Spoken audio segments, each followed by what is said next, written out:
So, good afternoon, everybody. Please sit down. Oh, my chair is really high. Why is my chair so high? How do I make my chair so high? On the right. Aha. That's better.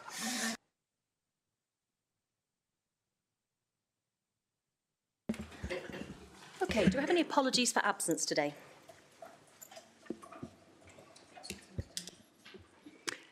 Good afternoon, Chair. Councillor Myrion Howells. Thank you. Any others? Okay, so we can move to the minutes of the last meeting held on the 1st of December.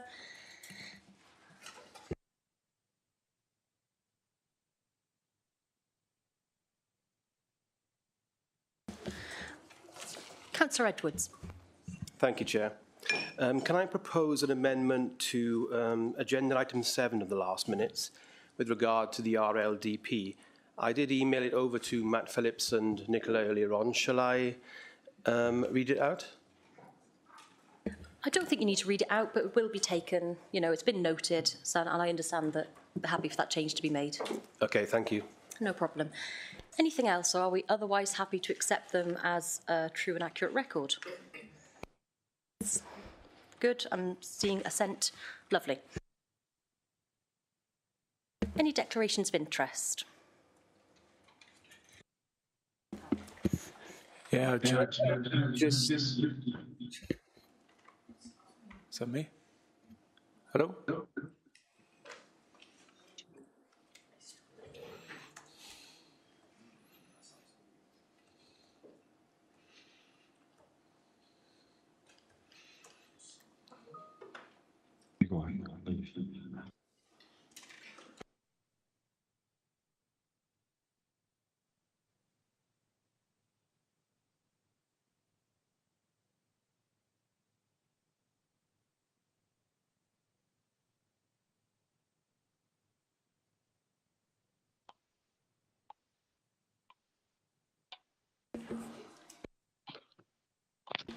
Shall I try again? Oh, that's better. Yeah, thanks, Chair. Yeah, just in terms of agenda item 6A, I'm a self-employed public affairs consultant, and I've done some work with Practice Solutions Limited, who are currently undertaking the commissioned piece of work for My Day, My Life. But I'm obviously not part of the team involved in that, and there's obviously protections inside the company to ensure that I'm not involved. Okay, thank you. Thank you, Councillor Pavia. Any more? Okay, I would like to invite Councillor Thomas to lead some tributes to our late Councillor Evans. David Evans. Okay, could I read diolch yn fawr? Thank you.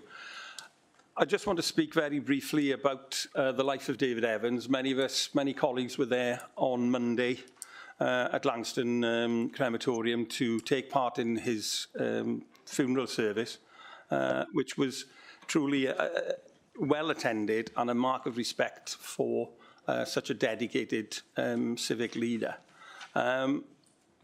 David Evans dedicated himself to his community in Caldicot. I think some people down there actually called him Mr. Caldicot because he knew everyone, he knew what was going on. He was a great fixer, sorting out people's problems, sorting out things for the children and for the community. He was in fact mayor on 8 occasions, and everybody that I've spoken to who came across him always said what a polite, gentle man he was, but he was a man who got things done. He joined Monmouthshire County Council in 2008 and served right through until 2022 when he retired. And during that period, he was chair of Democratic Services Committee on a number of occasions. As I said, dedicated civic servant. I only got to know him when I joined the council in 2017, so really a brief period of time spanning his long career. But I found him to be a good friend, a great confidant, and a person who had sound advice to give. And I certainly never heard a bad word about him in this authority. The final point I'd make is that he was certainly a true gentleman in all senses of the word. He'll be sadly missed by both his constituents and all colleagues here, both elected members and paid service at Monmouthshire County Council. Diolch yn fawr. Thank you. Thank you, Councillor Thomas. Councillor Jones. Thank you, Chair.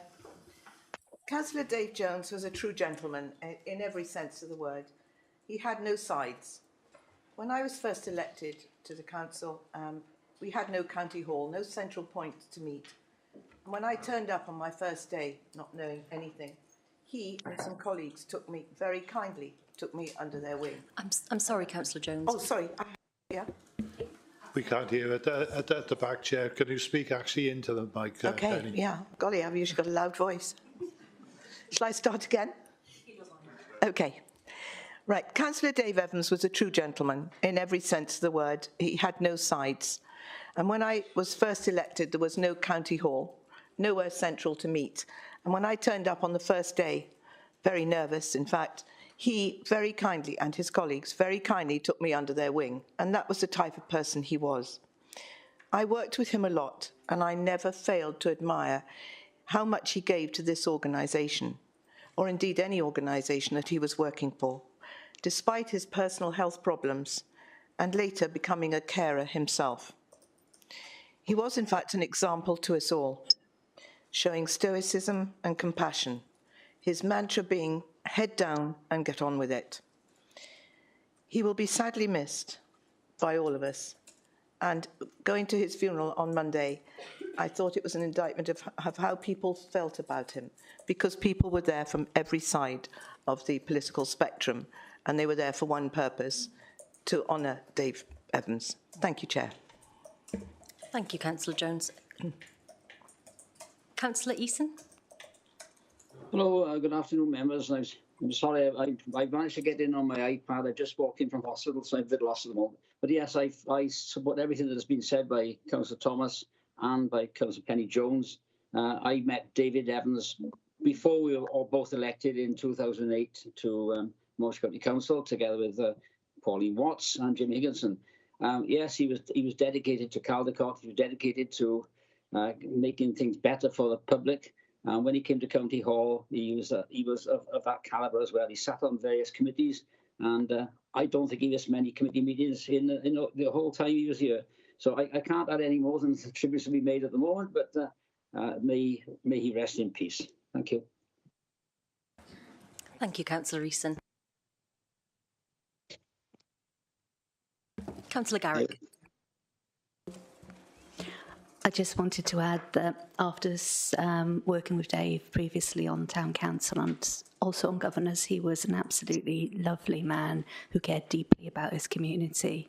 When it came to being a governor, he would approach the school every day, ask how things were, ask what was going on, and absolutely pushed through for things for the school. And he'll be greatly missed by all of the governors as well. Thank you, Councillor Garrick. Okay, I would now like to invite Councillor Brocklesby. I believe you'd like to speak about... Thank you. Thank you, Councillor. Right. I didn't know David Evans because he lived on the other side of Monmouthshire to me. But I did attend the funeral. And as Councillor Jones said, I was so struck by the number of people there from all walks of life and the genuine affection that was felt for David Evans. And I've heard from our own councillors, like Councillor Thomas, who worked with him for so long, of what a good man he was. And I send my condolences to his family, but also mark the fact that his Labour family have lost a good and valued member. Thank you, Councillor Brocklesby. I believe you'd also like to speak about the response to flooding in the county.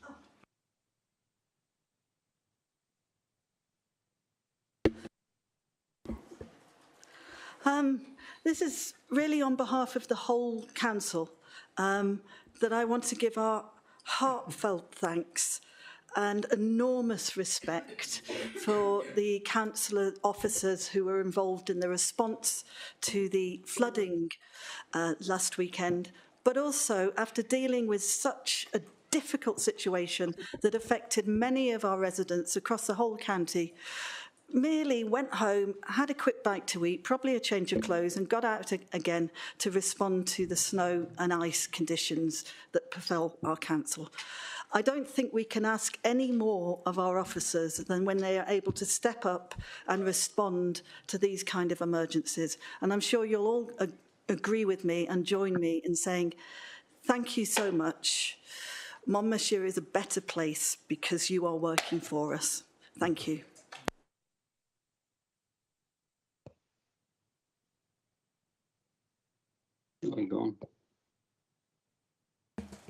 Thank you, Councillor Brocklesby. Councillor Eason, you have a hand up. Yes, Madam Chair. Is it possible to make a comment at this time about the loss of the levelling up fund for Caldicot, which has put Caldicot back? Sorry, Councillor Eason. Sorry, Councillor Eason. Not right now. Sorry, we're. Well, I think it ought to be said that the public know what we're trying to do. We are coming to this in a bit. Don't worry, but not now. Thank you. Bye. Thank you.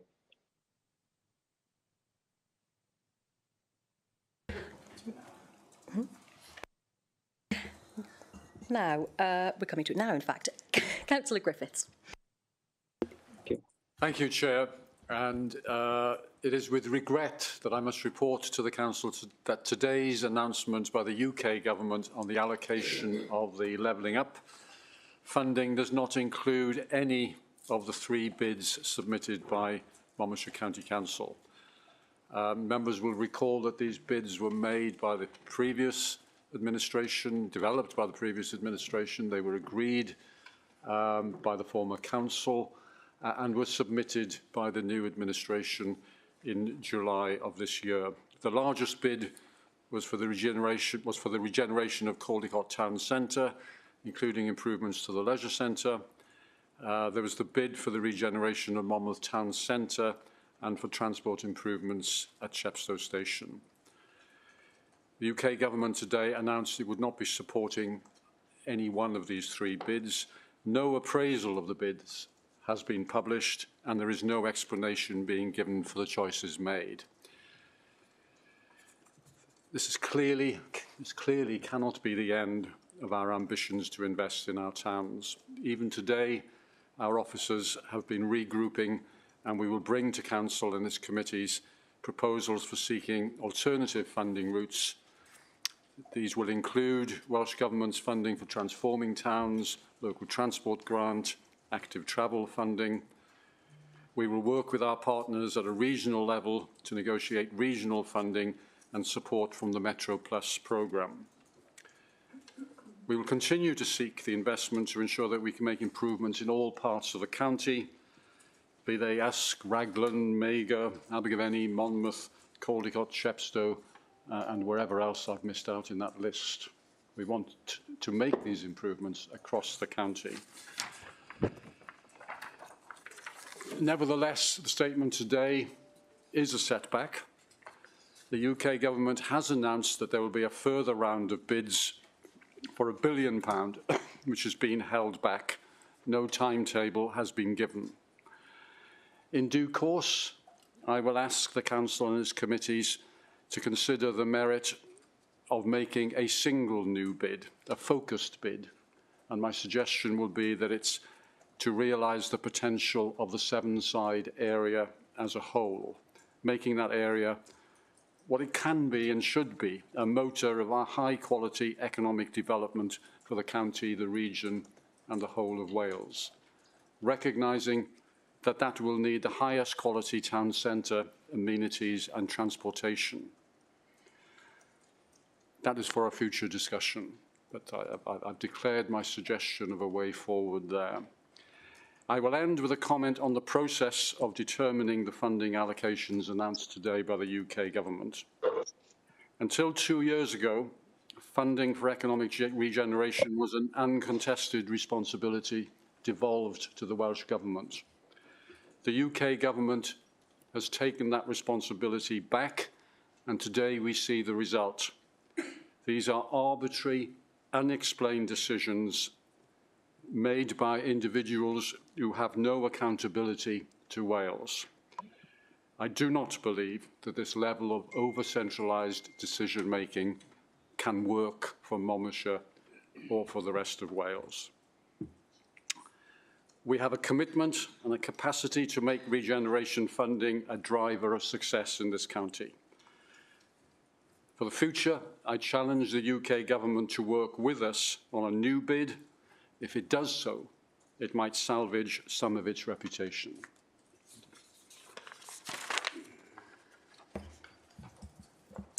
Thank you, Councillor Griffiths. I've had some indication that people would like to speak, but I would just like to remind you that there is no constitutional right for you to speak in response to a Cabinet Member's statement. I'm happy to hear people, but please be mindful we've got members of the public waiting on a pretty important agenda item, so keep your contributions relevant and brief. Thank you. Councillor Howarth, you were first. Yes, thank you, Chair. And same as the Cabinet Member said, yeah, it is really disappointing, but heads up, we march on. Could the Cabinet Member bring back to Council actually why our submission of bids failed? Why? Will that happen? Will they be scored? Will they be audited? I think he may be saying no, but I think a question or a letter to our representative in the Welsh Government from Westminster would respond to that, because he is a Monmouthshire individual. And I think that'd be very important that we find out why and where we are going wrong, or is it that that's the name of the game and we take it as it comes? I take it as it comes because we are Monmouthshire and we will move forward.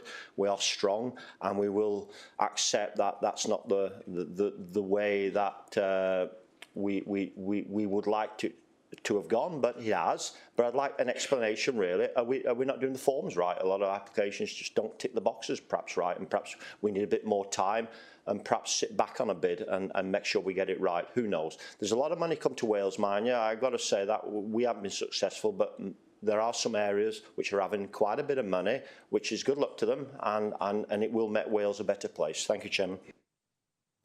Thank you, Councillor Howarth. Councillor John, I believe you also indicated.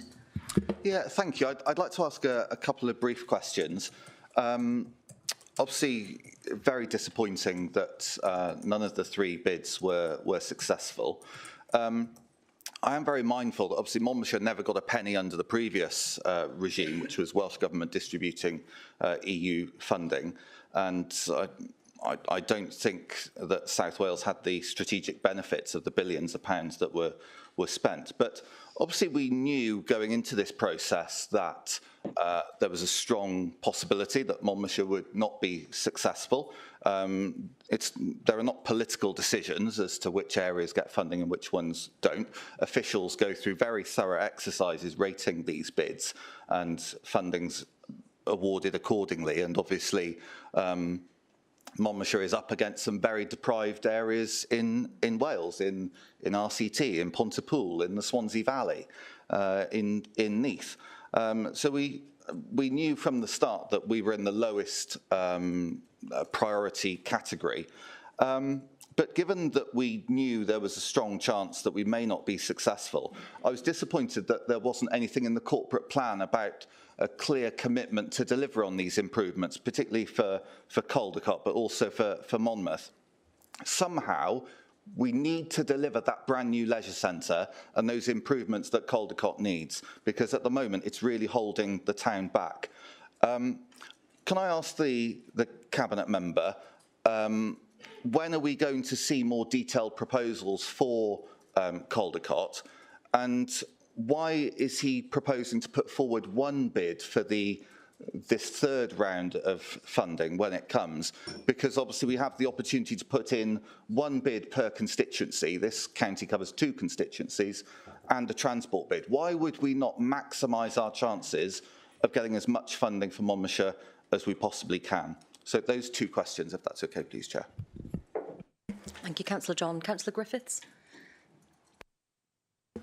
Yeah, I gave notice of a suggestion that I would make, and we can debate in committee and elsewhere. But should we be submitting 1 bid, 2 bids, or 3 bids as before? The fund is going to be smaller for the 3rd time round. The suggestion I will put is that in putting 2 or 3 bids in, we are leaving it to others a long way off to judge the priority between those bids. And I think the people best placed to make that judgment of priority are the people in this chamber. So passing on 2 or 3 different bids and saying, over to you, you decide, is not a way forward that I think I would recommend, but it'll be for others. Thank you, Councillor Griffiths. I see Councillor Watts and Councillor Easton have their hands up online. Councillor Watts first, please.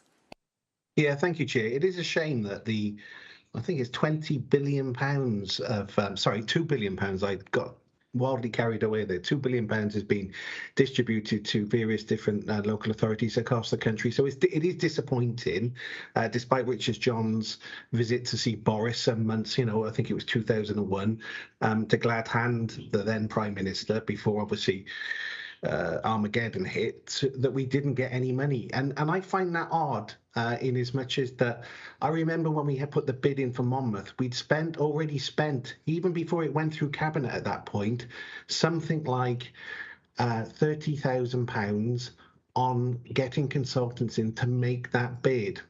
So where I'm going with this is, I think Paul makes absolute sense where he says, we're putting one bid. Whether it's in Monmouth or Newport East, I mean, eventually, as we know, with the boundary changes, it will become one, so it makes sense to make one.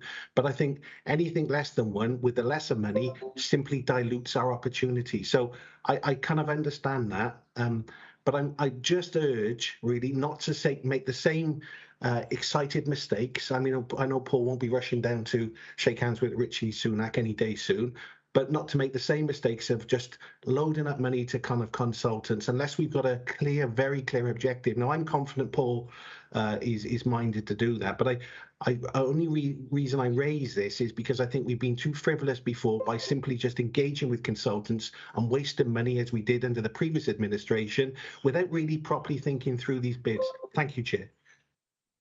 Thank you, Councillor Watts. Councillor Easton. Thank you, Madam Chair. Just one brief comment. I think Councillor Griffiths has made all the points I would like to make. I think you spent enough time at the moment, and I will keep my counsel till a later time. Thank you. Thank you, Councillor Easton. I can see Councillors Birch and Maybe would like to speak. Unless you're desperate, I'd like to draw this to a close after those two. Councillor Birch. I would just like to say how sad I am that our bids were not successful, both for the museum at Shire Hall in Monmouth and also for the leisure centre in Caldecott. The leisure centre in Caldecott, as Councillor John says, is needing investment, and we had a full exposition at last night's cabinet of our budgetary position, and you will all know that that is it is hard to see where we will find that investment without external funding. I would like to thank the officers who have worked hard on these bids. They took a great deal of work to pull together. And I know that many people in the communities will be very disappointed with the outcome. I'm not making any comment on the worth of our bids, as opposed to, I believe that the fund was greatly oversubscribed, and I'm not denigrating the worth of those bids that were successful. But it is a great disappointment, and we will now have to work out where we go from here, given that we have been unsuccessful in this instance. Thank you, Councillor Birch. Councillor Maybe. Thank you, Chair. Just a couple of quick points. Firstly, yes, we will not forget the need for regeneration of Monmouth Town Centre. I'd just like to make that quite clear. We will look for other ways to do this. And then just a quick point of clarification. I think Councillor John said that Monmouthshire never benefited from any EU funding. I can think of at least 5 programmes that Monmouthshire did benefit from: Leader Plus, Save, Alternate, Life. There was another, I can't remember now. So I just wanted to make that point. I'm sorry, it's just a point of clarification, but I couldn't let that go. Thank you. Thank you, Councillor Maybe. Right, now we have a statement from Councillor Grocott. Thank you, Chair. Members of the County Council will be aware that members of the National Education Union in Wales have announced they will withdraw their labour on 4 separate days, the 1st and 14th of February and the 15th and 16th of March. We recognise the challenges that the cost of living crisis has brought to many people across Wales, and that teachers have taken the difficult decision to take this industrial action. We are also very aware that if this action goes ahead, it will create difficulties for many families in Monmouthshire, where the parents of children go out to work and who will need to make arrangements to look after their children. I am also very aware of the disruption that our learners will face in this important spring term. In this current academic year, but last year's budget, Monmouthshire afforded funding equivalent to 3% of teachers' costs to meet the expected teacher pay award last September. Eventually, the independent Welsh pay review body determined a pay award of 5%, and this was agreed by the Minister in November 2022. The remaining 2% of the agreed pay settlement was met by schools from their reserves. Our new draft budget proposes to cover the remaining cost of the 5% award for the period from April to August this year, and then a modelled assumption for 2023-24 of 3.5%. Many in our communities, our families and our colleagues and staff who work in our schools will look to the authority during this time, and I want to be clear about what we cannot do in advance. Our teachers are not required to disclose their trade union membership or whether they will be participating in any forthcoming industrial action. We await the Welsh Government's guidance on this proposed industrial action and will move forward in line with this. I cannot therefore today provide members or our wider community with a definitive perspective of what the industrial action may look like in our schools. I believe it would be wrong for me to announce anything that might be misconstrued by either side in this dispute. I hope that through the social partnership that we value in Wales between our trade unions and the employers, that this dispute can be resolved as quickly as possible, so that any further disruption to the education of our children in Monmouthshire is minimised. I urge both the UK and Welsh Ministers for Education to sit down with union leaders in order to resolve the situation at the earliest possible opportunity. We will also seek to ensure that there is a coordinated approach to any loss of school provision and that communication with our families is maintained. Thank you, Chair. Thank you, Councillor Grocott. As before, I will hear some contributions on this if people want, but please keep them brief and relevant. Councillor Watts, is your hand up newly or from before?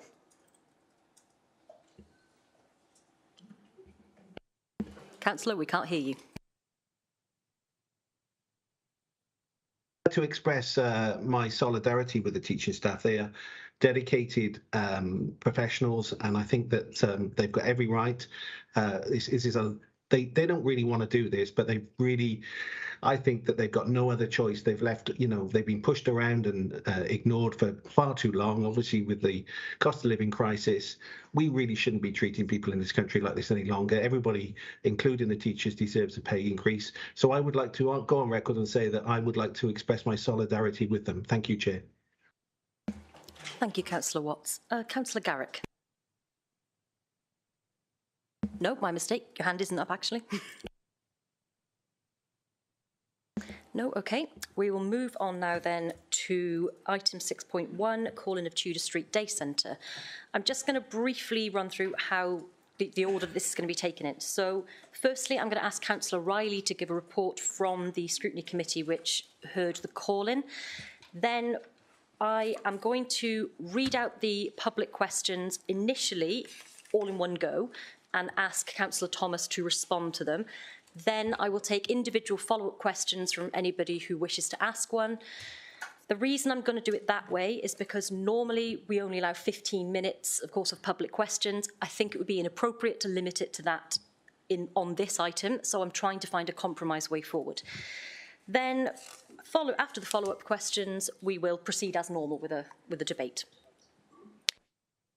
Councillor Riley. Thank you, Chair. As members will be aware, the Cabinet member decision taken on the 30th of November to decommission Tudor Street as the base for learning disabilities in the north of the county was called in, and the People's Scrutiny Committee met on the 3rd of January to conduct a call-in, following the process in the Constitution. We had received a significant public interest in attending the meeting on the 3rd of January, so the committee exercised its right to extend the time limit of the public open forum, enabling anyone who wished to speak to the committee to share their views. Your agenda contains a short report confirming the formal outcome of the scrutiny. However, the extent of public contribution to our meeting led us to produce a more detailed report for Council's consideration that presents the public views expressed to the committee. The outcome of the call-in was to refer the matter to Council, and we acknowledge that the Cabinet member has now committed to taking it to Cabinet, and that they have announced that they will be deferring the decision until the outcome of the review.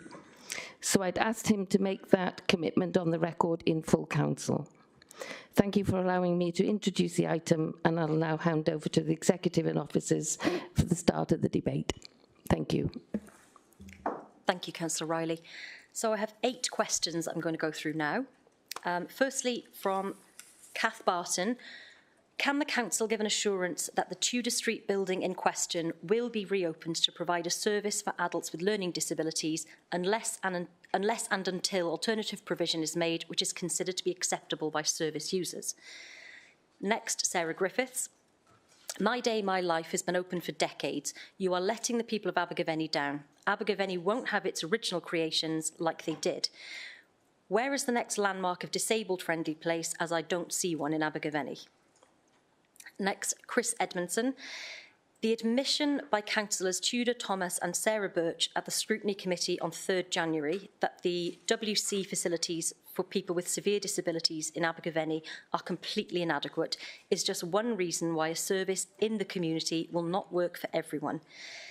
Given that people with a wide range of complex care needs and their families have been without a much valued service for more than 2 years, surely the Tudor Street Centre should be reopened without delay for a minimum of 3 days a week while the review and wider deliberations continue.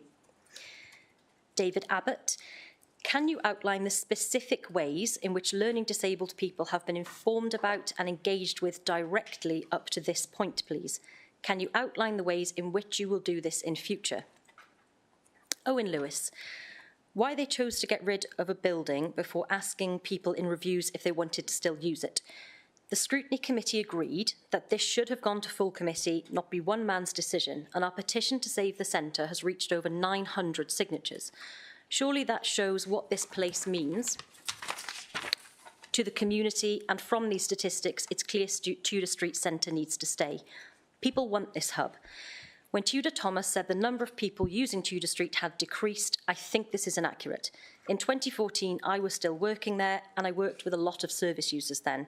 Also, adults with complex disabilities have been moved from Coed Glass to use Tudor Street, and now they have nothing. This isn't acceptable. These people need somewhere safe and warm to spend their day within our community.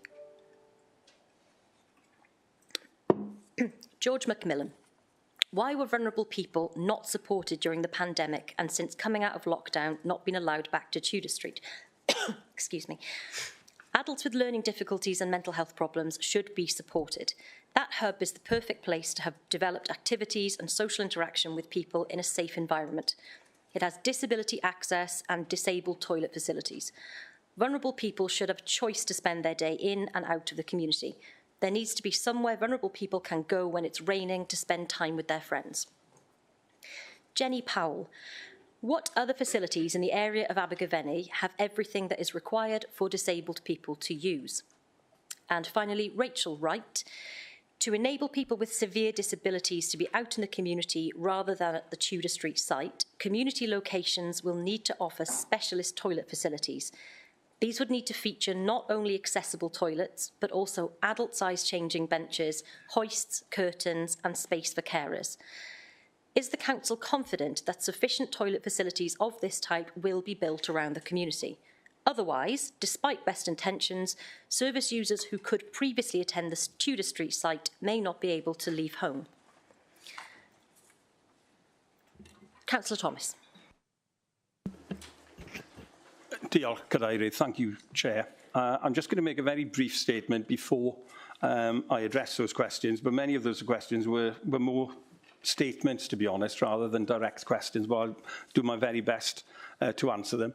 I will also bring in my Chief Officer, Jane Rogers, who will answer one or two particular questions. And the final question, my colleague, Councillor Sarah Birch, will come in and answer.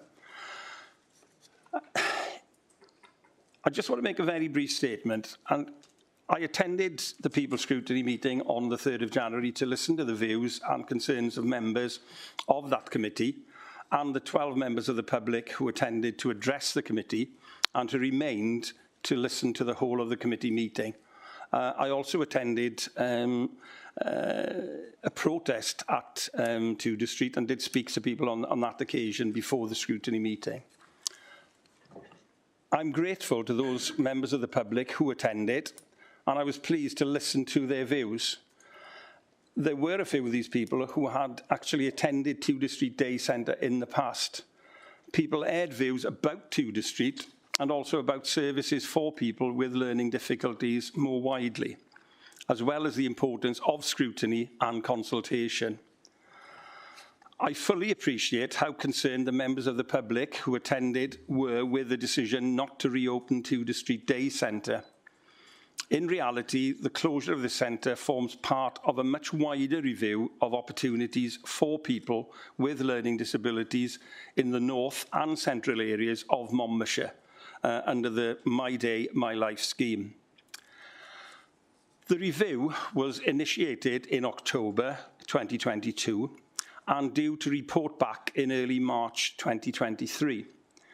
The review is being carried out by a professional organisation with specialisms in this area under contract let by Monmouthshire County Council under Welsh Government procurement regulations. After fuller consideration of the views and opinions expressed during the scrutiny meeting, it became clear to me that the right course of action should be to await the outcomes of this review before any decisions are made. I made a commitment towards the end of that meeting to defer the decision regarding Tudor Street until the review is completed. Obviously, any such decision will be brought back to the People's Scrutiny Committee in the spring, and I commit here, obviously, before bringing it then to the whole Cabinet to make a decision. It will not be an individual Cabinet member decision. It will be a decision of the whole Cabinet. So I just wanted to clarify those points before I get on to the detailed questions. In terms of question 1, given by Kath Barton about the assurance of the building reopening, the current My Day, My Life review will be making recommendations for the future of the service, which will include the need for buildings. Now, while the review is underway, people are continuing to receive support from My Day, My Life and are engaged in a number of activities within the community. So I cannot commit to the reopening of Tudor Street until that review is actually published in March of this year. In terms of the question from Sarah Griffiths about My Day, My Life, etc., having been open for 4 decades, that is part of the reason why there is a review taking place at the moment. There is always a need to review service provision. Time moves on, I think My Day, My Life really came into being in 2014. And things have moved on, people have moved on, attitudes to how people with learning disabilities are supported have moved on. So that is the rationale for that review. But people are receiving support from My Day, My Life. They're currently involved in a variety of community-based opportunities, and obviously some buildings are used, but primarily it is within the community. There is, for example, the drama group at the Melville Theatre, the Dance Blast group, there's a tea dance, there's community education art class. So there are ongoing activities. The current My Day, My Life review is looking at what other community opportunities and places are in Abergavenny and which people with learning disabilities can also be part of. The ethos of My Day, My Life is very much for people to be fully involved in their own community and to have access to all opportunities as anyone else, making communities and not just buildings disability-friendly places. Again, just to re-emphasise, the review will look at My Day, My Life, but they will also look at the sort of the resources, the buildings in Abergavenny that could be suitably used for My Day, My Life activities. The question from Chris Edmondson about the issue, regarding toilet facilities for people with severe disabilities in Abergavenny, and that Councillor Sarah Birch and I said that they were not adequate.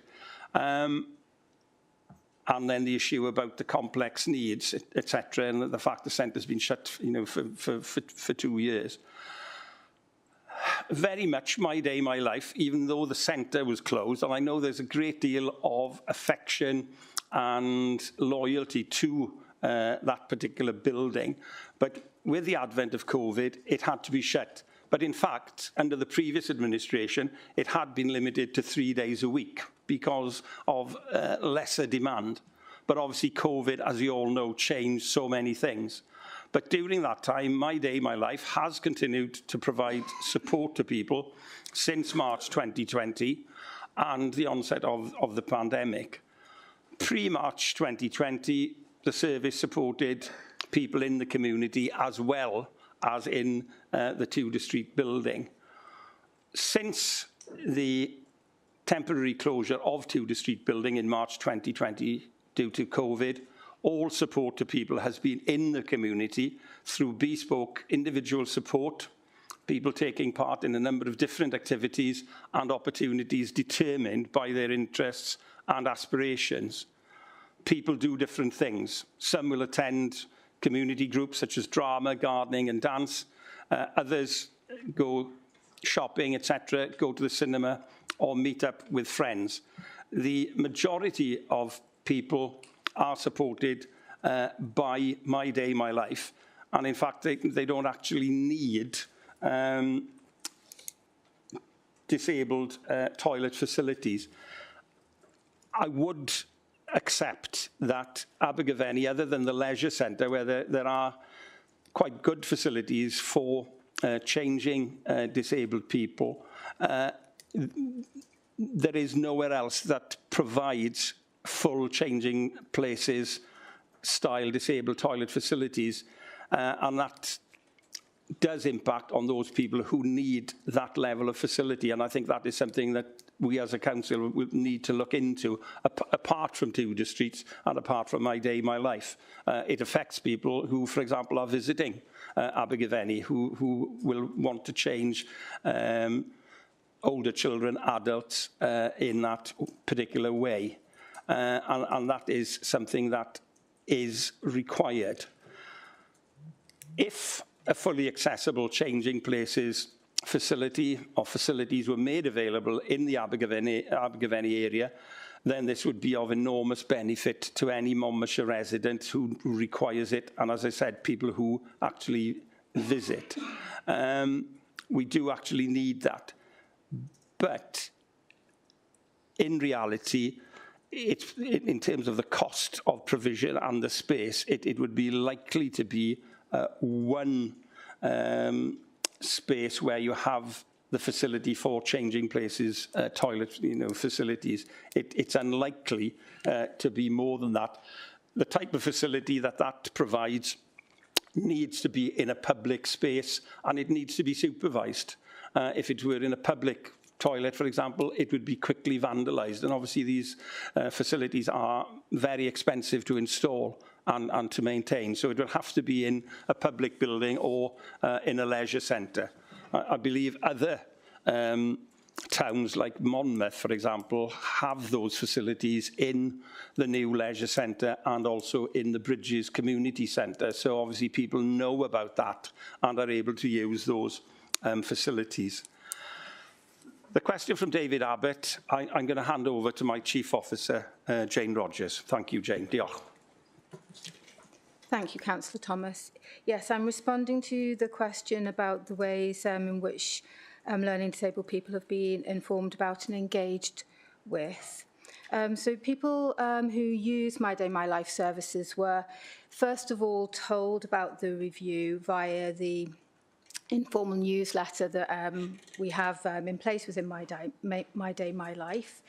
Once the decision to go ahead with the review through Practice Solutions was made, they were contacted by the reviewers by telephone and by letter.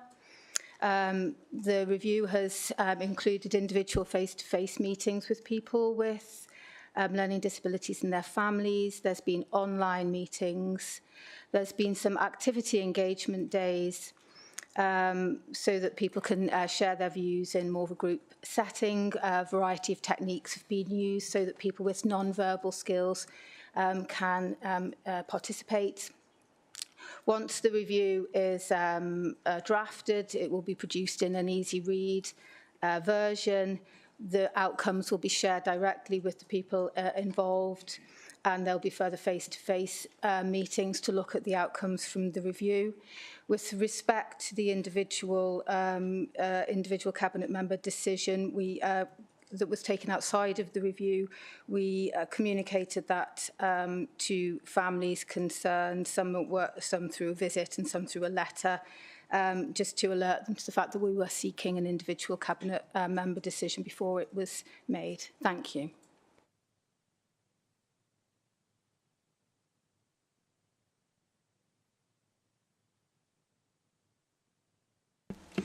I've got a fairly loud voice, but it's not that loud. I'll answer the question now, given by Owen Lewis, about decommissioning the building, etc., and the fact that it should have gone to full committee. In reality, obviously, there was a paper brought to me, which was brought by the Chief Officer and discussed with the leader, and in fact discussed in cabinet, in an informal cabinet, about the decision to decommission ahead of the scrutiny. But once the decision was called in and we went to scrutiny, it became obvious that really that should not be the case. And I said quite clearly during that scrutiny, and even though some people said that I was not there listening, I was listening. And at the end of the day, democracy is about listening to people and about changing your views after you've listened to them. That is the whole point of democracy. We don't live in a Putin-esque society where decisions are made from above and that is it. And obviously I was impressed and moved, to be honest, by the views given by the members of the public who came to that scrutiny meeting and put their views in a very courteous and strong way. But in terms of the number of people using it, and we do have to go to the figures, 25 people were supported by My Day, My Life from the Tudor Street Hub prior to COVID. But not every person had support every day, and lots of people were actually out in the community for parts of the time, to a lesser or a larger degree, depending on what they wished and what they wanted. 11 of the 25 live in supported livings or care homes, and now have support directly provided by their support staff. Funding has been increased and they are no longer supported by My Day, My Life service. 2 have since moved into supported living and no longer supported by My Day, My Life. 6 continue to receive one-to-one support in the community from My Day, My Life staff. 4 are receiving independent support or they're attending activities such as growing spaces or both. 1 person is receiving no support from My Day, My Life currently as they are not happy with the charging. And then 1 person with complex needs not currently receiving support as family want a building-based service. My Day, My Life is trying to offer support in the community, but some hurdles are to be overcome, particularly around specialist training of staff. 12 people use the drop-in, or used rather, the drop-in to the centre on a sort of an ad hoc basis, either to take part in events such as community cafe or drumming, or just to see, just generally, people and to have a chat. I do think, certainly the way My Day, My Life has developed, and I obviously wasn't in post when it was inaugurated in 2014, but it is very much about bringing people into the community and being part of it and not having them away in a particular centre on their own. And if you look at other authorities across South East Wales, across the Regional Partnership Board area, places like Torfaen and so on, they have moved exactly to this model. So we're not doing anything unusual. I do think there is a strong sort of binding up or loyalty to a particular building, but My Day, My Life and the support we provide is not purely building centred. Hand over again to Jane Rogers to answer the question by George Macmillan. Thank you, Councillor Thomas. So I'm responding to the question regarding the support that people received during the pandemic. So adults with learning disabilities continued to receive support from My Day, My Life during the pandemic. It was individualised, as you might expect, and was provided in adherence with the restrictions that were in place at the time, which of course did limit choice and opportunity. Thank you.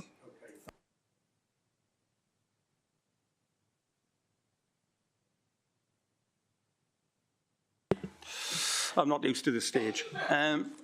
Question by Jenny Powell. What are the facilities in the area of Abergavenny that have everything that is required for disabled people to use? This is part of the review, looking at other buildings. We have a number of community assets in Abergavenny, and in fact it is probably, for a town of its size, quite well blessed in terms of community facilities. If you look at Park Street, you look at the Melville Theatre, where Dance Blast goes ahead. You've also got Mardy Park. You've got the Hub. You've also got the Leisure Centre. And I know some of those buildings, for example, the Leisure Centre and Mardy Park, are somewhat further out. But those facilities will be looked at during the review to actually see whether they are suitable. And obviously there might well be some adaptation needed so that people with learning difficulties, could actually use them. The issue about toilet facilities being fitted obviously would be an issue.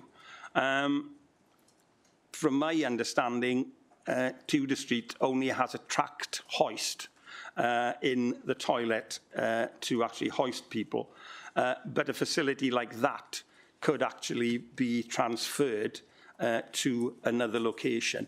But I think the key message today is, and certainly from me, is that this review needs to look at all the facilities, including Tudor Street, in terms of its suitability, but also other community assets.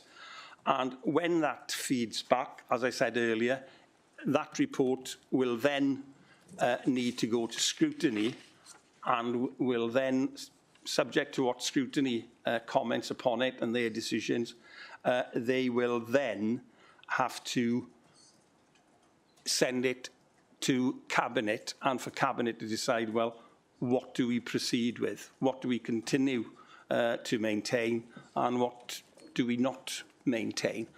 So I think without rerunning everything from the scrutiny today, and I'm more than happy to answer any supplementary questions, but in reality, we need to have that review.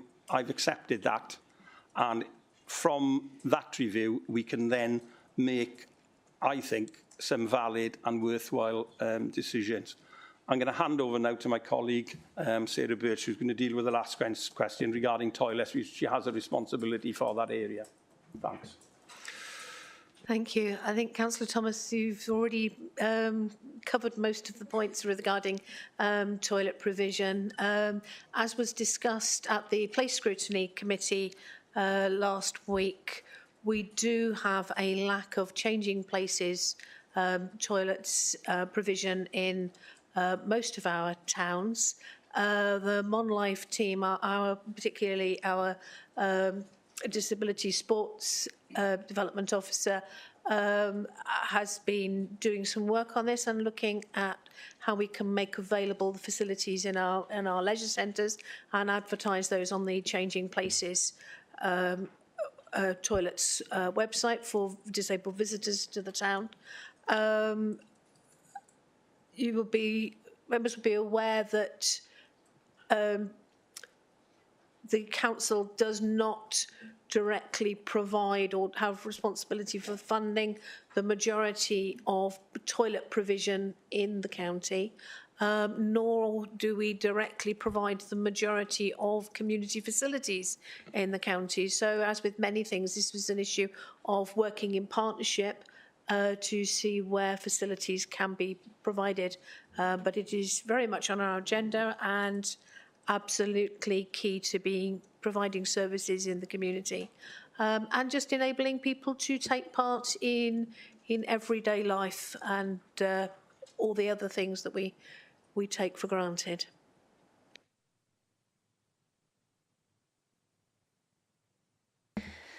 Thank you, councillors.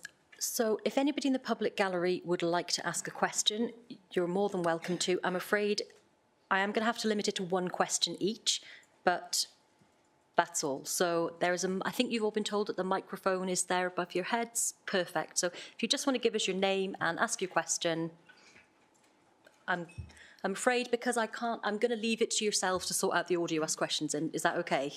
Can you hear me? Yes. My name's Kath Barton. Notwithstanding Councillor Thomas's remarks about opportunities for people with learning disabilities in the community, I do have a brief supplementary question.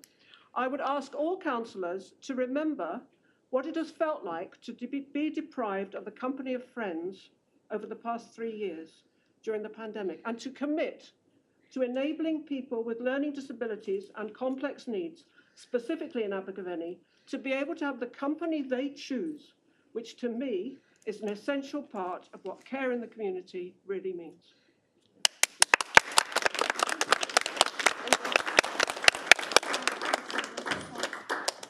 Councillor Thomas? Sorry, sorry, I wasn't clear. I'm going to ask Councillor Thomas to respond individually to each question. Okay, thanks for that. I certainly don't, disagree with that.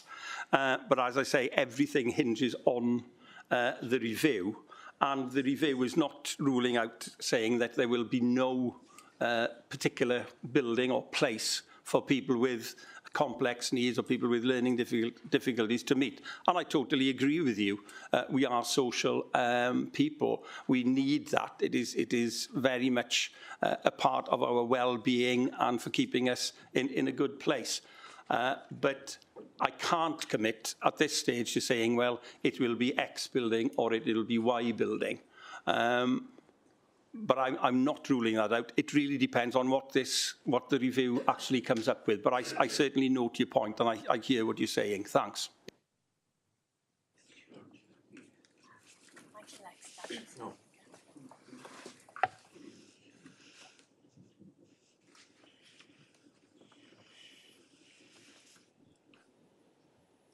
Afternoon. Can you all hear? Yeah. My name's Sarah Chicken and I'm a mum of a very disabled young lady, Emily.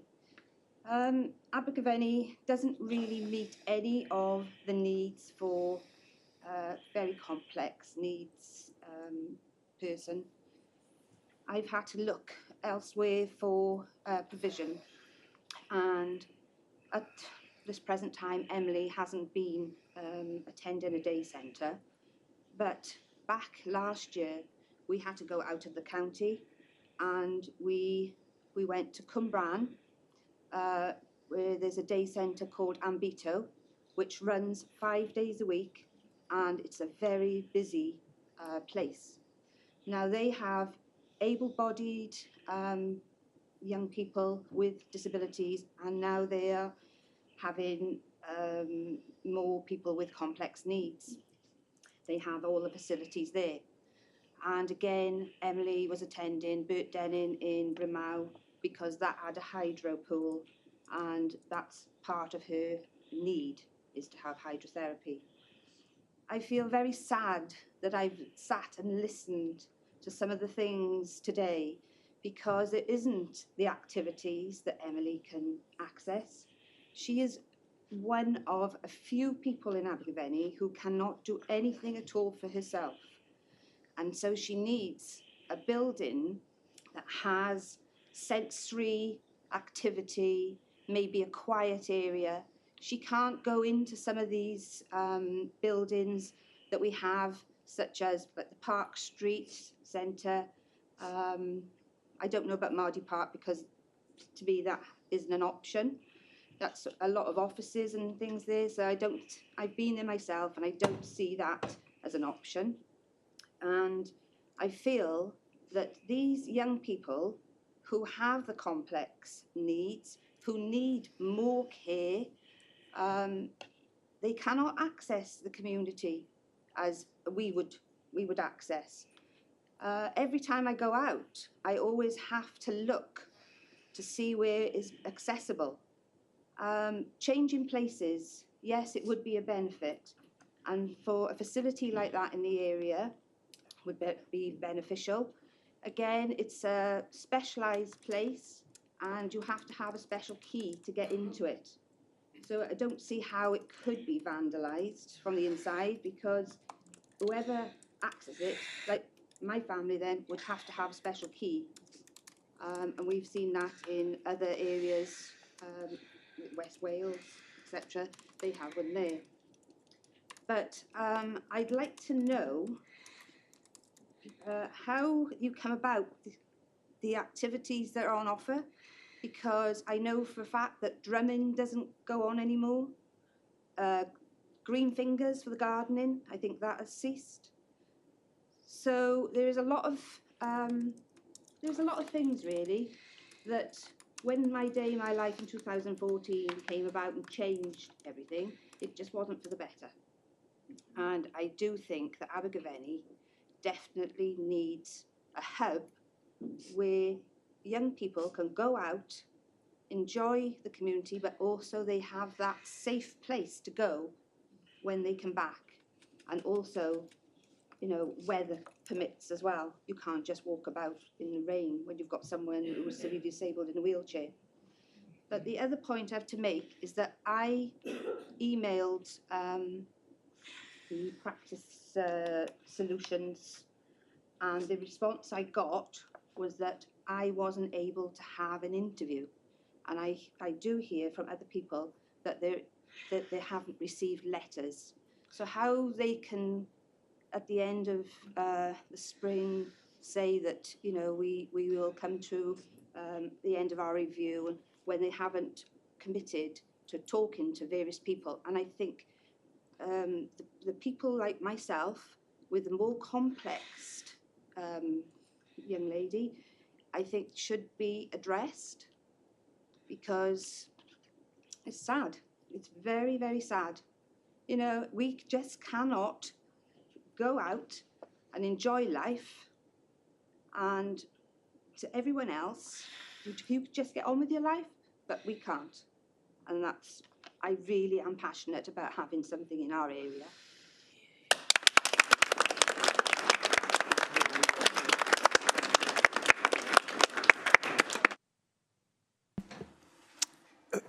thanks for that. And I know you spoke at the scrutiny meeting, and you really put your point strongly. And there are many things there that I'm, highly sort of empathetic to and sympathetic to. I do think we do suffer in an authority like this, which is predominantly rural and with lower population and with relatively few people with very complex needs. And I know that doesn't in any way sort of help you, or your family.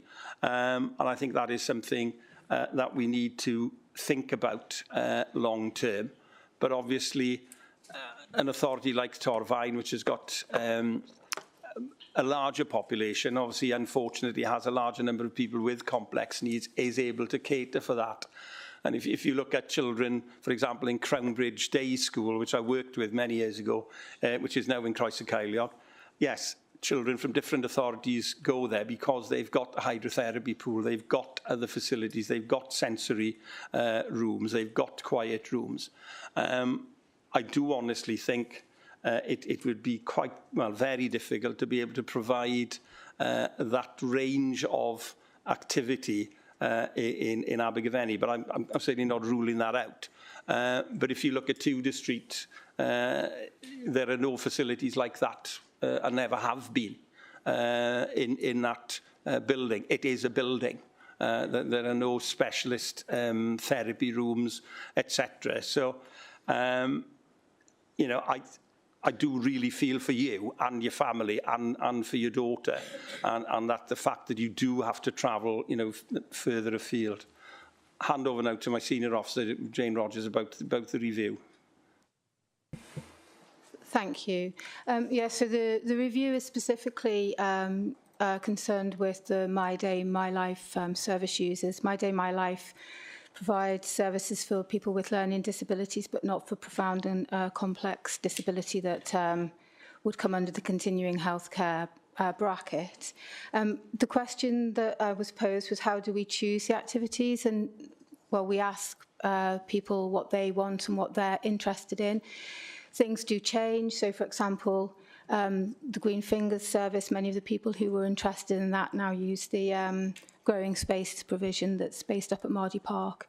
So the response to the specific question of how do we choose the activities, it is through conversations with people and finding out their interests. The review will, of course, do that on a wider scale by asking the group of service users who use My Day, My Life, more broadly speaking, what they would like to see as part of their day support offer.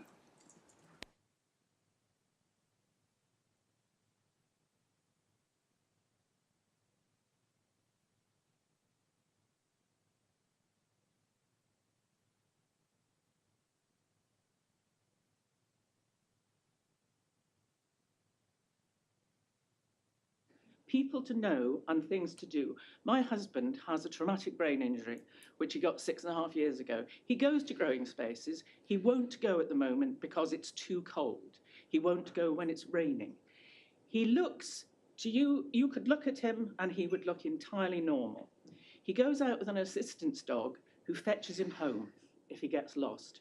He quite often shouts abuse at people for all sorts of reasons. I am really frightened when he goes out. He's also quite difficult to live with. We are fortunate that we can afford some help. But if he had a safe place to go to, it would be such a relief. And I think there might be a lot of people in Abergavenny who could do with a safe, warm place to go where they can learn things, where they can do activities with other people who have different, but where people can talk to each other. If my husband wants to talk to people who have similar difficulties to himself, he has to go to Landau Hospital. I just think we could be doing a lot more with safe spaces, and I think we are letting people down. The people I have talked to who use the service don't want to be pushed around to shops and cafes. They would like to talk to each other. They would like to learn cooking skills.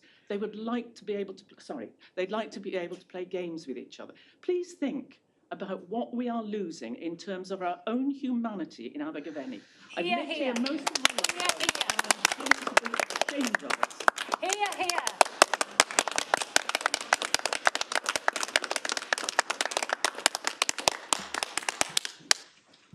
thanks for that, and I think it's it's a very valid point.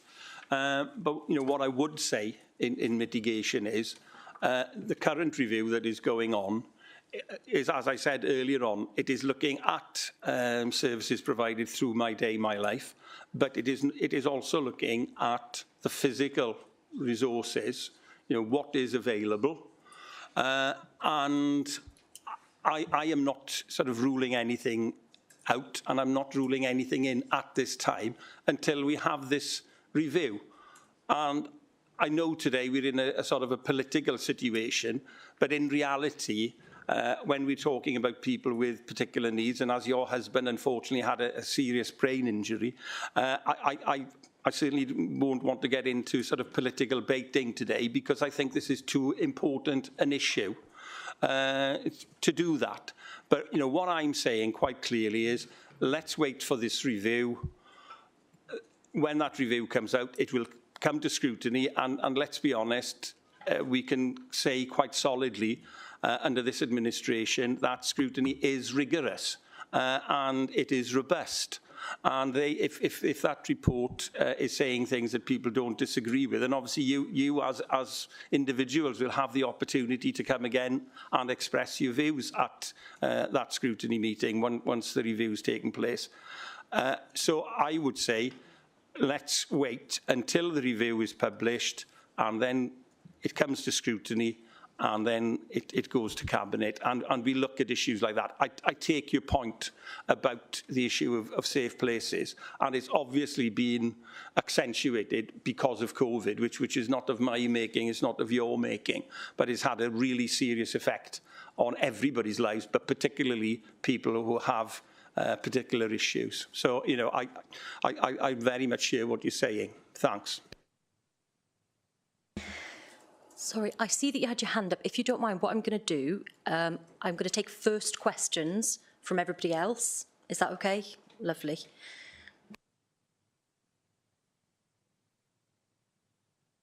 Thank you. Hello there, Ken Quarrington, Abergavenny. There's rumours about, the Tom-Toms in Abergavenny, that the deal's already been done and the site has been sold.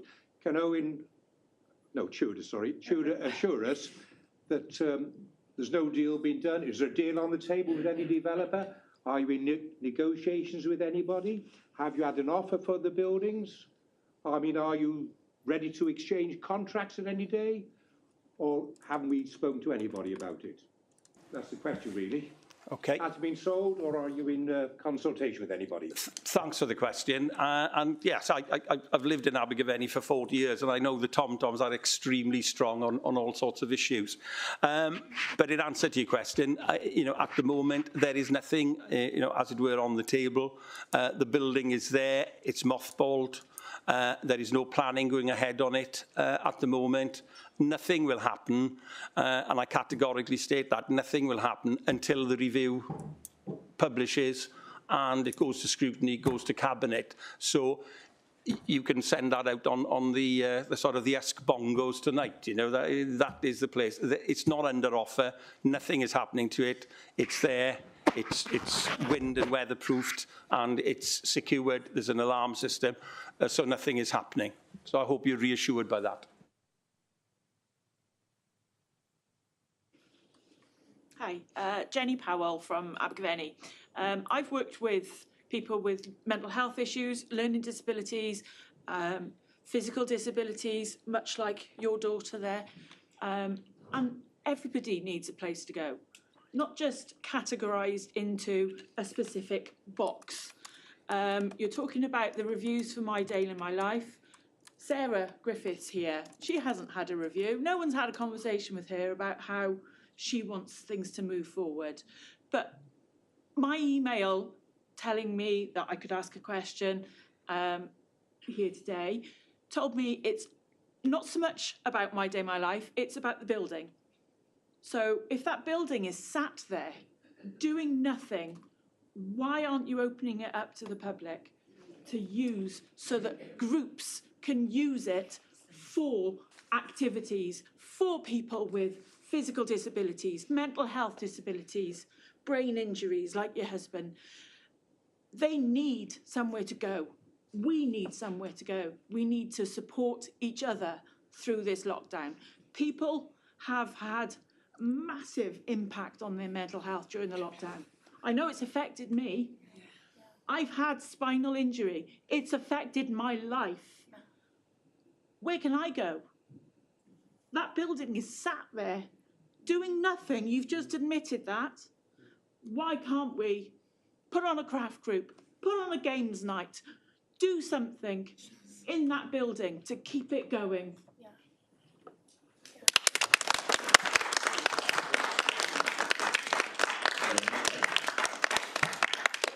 You know, again, we're in this interim period. We're now we're in mid-January. I say the report is due back in March. The Tudor Street building, yes, it's wind and weather-proofed, but it is not in the best condition. And for an authority like this, and I assume officers here can correct me if I'm wrong, but for it to be opened up again, it would have to be recommissioned. It would have to be safe and secure for those people who go there. And at this stage, then it would be preempting the report. So, you know, at the moment, it is there, as I said earlier, but I'm not prepared to move on that until we get this report. We obviously wanted this report, which includes the buildings, etc., and I'm happy with that. I think it's the best way forward. And if that report states clearly that a particular building should be recommissioned, etc., well, then we will have to seriously look at it, and Cabinet will have to make that sort of decision. But I honestly don't think we are in a position. It's not just a case of opening up a building. MCC then would be responsible for that building and for what goes on there in terms of things like safeguarding, in terms of people's safety with electricity, etc., and the actual building itself. It's not in the best state of health at the moment. It's a very old Victorian school, and it certainly would not easily be brought up to current sort of 2023 standards of what people would expect in terms of using the centre, but also in terms of staff. And certainly there are some issues there in terms of accessibility. So, you know, bear with me, wait until the review, and then we'll take it from there. Any others? One more. Sorry. David Abbott joining us online. Would you like to ask a question?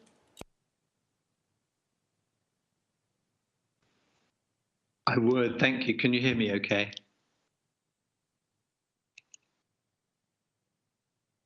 Someone needs to say yes. Oh, I can see a thumbs up. Okay, thanks. A very quick comment and then my question. I have a sense that underlying this is an unhelpful assumption that day centre provision is terribly outdated, old-fashioned and of no use. And there was a time 10, 20 years ago when there was a consensus that day centre provision for people with learning disabilities had become kind of patronising and disempowering and not really treating people as kind of adults. But day centre provision doesn't have to be like that, and there are exciting and new models of day centre provision, and I think it's massively naive to say, well, we don't really like this provision and people should just access the wider community like everybody else, as if that's empowering, because we know that the accessibility of spaces and community spaces is not just about physical access, it's about attitudinal access and how welcome learning disabled people are or are not in a whole range of different places and spaces. We know from the Welsh COVID research study that people with learning disabilities experienced acute loneliness and isolation during the pandemic, and that loneliness and isolation has continued as there has been a continued withdrawal of social care provision and community provision as well. Maybe numbers declined for the service and the building because actually what went on there needed to be reviewed and kind of reinvigorated, with people with learning disabilities at the heart of that service redesign and at the heart of thinking about how the building could be used. I think it's a building in a really, really lovely place. As you know, it feels in the heart of things. It feels next to some lovely spaces, and it could represent a really innovative and cutting-edge provision with people who receive the service at the heart of designing that service. My brief question on the easy read issues is that if there has been easy read information about any aspect of this process, then I, despite my very best efforts, have not been able to see it. I think it's been a terribly dispiriting process. I've seen the letter to families, which for some reason was not, I didn't see any which were sent directly to service users in easy to understand language. I haven't seen an easy read version of the terms and remit of this review. And people with learning disabilities should be able to understand what this review is. I haven't been able to secure one from the company that are leading the review, and I haven't been able to secure one from Monmouthshire County Council. I'd also say that I doubt that people with learning disabilities have been supported to take part in any of these proceedings, either today or the previous scrutiny committee. I'm sure you know that the learning disabled community have a really important slogan, nothing about us without us. And I don't think that any aspect of this decision has involved people with learning disabilities meaningfully. Can I ask Councillor Thomas to undertake to ask Practice Solutions to, as soon as is possible, produce an easy read version of the remit and terms and nature of the review to be made available to people with learning disabilities and their families, so that they can understand what this important review is really about and how they can contribute?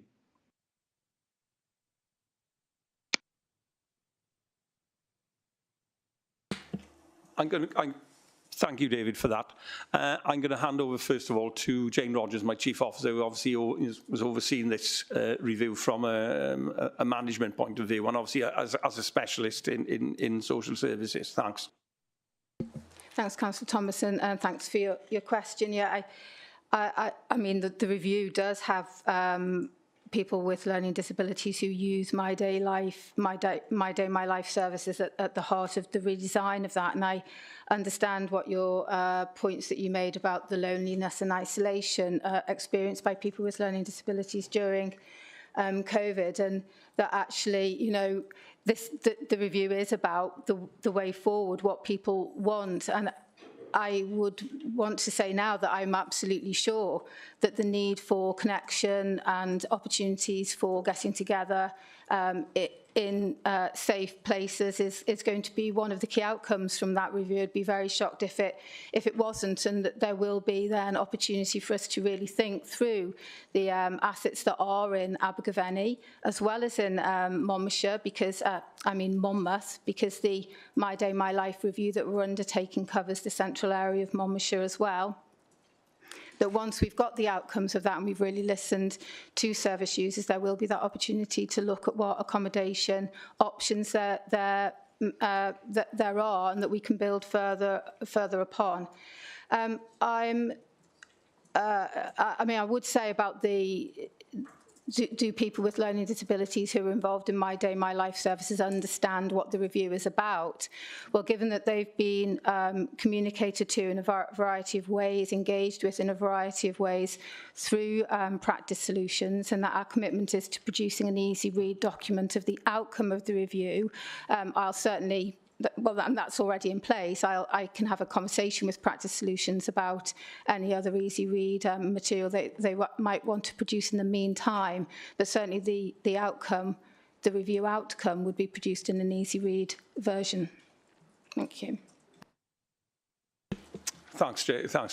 I don't think there's a great deal I can add to that, because obviously Jane is the professional and is the chief officer, you know, for this. So I'll leave that at that point. Thanks.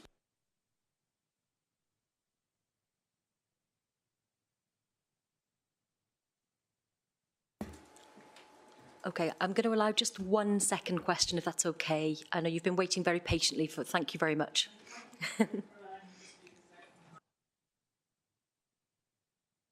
I do appreciate that it isn't as simple as opening the doors, but I think there are things we could do. I'm quite happy to get down there with a paintbrush if it's looking scruffy.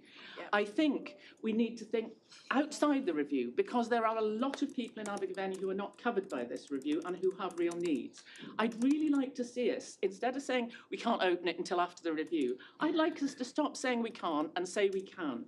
I've got to go now because I've actually got a medical appointment, but I really, really hope we could start saying we can and not we can't, because we're actually losing something that could be an absolute jewel in Abergavenny's crown. I want us to be proud of what we do for people with difficulties, not ashamed. Okay, sorry, I'll shut up now. Thank you. Yes, thanks for that. I know you've got to go. Perhaps you'll obviously pick up the answer on the live stream, but it isn't quite as easy as saying, yes, I'll go there with a paintbrush, fall over, break my leg, damage somebody else, etc. It's really not quite as easy as that. And I, hand on heart, I could not commit to that today, and particularly when we're within probably a month and a half of the review. By the time anything was set up, the review would come and it might overturn what we've actually started. So, I do think that would be extremely difficult. And personally, I could not commit to that, and I don't think the authority could commit to that, in all honesty. There's no point saying, yes, we can, because I honestly don't think, it would be feasible. And in my mind, it wouldn't actually be safe. Who would organise it? Is it MCC? Is it people just turning up and painting, etc.? And it's not quite as simple as that. The building has to be safe and it has to be secure for people. Okay, thanks. Thank you, Councillor Thomas. Just before I move on to councillors' contributions, I'd like to remind members of the public this will come back to a future scrutiny committee where you will be able to attend, engage more in the discussion and ask more questions if you want to. All right, Councillor John.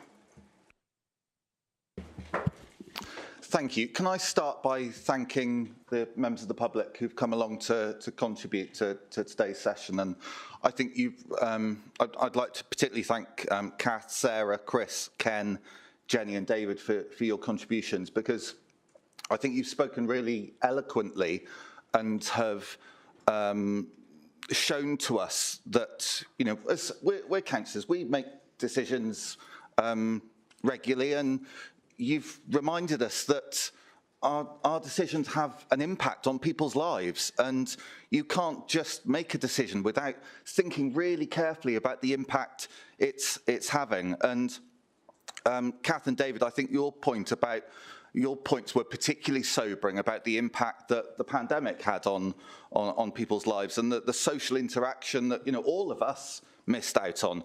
But thinking about the impact that loss of social interaction has on people with learning disabilities and complex needs, I thought was particularly sobering.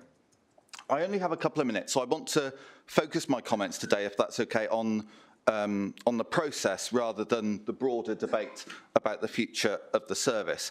And I listened carefully to the Cabinet members' responses to those questions.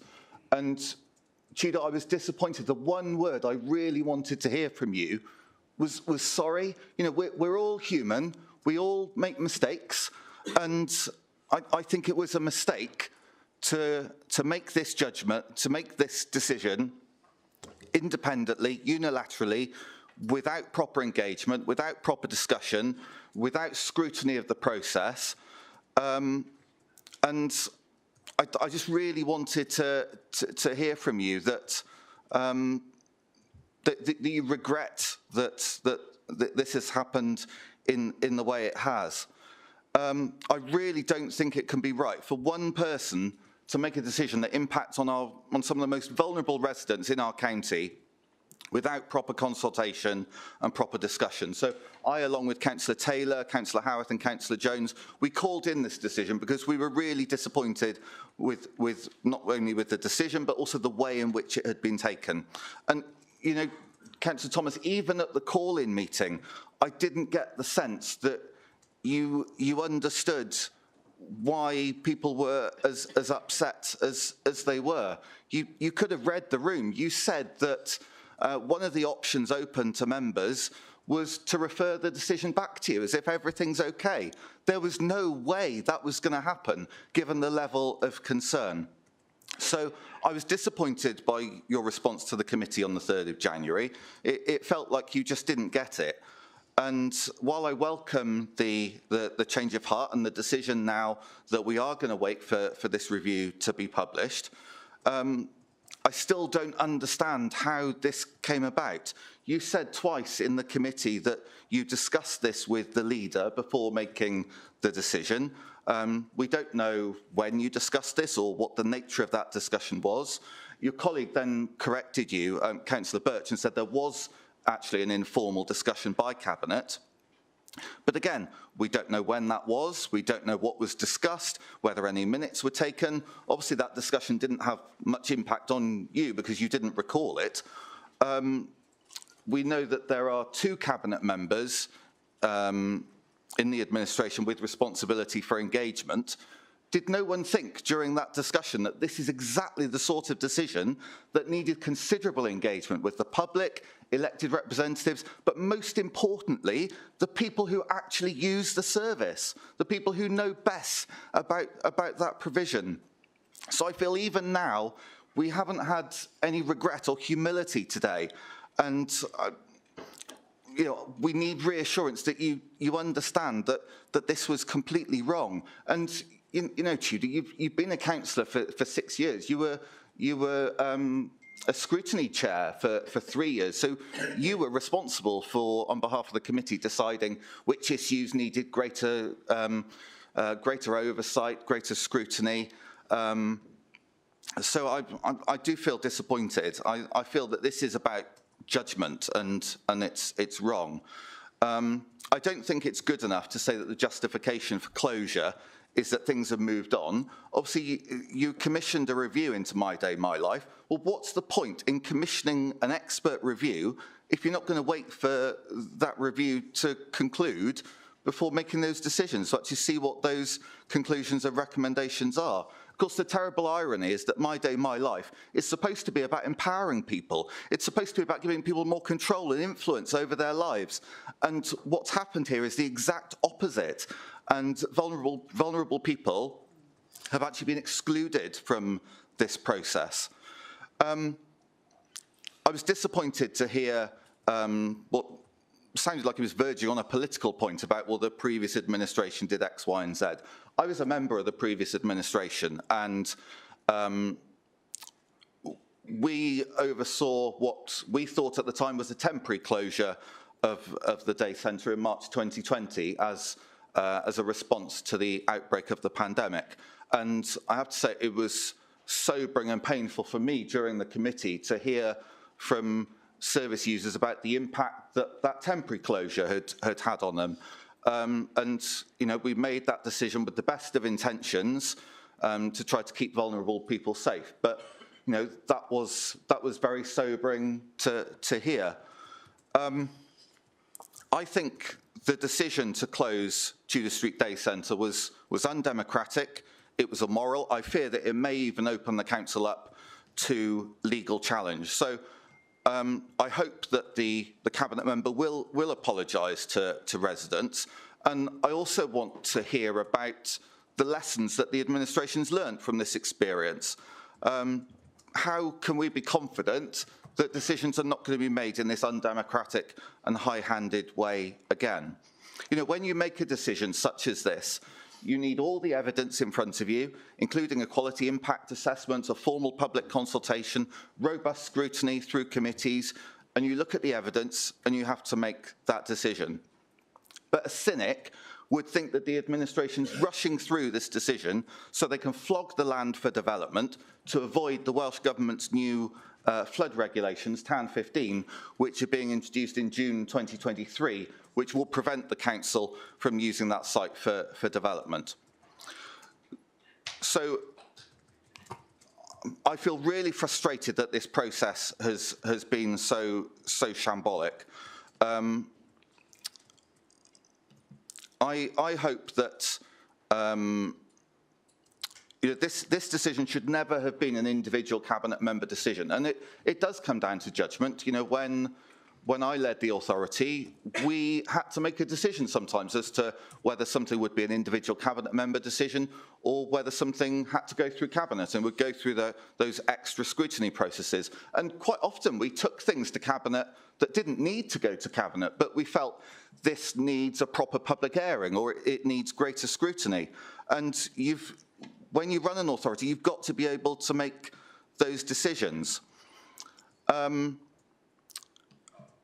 We support the proposal for this decision to be withdrawn and put on hold until the review is published, at which time the process can begin with proper scrutiny, proper consultation on future steps, so that people with learning disabilities and their families can properly engage in that process, and we can properly think about what does the future of the service look like. Perhaps, times do change and services have to change with them, and maybe the future of the service isn't exactly what it was in the past, but we need to have that positive discussion, not just as a council, but as a community, about what that future service is going to look like and what we can do as an authority to best meet the needs of people with learning difficulties and really complex needs. Because of everyone in our county, we need to be thinking about them and what we can do to support them and ensure that they have the best possible quality of life. Thank you very much.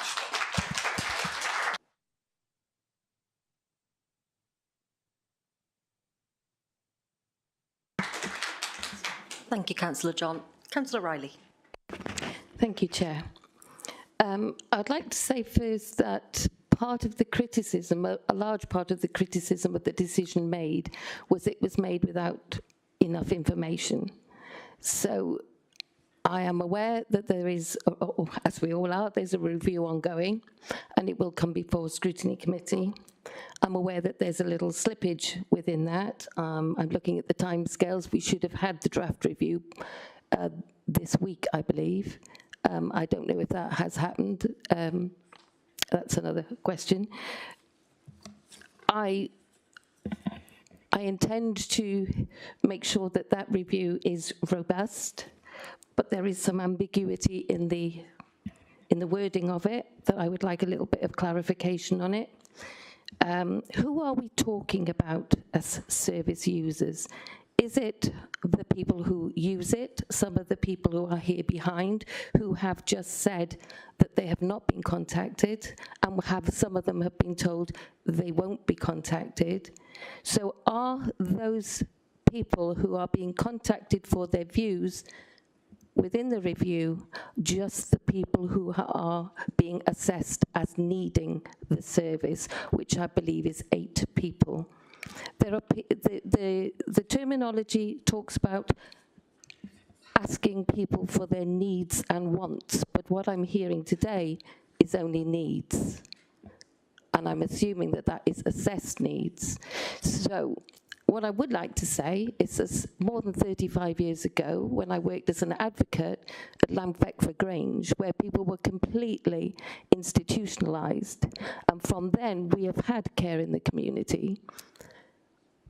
But not everybody wants to spend all of their life in the community. We've already heard that some of these people want to be with their peers, and that is the bit that I am feeling is missing.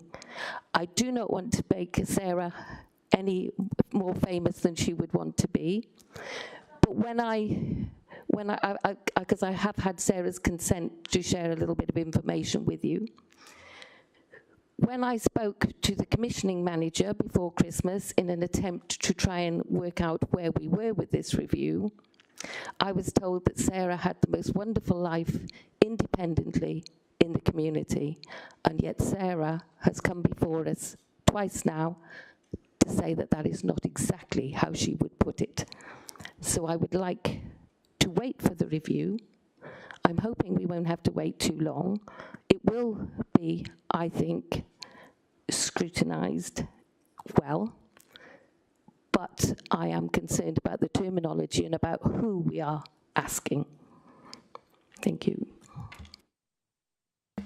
Thank you, Councillor Riley. Councillor Rook.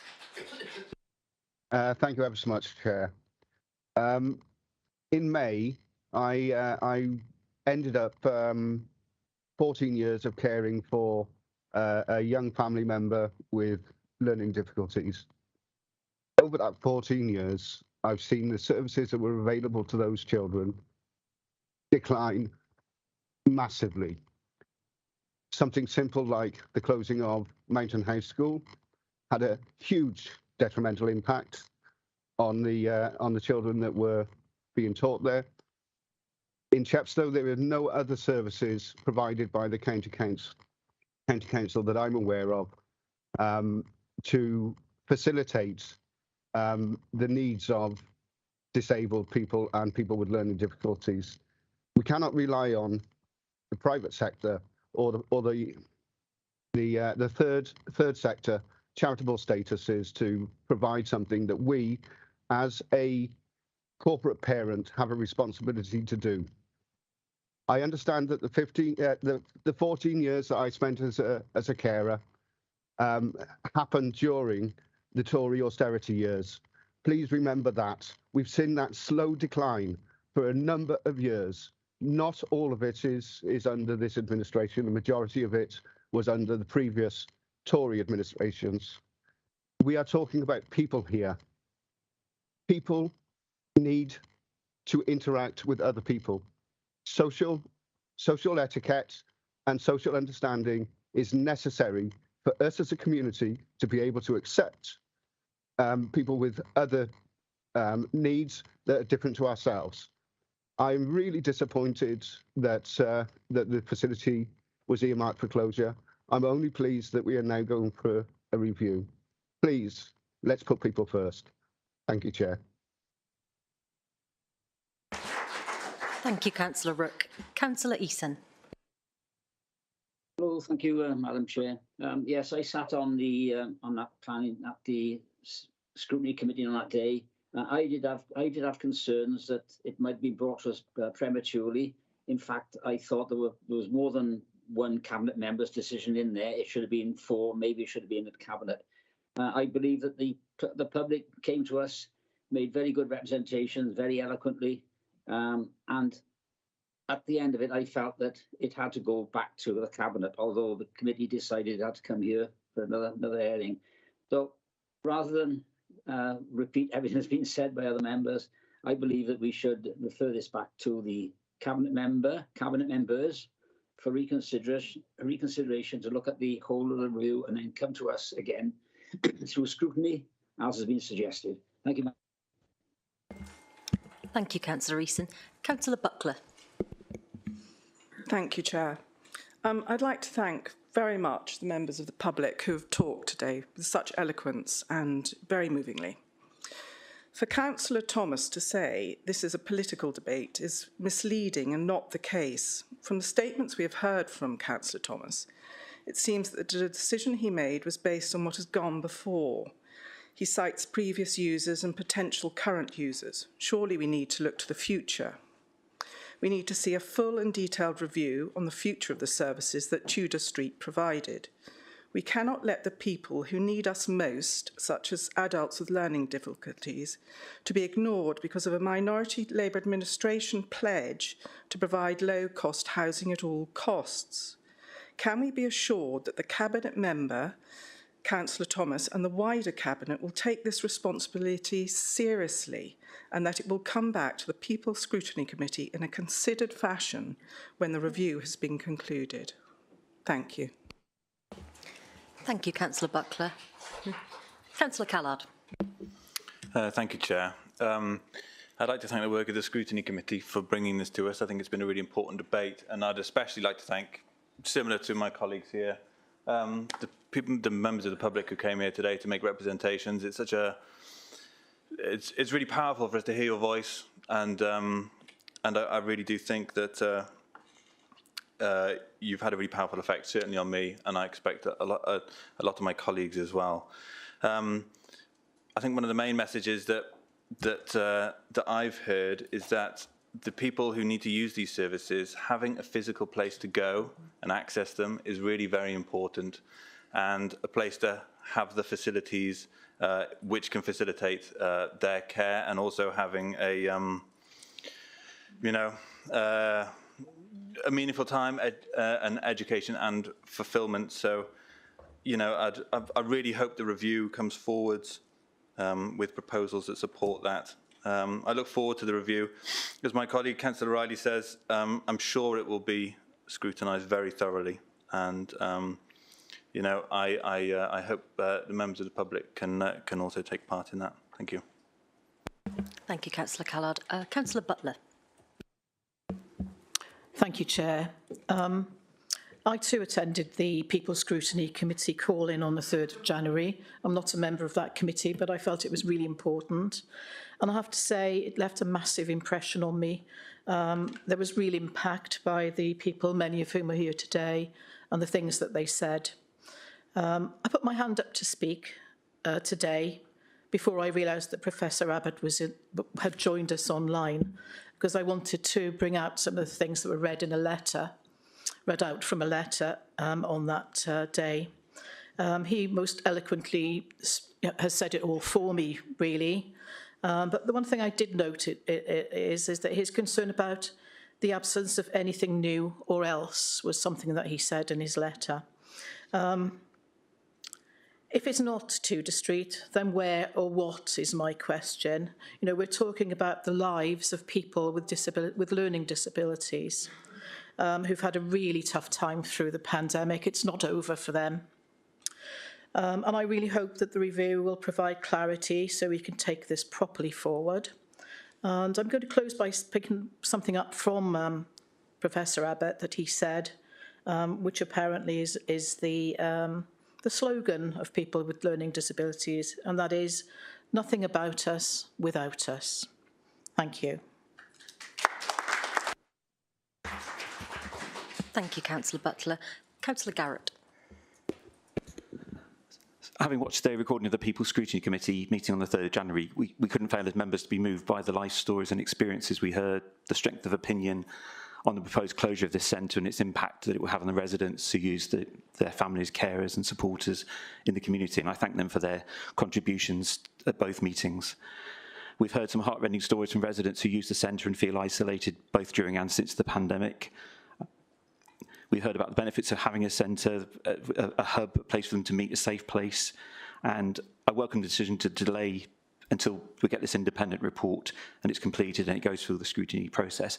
I'd just like to seek some clarification that those members of the community who feel they haven't been consulted yet will be consulted on by the reviewers. We're on the 19th of January now, so there's time for them maybe to engage with those people who feel that they haven't yet been consulted.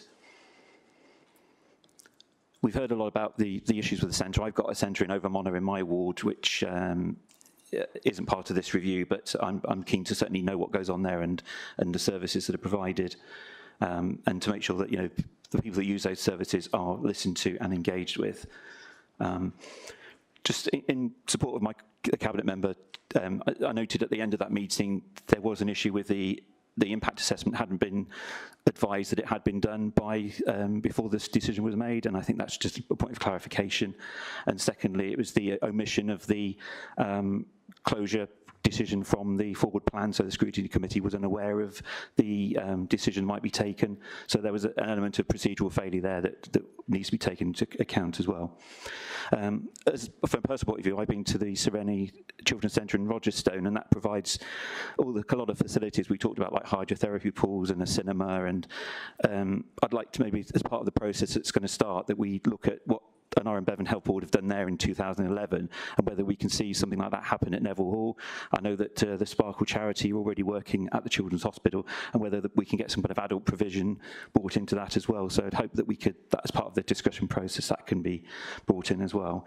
So lastly, I think this decision should go back to Cabinet, and the democratic process has worked in this case, and I hope the families and carers and their supporters feel that they have been listened to now and that they will be listened to going on. Thank you, Chair. Thank you, Councillor Garrett. Councillor Bryn. Thank you, Chair, and all the members of the public who've spoken today.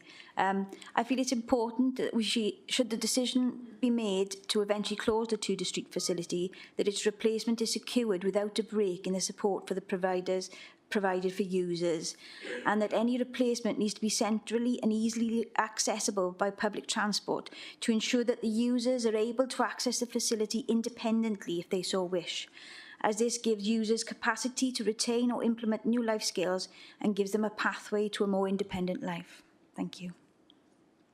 Thank you, Councillor Bryn. Councillor Davies. Thank you, Chair. May I also pay tribute to those in the public gallery this afternoon who've shared such powerful testimony with us this afternoon, and pay my own tributes to those who've been involved in the campaign to preserve and protect this vital community asset, to which many of my own residents in my ward of Llanfaes Fawr over many years have derived valuable comfort and support. A question, if I may, to the Cabinet Minister. Notwithstanding the warm words of reassurance offered by Councillor Thomas, might the Cabinet Member confirm, for the benefit of those both in the public gallery and indeed observing proceedings online, that irrespective of the outcome of this review, the authority's draft budget for 2023-2024, which of course is currently out for public consultation, already proposes a cut of £300,000 to the learning disabilities budget across the county? Can you confirm that is my understanding of what this administration is proposing? Thank you. Thank you, Councillor Davies. Councillor Strong, Jackie Strong. Thank you, Chair. I don't want to go over some of the really excellent points that have been made in the chamber this afternoon. I'd like to also thank members of the public that are here today, and also as part of that scrutiny committee, the powerful messages that we got in the chamber. I just want to just make sort of fellow councillors aware that I've actually worked in the field of learning disability for 50 years as a social worker, as a learning disability nurse when I left school. And David Abbott, Professor David Abbott's letter that he read to the scrutiny committee actually resonated with me. Councillor Riley has mentioned Lamfretford Grange. I worked at Stoke Park Hospital in Bristol, so I know the distance travelled for people with learning disabilities and their families. I also remember I was an officer of MCC. I was a social worker within one of the teams. I supported social work students that were placed at Tudor Street doing their 20-day placements a few years ago. And My Day, My Life was set up as a beacon of good practice. And the question I would like to ask is, what has happened? I've got another question as well before I finish. The other one is if this review has happened, and we've heard from people behind us that some people haven't been part of that review, how can we actually capture not people that are currently using the service, people that have gone back beside the wayside really because of the pandemic and no longer feel that they're able to access that service, but in a previous existence, I worked as a social worker doing transitional planning for supporting children with a range of complex needs, including learning disability, into adulthood. How are we capturing the views of those young people as well? So a couple of questions there, but thank you very much. Thank you, Councillor Strong. Councillor Keir. Thank you, Chair. Yes, I spoke at the Scrutiny Committee on January the 3rd, and I represent the Llanbalech and Usk ward. And I would like to thank the members of the public who have spoken so passionately today. A lot of them are from the Abergavenny area, but the point I want to make, this is not just about the area surrounding Abergavenny, it is also about Monmouthshire. The parents of one of my constituents have asked me to speak again today. Sean is 54 and he has Down syndrome.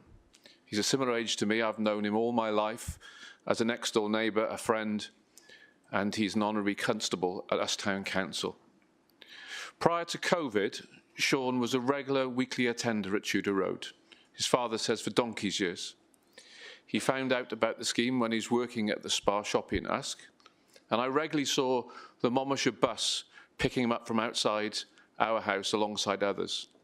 His father tells me how wonderful the service was at Tudor Road and in particular, how it was hugely positive and changed his social skills and how he enthusiastically became PC literate. Sean refers to his wonderful mates there and now, but more importantly, how he misses them. He and his family understood about the COVID closure and have been asking me when it would reopen. But of course, I can only tell him of the current position.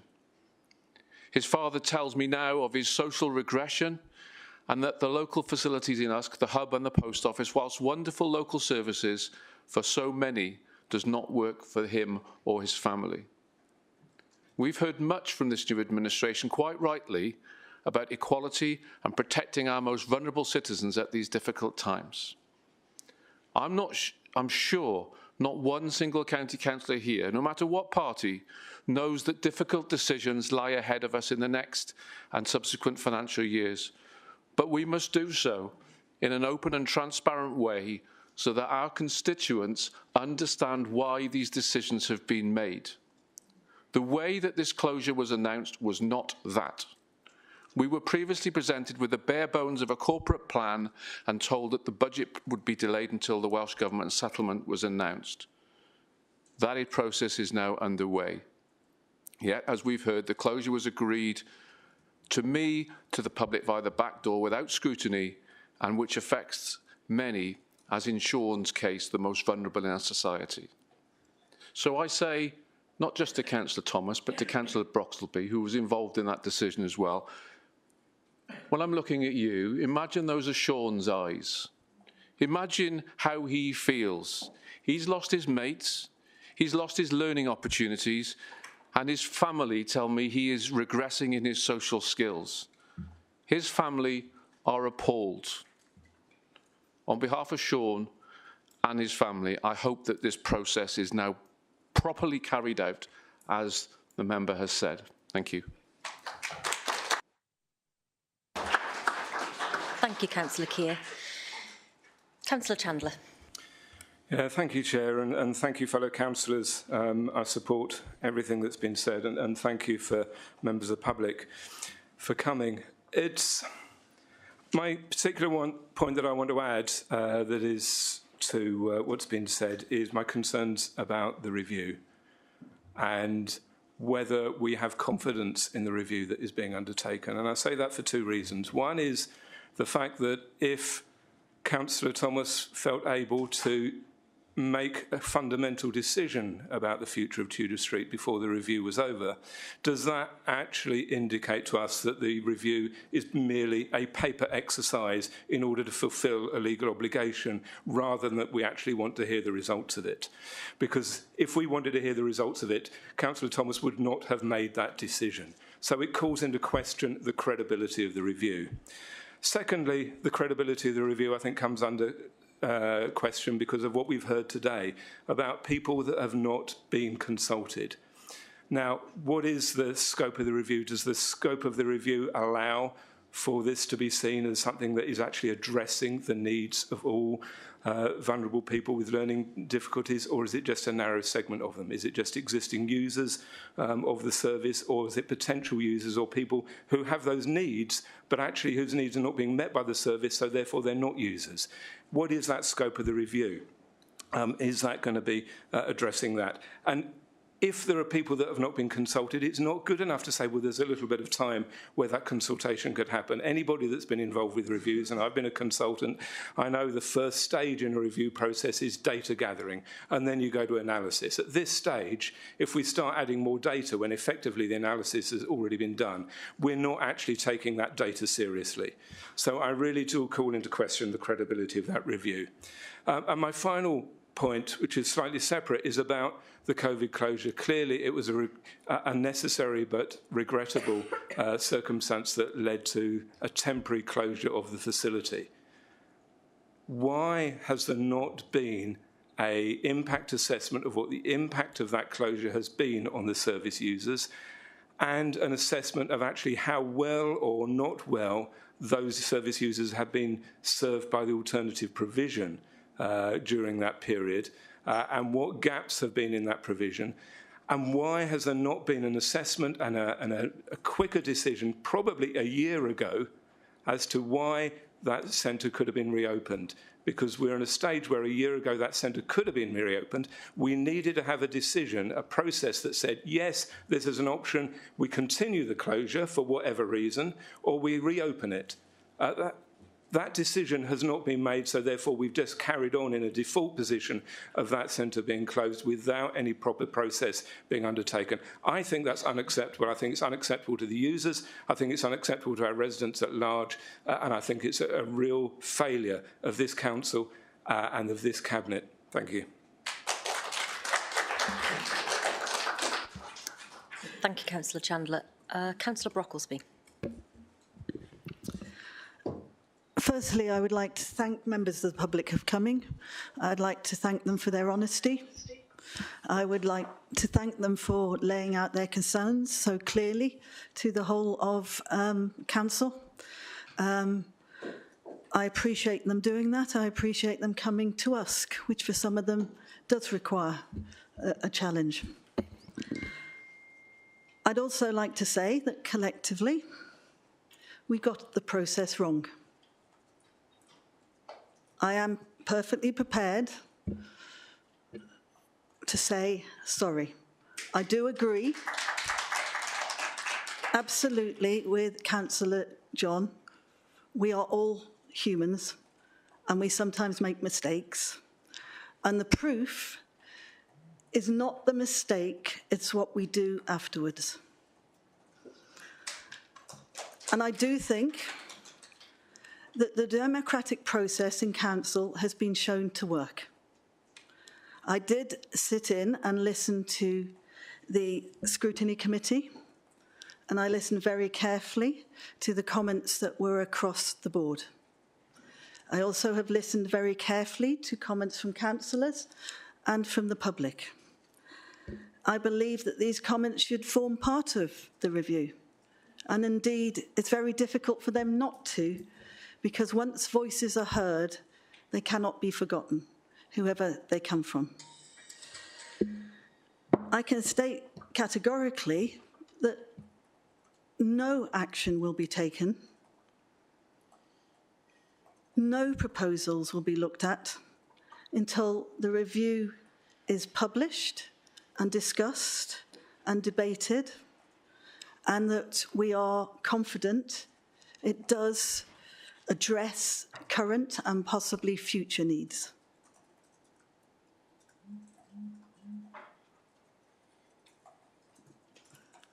And I would finally say that I do think we have to wait for the outcome of the review as it's brought forward to Council and through scrutiny before I'm prepared to make any statement on the actual content or way we go forward. Thank you. Thank you, Councillor Brocklesby. Councillor Howarth.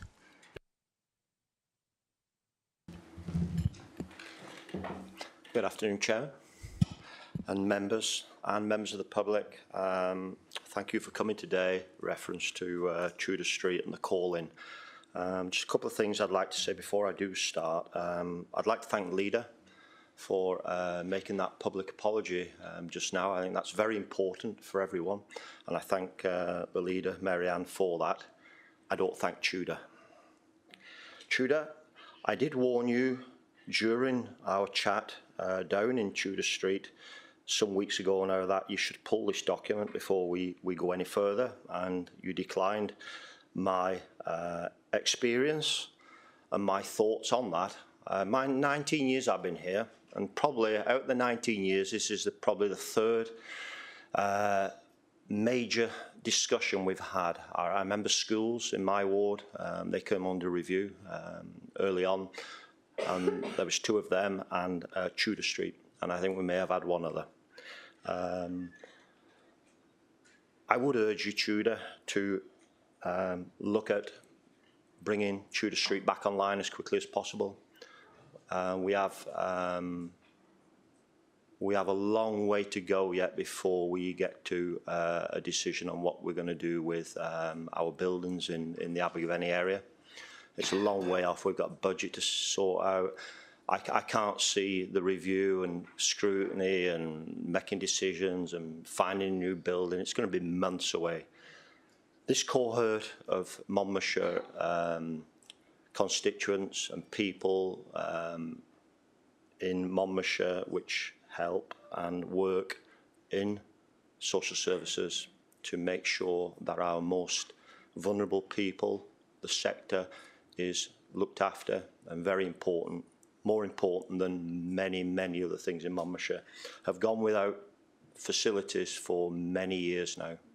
I wrote to the Cabinet member probably 18 months ago now about Tudor Street, and rightly so, she did reply with the COVID situation, and I think it was the second outbreak that was coming along. She did reply, and I accept all that, and everybody did accept all that. We couldn't do nothing with Tudor Street, and that was fair enough, but people were desperate, and they were desperate to have some facility. They've been pushing people around Abergavenny, looking after them, looking after their needs for weeks, months and years now in the rain. They don't get to choose what the weather does to them. They don't get to choose which place they can go to. They just got to find somewhere to get in out of the rain, out of the weather. And then people want to get together. They want to talk. They want to do the things that every one of us do anyway. And they're given that opportunity in Tudor Street. Tudor, I'm sorry, but I've got to say your position as Cabinet member, me personally, I would ask the Cabinet to review where we are with your position. I'd ask you today to resign and stand down. And that's the first time in this council chamber. I've been here many, many times in this chamber. That's the first time I've asked a Cabinet member to do that. We should not be here, members. We should not be here. You've not listened again today. Your opening statement was, most of them people who spoke, they weren't questions. You answered every one of them. They were questions. They were significant questions. That was your opening statement. There were no questions, there were statements. I don't think you're capable of running social services within Monmouthshire Tudor. Sorry to say it, I do not think you are capable of doing that. Sorry, your background's education. You've got to have years and years of experience to work with cohorts within social services. You have not got that. I'm sorry to say it, you have not got that. I'd urge you to reconsider where you are. I welcome every member speaking today. I think your input has been brilliant. I'd love to put a motion to get Tudor Street back open. I'd love to do it. And I know legal says I can't do that today. I cannot do it, but I'd love to do it because I know we get Tudor Street back open. Whether it's for 3 or 4 months, that does not matter. Tudor Street is so important for this council and for the cohort of people which want to use it, and others as well, that we have to do something. We just don't walk away from here today and wait for the review. We cannot do that. That's not right to do for Monmouthshire people. And I've written down here, and this is a problem we have now, is do I trust where we're going with this council at the moment? Do I trust it? I'm sorry, but I don't.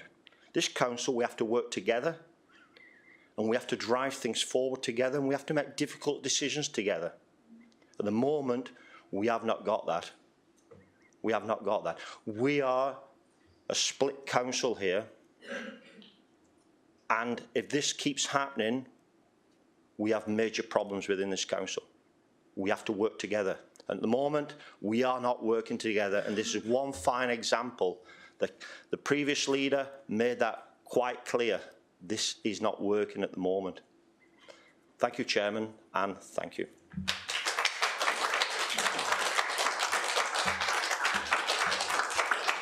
Thank you, Councillor Howarth. Councillor Taylor. Thank you, Chair. A couple of points. First of all, I'd like to thank again Councillor Howarth for bringing this to our attention. And members have noted that there has been an apology from the leader about the process, but I think it's really, really important to note our concern here is the lack of due process. That is why we called it in. Whilst it was perfectly legal for this to be an individual Cabinet member decision, and we're not challenging that, we know that, there was a complete, in our view, lack of judgment. And that is the issue at hand here, because one has the Constitution to guide us, but we also all have to exercise our own judgment. And when we look to the leadership of the council, we expect that judgment to be there also. That is why we called this decision in. We've all heard very important and moving accounts, both at the call-in and also here today. I would like to say that you're quite right, the call-in process exists for us to bring decisions to account, but we shouldn't have had to call in such a vital decision which has so many stakeholders. I reiterate my point. I made this point at the call-in that I said there was no equality impact assessment. There is an equality impact assessment, but frankly, what it has in it, I would say there is no equality impact assessment. It's exceptionally weak. And what it relies on in mitigation for this decision is that the review, this magical review of My Day, My Life, to effectively mitigate against all of the impacts on the people who used the service previously. And I note it says, some people may experience disappointment about the loss of Tudor Street and anxiety over service changes that this will mean. That's not enough. That's not good enough.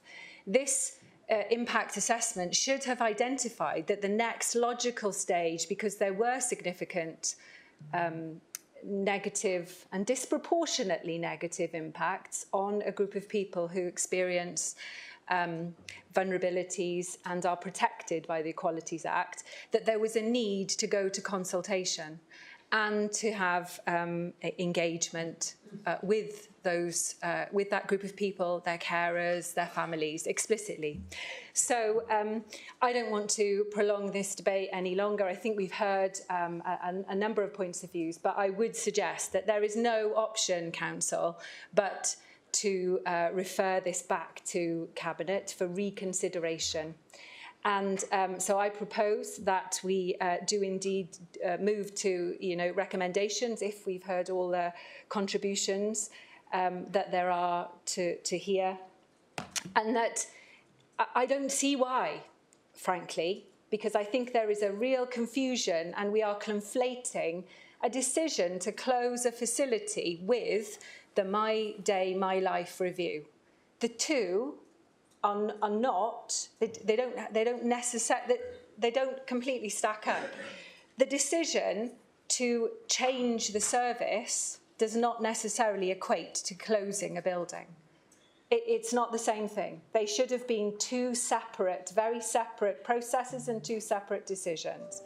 Therefore, I cannot agree with the Cabinet member that the provision cannot be reopened, and that we should use that opportunity of reopening the provision to engage with people who use the services. I'm quite concerned that Councillor Thomas has suggested that the provision is really not up to scratch, because it clearly was when we closed it in 2020 because of the COVID outbreak. I don't know what deterioration there has been during that time, but it is probably, and we don't have the detail before us, but I don't see why it at least can't be looked at or considered.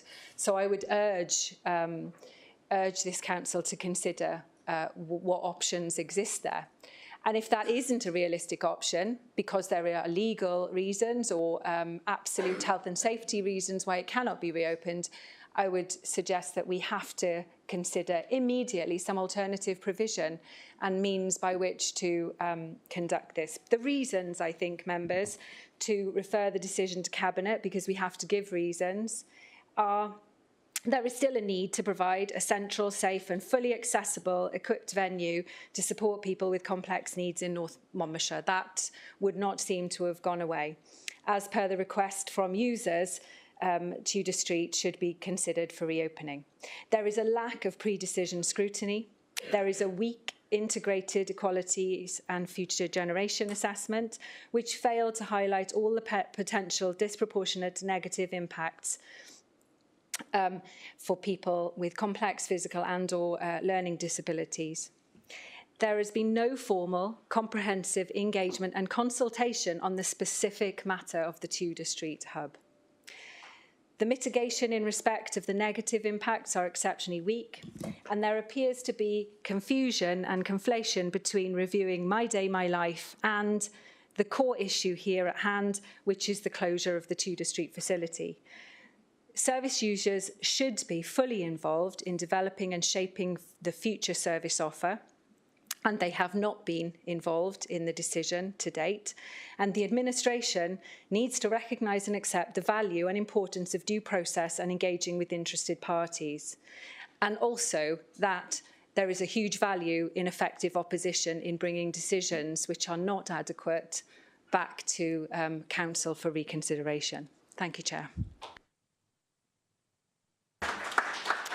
Thank you, Councillor Taylor. Councillor McConnell. Thank you, Chair. And thank you to the members of the public who've come today on a second occasion and made their points so powerfully and so movingly. And as the leader has said, what they have said will not be forgotten and has had a lasting impact. As has been acknowledged, the process that occurred wasn't right. The democratic process has worked extremely well. It's worked extremely well, as it should. So that error is being rectified as we sit here and go through this process.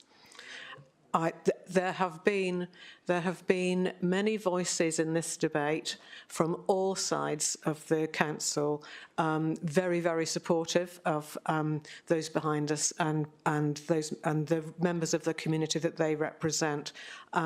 So it is I am sort of disappointed that something which is clearly now, one, a lot of agreement, a lot of concern, and a lot of sense of direction for the whole council, in a few cases, is turning into a political football, and that is the very last thing that should happen in this case. Chair, a point of order. By way of personal explanation, there is certainly no political football here. We have called this in because there's been a lack of due process. That's not political football. There is nothing political about the independent. That's exactly. Yeah, I'll answer that point. That is the point. I would thank you for calling this in, and I would thank you for being part of that process, that due process. That's not what I'm calling political football. It's the accusations about the competence of one side or the other, when I think, in fact, a council which is very finely balanced is doing a very fine job, and I don't want the nature of this debate to prevent us from continuing to work together. And of course that will contain challenges and debate. But if it's used as a way of causing division as against challenge, that would be a very great shame at this stage in what is going to be a very difficult year. Thank you. Thank you, Councillor McConnell. Councillor Bond. Thank you, Chair. Please, can I also thank the members of the public who've come along and what has been said has had a very powerful effect on all of us. So thank you for coming. The proposal to take back this this proposal to Cabinet after the review, with all the additional comments made and accepted by the leader, such as ensuring a robust review, should be agreed to. This issue did not go through the normal process due to timings, as stated by the officer, Peter Davis, at the scrutiny meeting. If you look at the recording of the meeting that was stated, and whether the officer wants to mention again, I don't know. This process has now been a democratic process, but mistakes have been made which will be rectified. So please, can we vote this to go back to Cabinet after the review and have a successful and meaningful, robust review? Thank you. Thank you, Councillor Bond. Councillor Birch. Thank you, Chair. I make no apology for looking at every asset that the council has which is underused or unused in order to look for opportunities to meet the needs Councillor Taylor? of our homeless people. Sorry, Chair, in just this for county. clarification. However, I'm just going to find out what she wants. Are you allowing people to speak several times in the debate, Chair, just for clarification? Or have you just... May I finish? I will be brief. So that's completely my error, and I apologise for that, Councillor Taylor. No, my bad. Sorry. I answered a question previously. May I finish? I'm informed that she hasn't already spoken in the debate. So she answered a question. So if I may, however, if I may finish, I do accept that in this case we moved too fast. We did not see that this was a facility that was very much loved, and that people have greatly missed during the pandemic. And I would thank the members who called it into scrutiny and the members of the public who have stood up for their needs so strongly. It has been a bruising process, but a moving process. I'm hopeful we can now move forward and come to the right decision about future provision and about the future of the Tudor Street building. Thank you, Councillor Birch. Any further contributions? Chairman, I just put in the chat bar that I support, I second Councillor Taylor's proposal. Okay. Thank you, Councillor Howarth. Right, Councillor Thomas, I'm going to come back to you. Yeah, thanks everybody for your contributions, particularly thank the members from the public gallery, and for those, obviously most of those came to scrutiny. I would join the leader in apologising in terms of this decision, but as I said earlier on, it wasn't that I took that decision arbitrarily or on my own or without looking at the evidence. It was a decision in consultation with the leader and with the cabinet. And I would agree that in terms of the process, it certainly wasn't, as it were, illegal. It wasn't something that I did without telling anybody, that I took on an independent cabinet member decision and just took it upon myself to close the centre without referring, to the leader, who is obviously, in effect, my, in this role, is my boss. Unless the leader and the rest of the cabinet have lost confidence in me, I will not be resigning today. I don't propose to resign today. And obviously, some people, Councillor Howard, might well not like that, but I'm afraid unless the leader and the rest of my group have no confidence in me, then I will not be resigning. And if they choose, yes, to ask me to give up on the role, then yes, I would do that. And if I didn't feel that I was doing a reasonable job, which looking after really a huge section of the council's work, and certainly I will remain in post until I am told by the leader, well, yes, you're not doing a good job. You are not able to carry on. In terms of the review, yes, I will be working with my senior officer, my chief officer, Jane Rogers, to ensure that that review is robust and that it's asking the right people and the right questions. As somebody said earlier on, in the last administration, they took a very difficult decision, which I fought against, which was the closure of Mountain House. And that I went down there because I was chair of CYP on numerous occasions. Point of order, Chairman. Tudor House. Councillor Howarth. Absolutely nothing to do with this whatsoever. We've heard from you guys a couple of times now. I'm keen just to let Councillor Thomas wrap up, okay? I'm only stating a fact here. But I went down there, children crying, etc., parents distraught, but the school was still shut. And that decision was taken. Those children had emotional and behavioural issues, but that decision was taken. In reality, the decision to close Tudor Street in advance of the review obviously was not a good decision. They were at a mismatch, and I regret that. But I do not bear that, as it were, alone.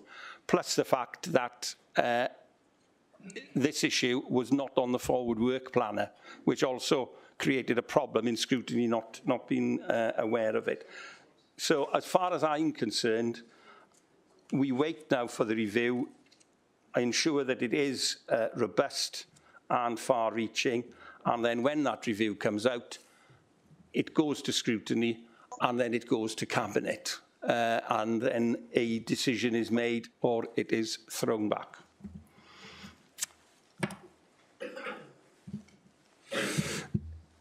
Okay, thank you for listening, and I'm grateful for the lengthy debate today. It's been useful, as it was in the Scrutiny Committee. Diolch yn fawr, thank you.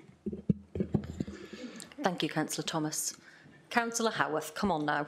I know. Really? I'd just like a little bit of clarity from legal now. For members of the public also, because it is very important that we're transparent and making sure that everybody knows and understands direction. We are then going to wait for the review. The review then will go to scrutiny. Scrutiny then it'll be in the forward planner, so the Cabinet will set a date. That date set by Cabinet to listen to or talk about the review and make a decision of the review will be subject to call-in. Is that right? Thank you. Yes, thank you for that clarification. Yes, that is the process, yeah. Councillors, you should see a vote function appear in your chat box, so please, we are ready to vote on whether you will accept this report.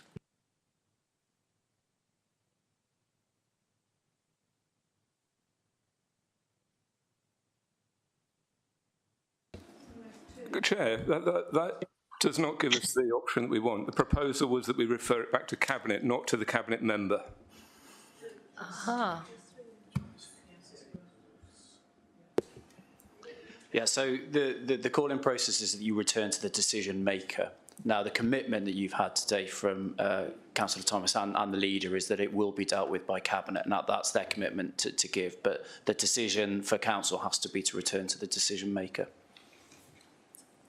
Councillor Powell. I believe it should come back to scrutiny first before it goes to the Cabinet. Surely we have to scrutinise it before it goes to Cabinet. That's not the process. Chair, if I may. Yeah. So we've gone through the call-in process. Council has the options that have been placed in front of it, and they are correct. It has to be referred back to the decision maker. That's what the Constitution requires, and it has to be done within 10 working days of this meeting. There is a Cabinet meeting lined up for the 1st of February, so the decision report plus a report containing all the points covered here today, so for example, the points that Councillor Taylor made when she stood up and was quite specific about them will be contained in that report. And that commitment that has been given today is that it will go to that Cabinet meeting, and that at that point the decision regarding Tudor Street will be deferred. Thereafter, you will have the review completion, however that falls out, and that's obviously not for me to speak to. You will then have scrutiny involved in whatever decisions are required, and then ultimately we'll go back to Cabinet.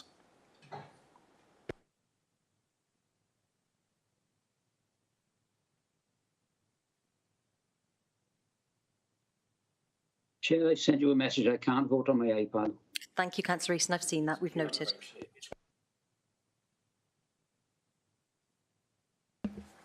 Councillors, the decision has been made to refer the decision back to Cabinet members for reconsideration, with reasons. Right.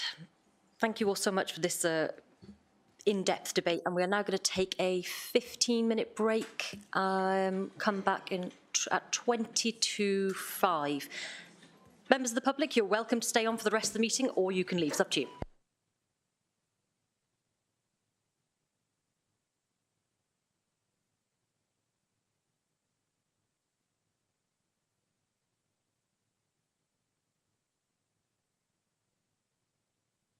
Are you there, Nicola Perry?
People, Rachel is currently unavailable. Please leave a message after the tone. When you have finished, please hang up or press the hash key for more.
Don't make me shout again.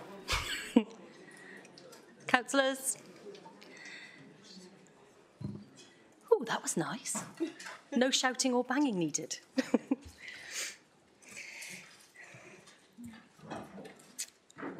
Okay, so now we're going to come to item 6.2 on the agenda, Corporate and Community Plan. Councillor Brocklesby. Thank you, Chair. Councillors, I return to Council today with the draft Community and Corporate Plan in accordance with the request from the October 27th meeting of the Council to bring a revised, more detailed and robust Community and Corporate Plan containing measures and targets back to our January meeting. Let me first lay out the context. Our Community and Corporate Plan, taking Monmouthshire forward, working together for a greener, fairer, more successful county, draws on all the resources we have to become a zero-carbon county while also supporting well-being, health and dignity for all. In developing our strategic plan, we worked across Council and with people in the community and those with expertise and knowledge. I would once again like to take the opportunity to thank them for their contribution and to acknowledge their willingness to devote the time and energy to the plan's development. This plan has been produced against a backdrop of political and economic uncertainty. Yesterday, Cabinet presented our draft budget for consultation. Monmouthshire County Council is facing unprecedented cost pressures of 26 million. Energy costs, inflation and price rises, pay awards and rising interest rates are all contributing factors. We have received a higher than expected funding boost from the Welsh Government, of which I am grateful. And although we are able to increase spending in vital services like education and social care, increasing demands in areas such as children's services, adult social care, homelessness, additional learning needs and home-to-school transport means we do not have the full resources to meet all these demands. This plan does not shirk the challenges or ignore the operating context. I'll remind you all that last year's word was permacrisis, and we remain in uncharted crisis. Crisis is never the moment to batten down the hatches. We need to be bold, remain innovative and connected to our residents, our town and community, councils, police and fire services, businesses, voluntary organisations and sister authorities. Together, as the plan emphasises, we can meet the challenges we face with the hope and optimism to deliver the priorities set out in the plan. The plan is forward-looking, focusing on the long term and on the well-being of current and future generations, with equality and sustainability at its core. We work now to maintain the quality of services, and we will work as we deliver this plan in partnership to strengthen and transform our delivery of services, always focusing on preventing people falling into greater hardship or failing to thrive in school or work. Promoting greener, fairer and healthier ways of working and living, and fundamentally, our aim will always be to protect the most vulnerable in our environment. To remind Council, our priority goals are a fair place to live, where the effects of inequality and poverty have been reduced, a green place to live and work with reduced carbon emissions, making positive contribution to addressing the climate and nature emergencies, a thriving and ambitious place full of hope and enterprise, a safe place to live, where people have a home that they feel secure in, a connected place where people feel part of a community, are valued and connected to others, a learning place where everybody has the opportunity to reach their potential.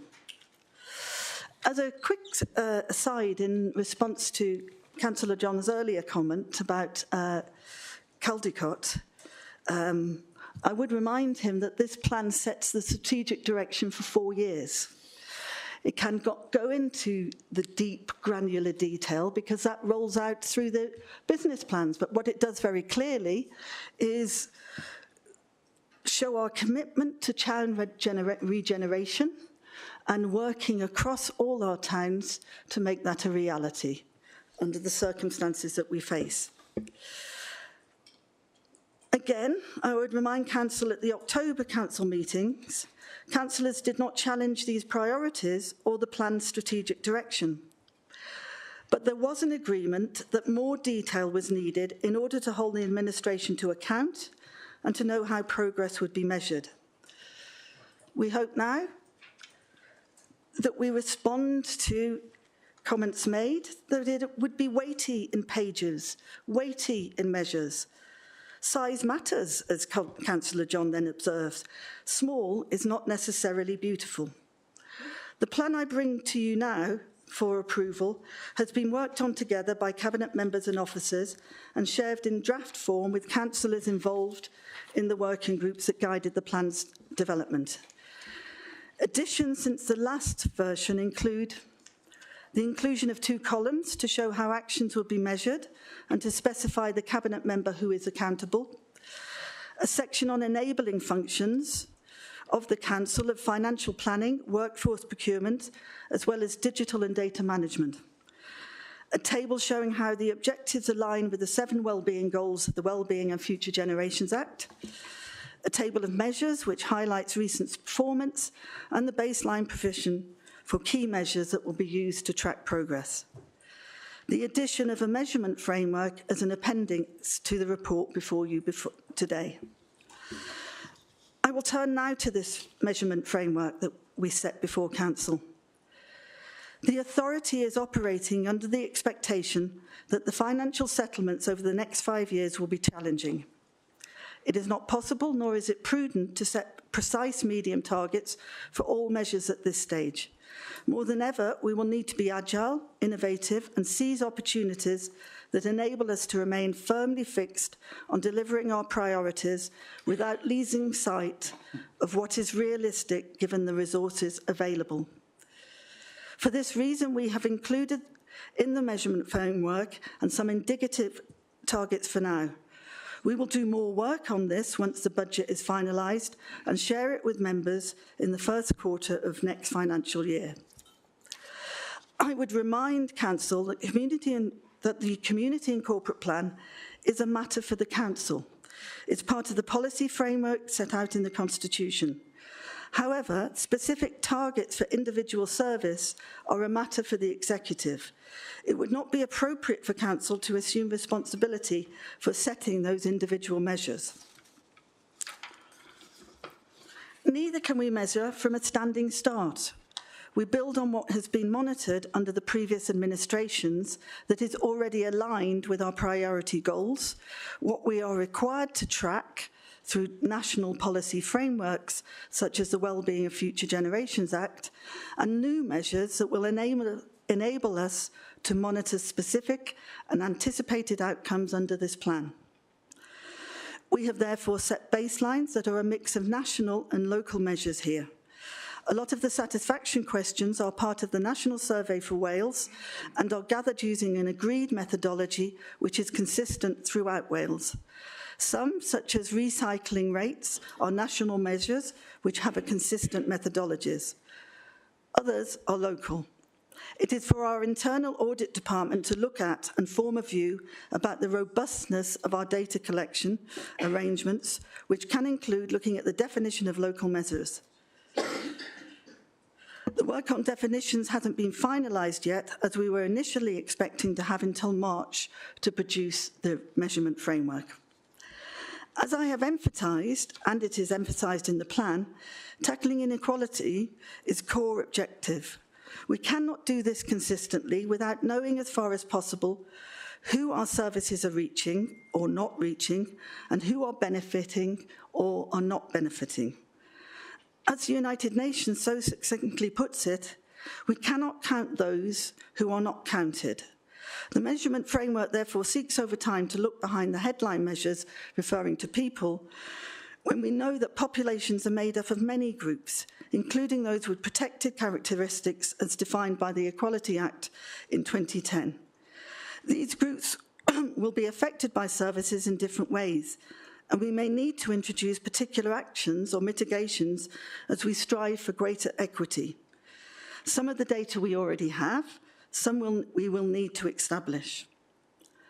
I would now commend the Community and Corporate Plan for approval and ask Council to receive the provisional measures and targets and agree that any changes to them required as a result of the approval of the 2023-24 budget will be available to members in the first quarter for 2023-24. Thank you very much, Council. Thank you, Councillor Brocklesby. Councillor Callard. Thank you, Chair, and thank you, Councillor Brocklesby, for bringing the plan back. I'm really pleased with the changes that have been made. I think it's a much more substantial document than it was when it came before us in October.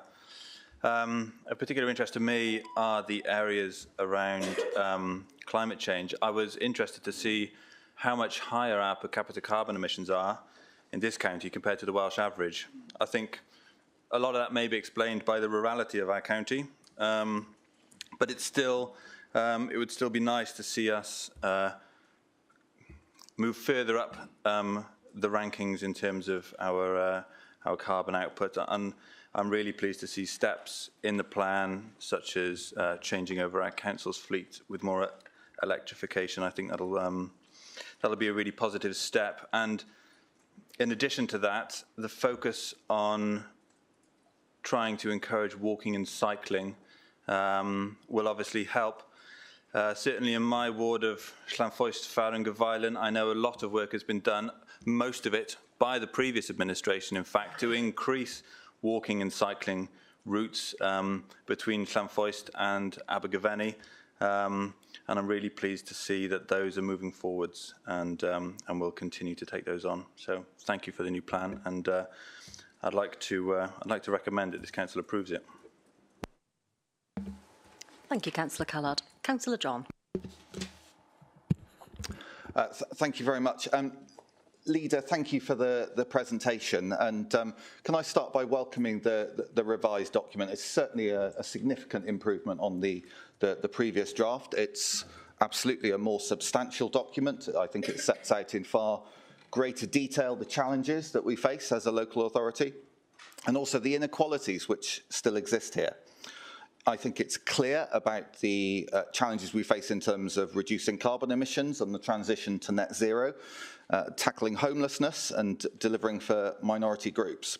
I think it sets out some of the demographic changes very well that we've seen in recent years, particularly with an ageing population, but a falling birth rate and a declining population of younger people.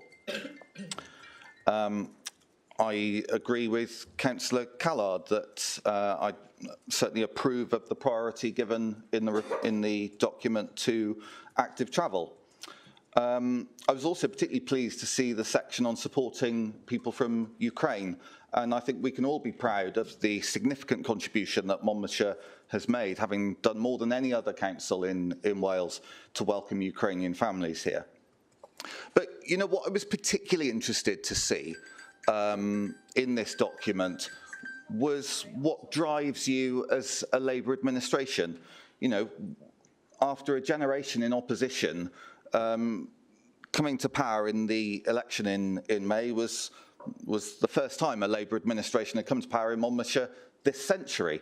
So I was really keen to see what motivates you in politics, what drives you, what are those values that are going to guide this 5-year mission. So I really wanted to read the values and principles that are important to you in politics. And I was interested to see that the 5 values of teamwork, openness, flexibility, fairness and kindness are identical to the values that we published in our document in December 2021. I didn't know that you shared our Conservative values, but welcome. We'll pass the Conservative membership forms round later. But when you actually read, well, you know, what do you mean by openness? What do you mean by teamwork? So openness, we're open and honest. People have the chance to be involved and tell us what matters. Our document from December 2021 says we're open and honest. People have the chance to be involved and tell us what matters. Kindness. Your document says we will show kindness to all those we work with, putting the importance of relationships and the connections we have with one another at the heart of all interactions. Our document from 2021, it's word for word, identical. We will show kindness to all those we work with, putting the importance of relationships and the connections we have with one another at the heart of all interactions. You read the section on values, they're identical. You've cut and pasted our values into your report. Do you not have your own set of values that are going to drive your mission? Did you not want to shape your mission yourselves? Did you just think, oh, nah, let's just cut and paste what the Tories had in their document? The Oxford comma's even in the same place. It's identical. So the offer's there. If any of you want to cross the floor and join our group and share our values, then the offer is there. But the plagiarism doesn't end there. Your 6 objectives, which you say derive from your manifesto, a thriving and ambitious place full of hope and enterprise. Yet our document, December 2021, one of our 4 key points, an ambitious place full of hope and enterprise. It's the same. You plagiarised our document. What's disappointing is you haven't plagiarised the policies. So I gave to the leader soon after the election a copy of our manifesto, and I said, if you can find the common ground, and there is plenty in there, we'll support you. So that offer is still there. Because there are areas where we agree, and where we agree, we're keen to work together. I think there are a number of mistakes in the document. For instance, you don't seem to know how many schools there are in the county. There's a reference to Monmouthshire having its own special school. Well, we did. That closed 4 years ago, but that looks like another section that's just been cut and pasted from another document to pad out this report.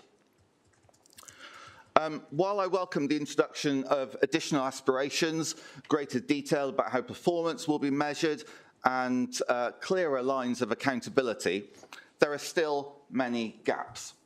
For example, page 18, it says, we will improve local bus network and work with Transport for Wales to improve local rail network. Well, that's very nice. We all aspire to better bus and rail services, but how are you going to do it? Are you going to invest in stations? Which ones? Are you going to push for additional services? Are you going to champion the Mega Walkway station? Not mentioned at all in the document. No mention of investment in Seven Tunnel Junction or improvements to the Cinderella line to Chepstow. So while it says that the pledge on bus and rail, while the pledge on bus and rail services will be measured by the number of bus and rail passengers, we don't know how you're going to try to achieve this. We don't know the baseline figure for future comparison, or what sort of improvement would be considered a success. There are so many woolly aspirations in here, it means we can't properly hold you to account for delivering on your promises. And the leader said that, well, you know, in a 45-page document, you can't go into specific detail about, you know, the specifics about what you're actually going to do. Well, you know, this is an A4 page where we tried to condense our commitments, and there are loads of specific points in here. I won't read them all out, but certainly Mega Walkway Station is mentioned there, as is Seven Tunnel Junction and leisure centres in Chepstow and Abergavenny. There's no mention of Chepstow in the entire document, not even Chepstow School. Indeed, there's nothing at all on the next stage of what we used to know as 21st Century Schools, the 21st Century Schools programme. There's nothing on where you're going to go in terms of ensuring our school estate is up to scratch, other than the 2 projects you've inherited, which are the 3 to 19 school in Abergavenny, sorry, the 3 projects, I should say, a Welsh medium school in Monmouth and a new home for Ysgolefenni. So no ambitions to improve our school buildings any further. That's really disappointing. There's no mention of any specific infrastructure investment, particularly in the south of the county, by way of a Chepstow bypass, improvements to the B4245, the M48, or infrastructure investment to support your replacement local development plan.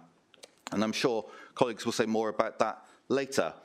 We're nearly a fifth of the way now through this council term, and we were told that the corporate plan needed to be co-produced, so it was well aligned with the council's budget. Well, it doesn't feel like they're very well aligned at all. The corporate plan promises a thriving and ambitious place full of hope and enterprise.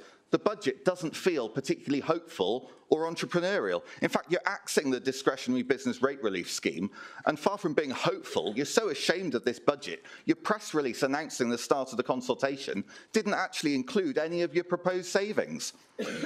In yesterday's cabinet, one cabinet member described the budget processes as harrowing, and I absolutely understand that difficult decisions are tough. But I thought the leader actually hit the nail on the head when she said yesterday that in recent years it's innovation that has enabled this council to be so lean. And I think that's true. Many services have been transformed in recent years. But where's the innovation? Where are the transformative proposals in this document? I can't see any. The budget seems to be a compilation of assorted, least politically painful cuts without a clear narrative or strategy behind them. And this document ought to be supportive of whatever that strategy is. We know you considered mothballing the Borough Theatre and considered closing the recycling centre outside Monmouth. Again, there's nothing in the document about those services. Now, an area where the previous administration was making some progress in innovation was in leisure centres, refurbishing leisure centres to introduce new income streams, to drive up memberships. Memberships, of course, trebled after the refurbishment of Monmouth Leisure Centre, and we recently completed the first stage of Abergavenny and invested significantly in Chepstow. But this is unfinished business, yet leisure centres don't appear in your document at all. Councillor John. Wrap it up, I'm going to wrap it up now. Many other things, there's no mention of early years or nursery provision or childcare. So in conclusion, I think this is an improvement on the first draft, definitely. You're going in the right direction, but I think there's significant work to do. It remains light on substance, and we can't support this as a final finished document today, I'm afraid. Thank you. Thank you, Councillor John, and I'm sure we will all take your kind offer to swap sides terribly seriously.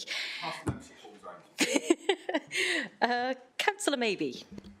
Thank you, Chair. I'd just like to start by saying the only thing I'm ashamed of is the condition of public services in the whole of the UK, which are a result of so many years of Tory austerity, and that I am deeply ashamed of.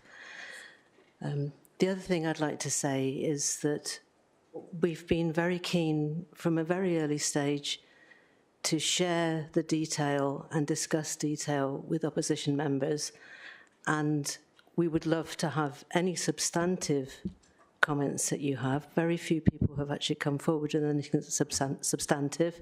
We've had a lot of rhetoric instead from you today, Councillor John, which is a shame. I actually think we do have a lot of common ground. And I'd just like to address a couple of the key areas, because I think you've quite rightly raised these, and so have other opposition members in the past. One of them is obviously on transport and mobility, which is incredibly important for us in this rural county. Again, I'm going to not spend time shouting at the opposition and blaming you for what's happened in the past, but to address the wider issue across the country that we find ourselves in, which is that our transport infrastructure is chaotic, outdated and underfunded. And we all suffer from that tremendously. And that is deeply shameful for us as a country. And it's deeply shameful when you go to other parts of Europe and you make those comparisons. I think yourselves have done your best to address that in the past. I really get bored with just throwing things at each other, I'm sorry. I think we will do our best, and there are certainly things that you've initiated that we'll continue with, and there are other new initiatives that we will take. A particular issue that we face is the huge variety of different bodies that are responsible for rail, buses, active travel, and roads, and the funding programmes for improvement. At local level, we find ourselves in a situation where we'd have to knit back together these disparate areas, and it's very difficult to do that and form a coherent whole. As a result, although we do think that Welsh Government have set a very positive future vision with their national strategy, It's not clear how we're going to manage the transition, and this is a very painful and difficult phase. We will develop our local vision towards this future vision, integrating it with regional plans, which are to be formed under the new CJC. We will be, and we already have been, extremely proactive in making Monmouthshire's case for investment through the CCR Regional Transport Association, RTA, the Burns Delivery Unit, Transport for Wales, and directly with Welsh Government, as well as with our neighbours in Gloucestershire. The latter is particularly important for Chepstow, of course. And we will also investigate ways to support car and lift sharing. We set up a task group to do that. So I just think it was important to say that, because I do think people quite rightly highlighted the need to show the way that we're thinking on transport and to integrate that. The other thing I wanted very quickly to address is the issue around river pollution. We found ourselves at the start of this administration in a situation where opinions and positions on river pollution appear polarised and positive action was suffocated in a circle of blame. Something has to change if we're going to make any progress in tackling this genuinely difficult issue. River catchments cross administrative boundaries, including the Wales-England border, and different local authorities, regulatory bodies and commercial interests are involved. We are addressing this by working closely and openly with neighbouring local authorities and elected members, and importantly, across all political groups. I don't even know what political groups my colleagues I'm working with in the other local authorities are in, but I know they're across many groups. We feel that this is the only way that we're going to make change and move out of this circle of blame. We're actively involved in the Wye Nutrient Management Board, the new Usk Catchment Partnership and the new Commission, working with Herefordshire, Powys and Forest of Dean councils. We've also established open and regular dialogue with Dŵr Cymru, which has been really helpful in understanding what's been going on. And through these collaborations, we will engage positively with the agricultural sector, as well as with regulatory bodies, and seek support from MPs and the MS for a better way forward. So I wanted to put those positive points, because I don't think any of these things are simple, and simply listing a few projects doesn't really do it. We do think that the overall direction of travel is what's important for us to state there, and that's what we've done. Thank you. Thank you, Councillor Maybe. Councillor Fuchs. Thank you, Chair. Thank you, Chair. Sorry, frog in my throat. And I want to just start by thanking all the different councillors, the cross-party councillors and the third sector partners that fed into the part of the plan that I'm responsible for, which is the bit around poverty and inequality. And I think I'd like to echo what Councillor Maybe said, which is that we all sitting in this chamber want the best for our residents in Monmouthshire. We all have wards where people are living in poverty, where the cost of living crisis is really biting. And what we need to remember is we need to do the best for them. And one of the things I want to say is that we are building on the work that's gone before. I'm extremely grateful to the work of the community development team, including Jude, who is sadly leaving us today, and a big shout out to her for all the work she's been doing. But we're not throwing the baby out with the bathwater, and sitting behind this corporate and community plan is the Poverty Action Plan and the Social Justice Strategy that Councillor Dimmock was responsible for, I believe, in the last administration. So I'm not trying to score political points. I'm saying those things are continuing, and the good projects that were started are still ongoing. But as we know, poverty and inequality is growing, and the Welsh Index of Multiple Deprivation shows the area with the highest poverty levels in this order in the Monmouthshire County are Cantref 2, firstly, in Abergavenny. Overmono 2 is the second one in Monmouth, and thirdly, Thornwell in Chepstow. And it's important to remember that those are the most deprived areas, and our work on poverty and inequality will target the most vulnerable in our society. Poverty, of course, affects people in different ways, and it affects women even worse. They are more likely to be in low-paid jobs, at a higher risk of poverty and food insecurity, and have fewer savings and more debts than men. And we all know that these inequalities have increased during the pandemic, and we as a council must tackle them. So we want to make Monmouthshire a fairer place to live, and our actions will focus on 3 dimensions of poverty. That's access to income, access to services, and the ability to participate in social, leisure and cultural activities, as well as decision making. And we'll undertake actions in each area. Now, I'm not going to go through all those actions, obviously, but we will focus on the most vulnerable. For example, providing free school meals to all primary school children. This boosts attendance, it increases a child's lifetime earnings, and importantly, it reduces stigma. And as a school governor at Monmouth Comprehensive, I've seen the transformative power of free school meals. We will also increase people's access to income by ensuring our advice services are signposting people so that they get the maximum financial support that they are entitled to. So I would commend this plan to the council, and I would also ask everyone to remember and think that many of the actions spread throughout this document will support reducing the reduction of inequality. For example, under the housing part, a more energy efficient housing stock with a lower carbon footprint, that's going to reduce people's expenses, increase their income. Also in education, improved school attendance and reduced levels of exclusion will obviously raise people's education and educational standards and lead to greater income in the future. So it's a holistic plan, rather like the area that Councillor Maybe is responsible, the environment, which goes throughout the plan. The area of poverty and inequality is also extremely important and has measures throughout the plan. Thank you. Thank you, Councillor Fuchs. Councillor Neil. Thank you, Chair. And it's worth, I think, just mentioning to members opposite that when we are making genuine points about the weaknesses and gaps or even failures in plans or proposals by the administration, those are not political points, they're specific points.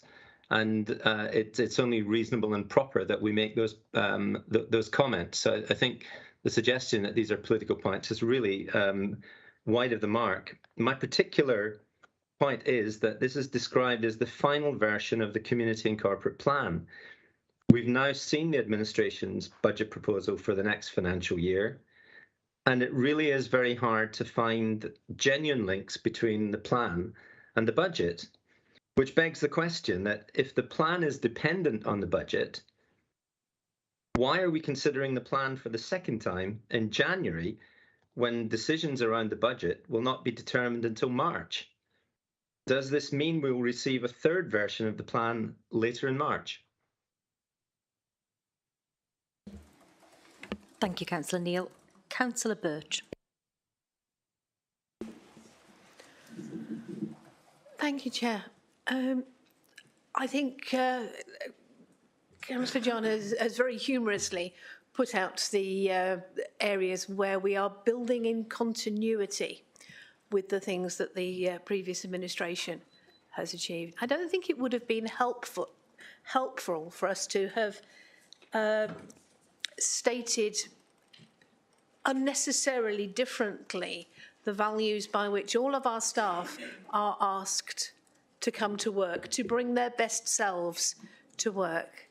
There are areas of agreement and there are areas of continuity, and I've greatly appreciated the involvement of councillors of all parties who have come together in trying to address the very real challenges that we face, particularly in the area of housing. I fully expect to be held to account for the numbers of homeless people that we have. It is a number that is one of the numbers that keeps me awake at night. And many of the things that are affecting that situation are not within the power of this council.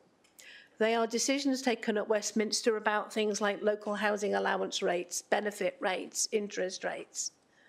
And we are, in many situations, only have influence at best. But we will work with our partners in delivering the social housing that the county needs and delivering a better standard of temporary accommodation, even if we cannot necessarily control the numbers of people who come to our door needing service. And that is very much the case in a lot of areas here. We are in an emerging series of emergencies across the world and in this country. And therefore, we have to be specific, but we also have to be nimble. We know that things are changing. We know that things will change through the life of this plan. So this plan sets out a series of measures. It sets out our direction of travel. It sets out the actions that we will take, where we can now direct, with the approval of council today, I hope, we can start to direct the resources that we have. We know that those resources are limited. We know that we do not have nearly enough resource to deliver all the things that we would like to achieve. I hope that we can gain support and move on to delivery. A plan is great. A plan is a document. It is a snapshot at one point in time. There are always improvements that can be made. The important thing for the people of Monmouthshire is our delivery of the projects, of the priorities of this council in changing lives. Thank you, Councillor Birch. Councillor Chandler. Yeah, thank you, Chair. Pardon me. I'd like to thank the administration for the opportunities for all parties, all councillors, to get involved in the process of developing the plan. I took part in a number of workshops in August and September that informed some of the choices that were being made, along with other stakeholders within and outside of the council. And I think that was very helpful. And I also thank them for the opportunity that those of us that were involved in those workshops did get shown a draft of the plan over the Christmas and New Year period. I regret that I wasn't able to give any detailed feedback at that stage just because of capacity and the timescale was fairly short. But I do appreciate the efforts that the administration made. Seeing this plan, though, I have a still, I echo that this is a vast improvement on what came to us in October. And it looks good. It sets out the context of the plan in much more detail, and it sets out that direction of travel, and I think that is great. There are, I think, still areas where I'm not overly happy with, and I think could be improved. Some of them are in the sort of the more detail, and I'm going to give some examples. For example, under a fair place to live, we talk about a diverse and inclusive workforce. But the phrase that is used there is a very passive phrase that will ensure we play our part in delivering certain equality programmes, rather than a such more active thing saying we will ensure that we are a fully inclusive workplace. So it was a little bit of mealy-mouthed language in some of those things. I think there's some other areas as well, like in the same section for a fair place, under citizens' participation, looking at young people. The only action there is about we'll promote the completion of national surveys, rather than actually thinking, what is our ambition here? Do we have any creative ideas about actually how we bring together young people in terms of a youth forum, youth council, in the same way that the plan also talks about citizens panel? Could we have done that? So I think there's more that could have been done there. I have a particular issue under a learning place, is that under getting children back to school, which is for those that have been excluded for COVID or other reasons, that's a great thing. But there's a phrase that suddenly said in that we should also reduce the number of home educating families, but without any explanation about why that would be the case. What's the analysis to suggest that? And the actions, there's no actions in relation to that. For me, I would say what is our action is our ambition should be where people are home educating, we should be supporting those home educating families to achieve better outcomes for their children.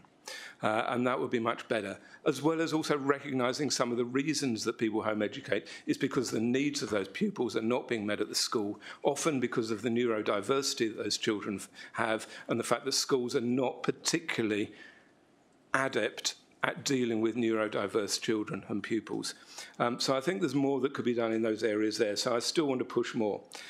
My bigger concern, though, is about the measures.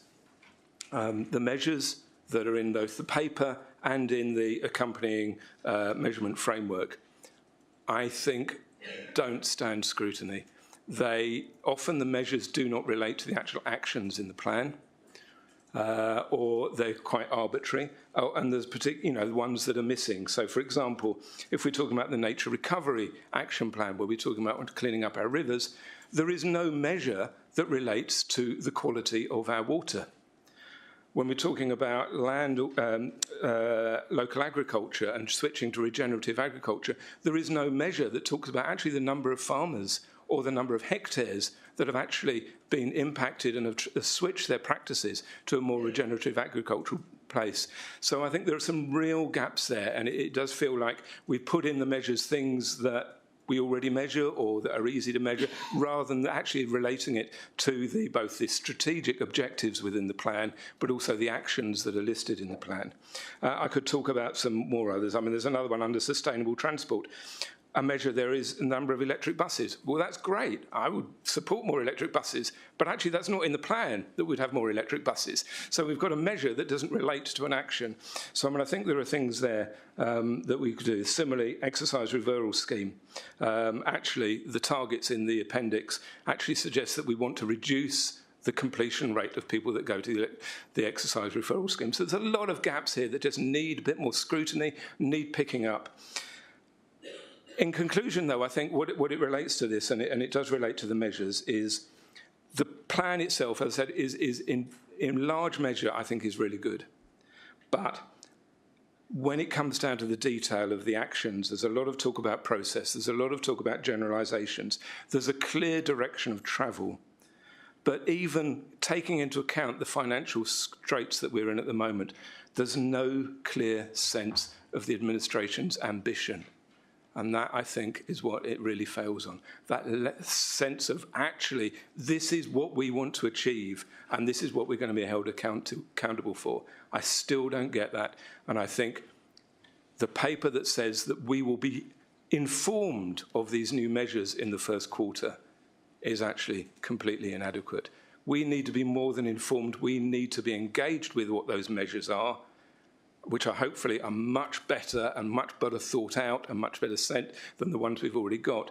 But we need to scrutinise those measures to see if they're appropriate, and it needs to come to Council for us to then approve those measures as targets, because that is an integral part of the corporate and community and corporate plan. We cannot disassociate that measures and those levels of ambition from the plan itself. They are an integral part, and they have to be seen together. So, thank you. Thank you, Councillor Chandler. Councillor Pavia. Thank you, Chair. And can I echo the initial comment from Councillor John? I think it is a far better position than it was when it was last presented. I think everyone can see that, and I'm sure that will be a theme right across this debate. However, I hope you will consider comments that are made and have already been made and will be made by councillor colleagues this afternoon to improve the document.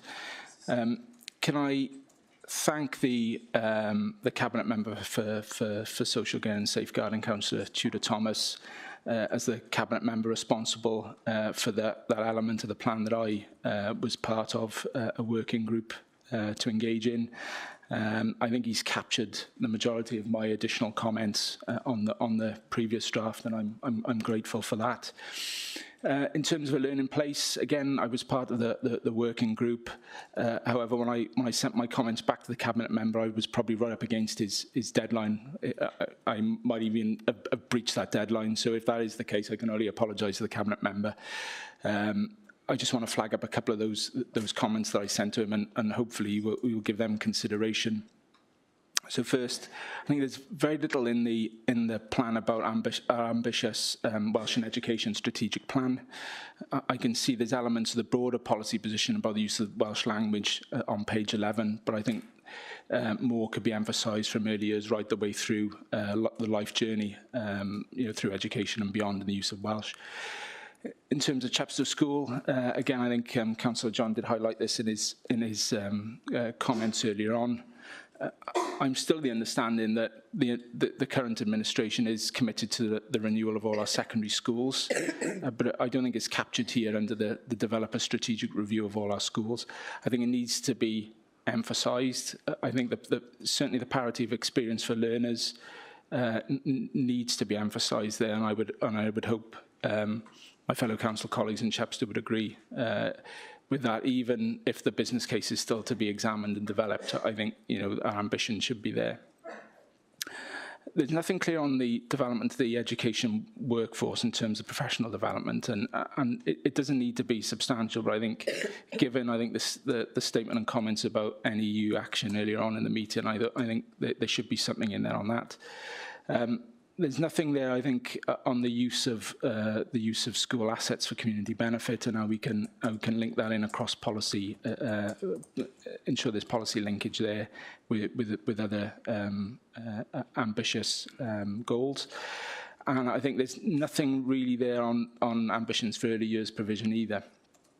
So if the Cabinet member would give those issues some consideration, I would be hugely grateful.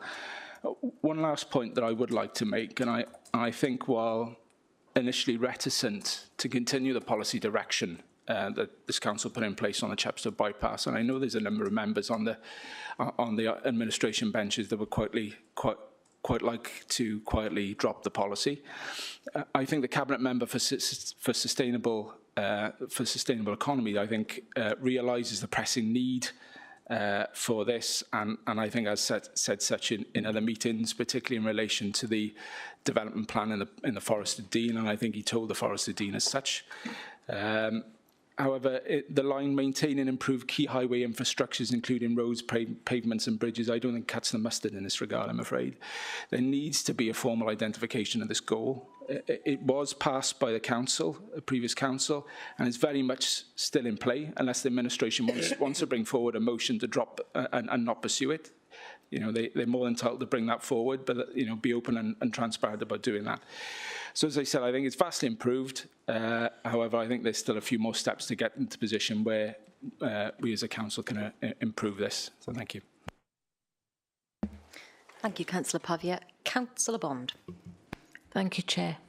And thank you, Councillor Brooklesby, for bringing this. I think this is a great plan, and as has been said, it's full of many inputs from many of us going to all the seminars and meetings, with so many important intentions, actions and measurements.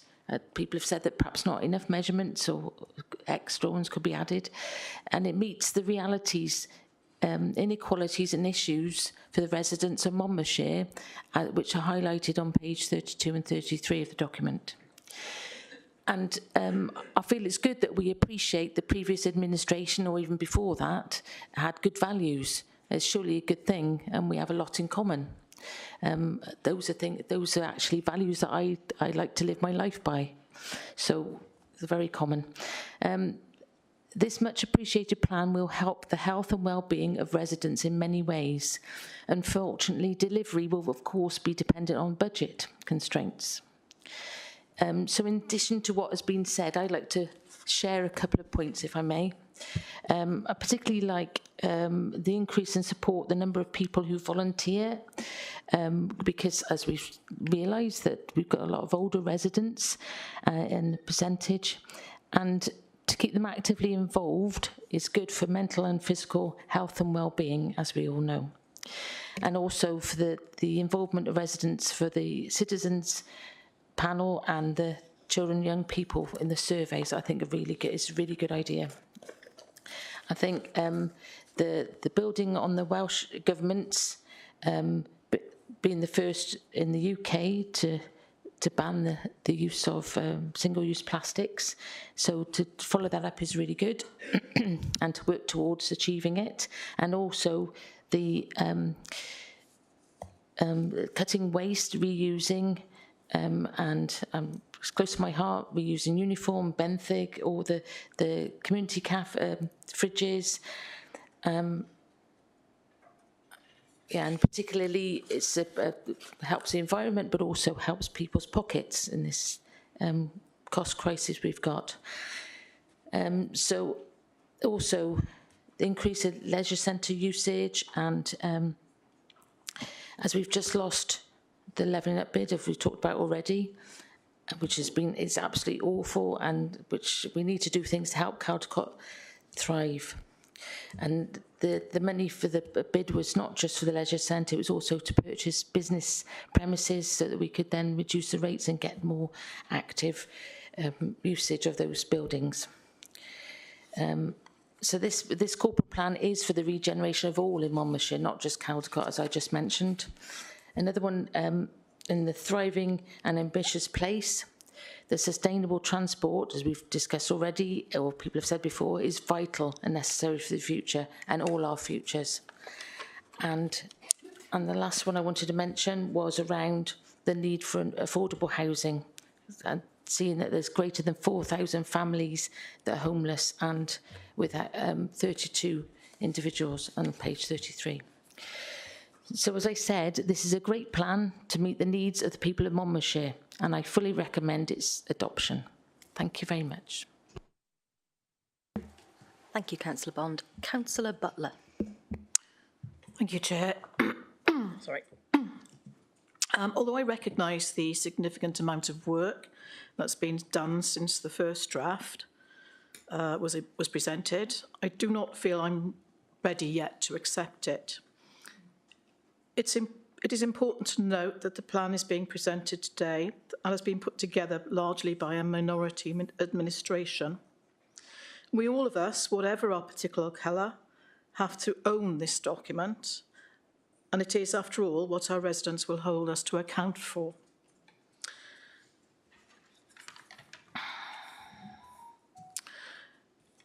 What concerned me on the first read of the plan was actually, I actually ended up feeling quite depressed because there seemed to be quite a lot of focusing on the negatives.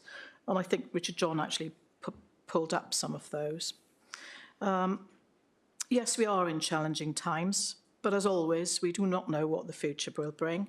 And in the words of Mary Ann Brocklebury, we take Monmouthshire into unknown territory, but that is always the case.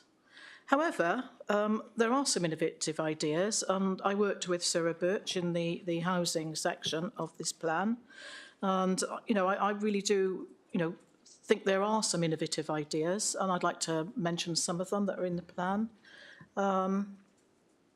Explore new ways of constructing homes, such as modular builds that are being used by other councils, and identify sites for permanent and temporary housing.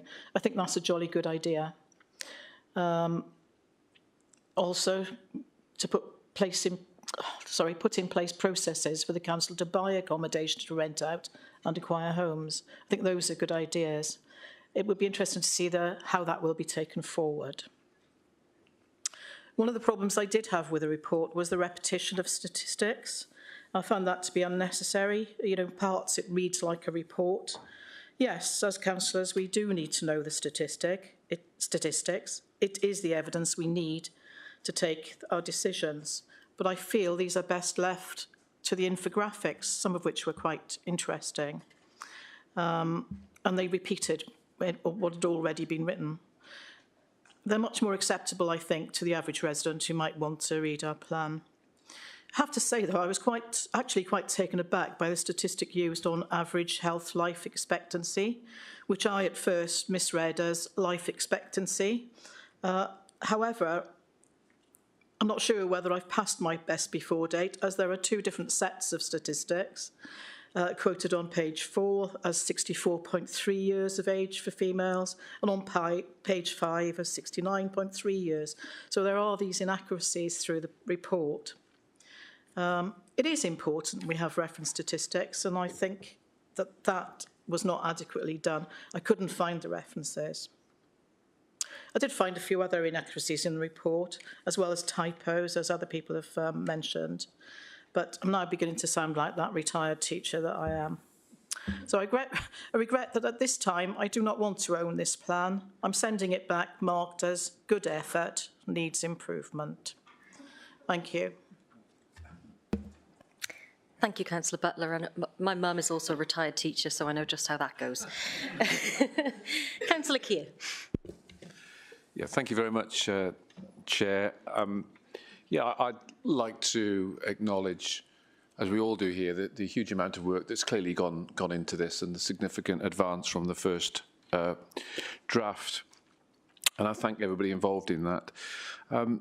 Prior to being elected, and as an Usk born and bred member of the public, I was delighted that the previous administration commissioned a forward-thinking plan for Usk, which culminated in this 116-page master plan, a very forward-thinking plan for the town. So I was looking forward to reading the new corporate plan to see how this master plan would be taken forward. And particularly given, as has been said, that we as councillors and myself as the individual councillor for Usk and Lampaddock would be judged against.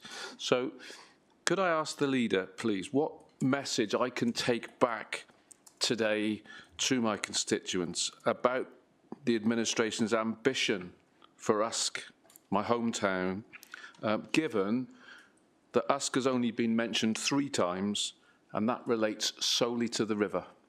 Thank you. Thank you, Councillor Keir. Councillor Riley. Thank you, Chair.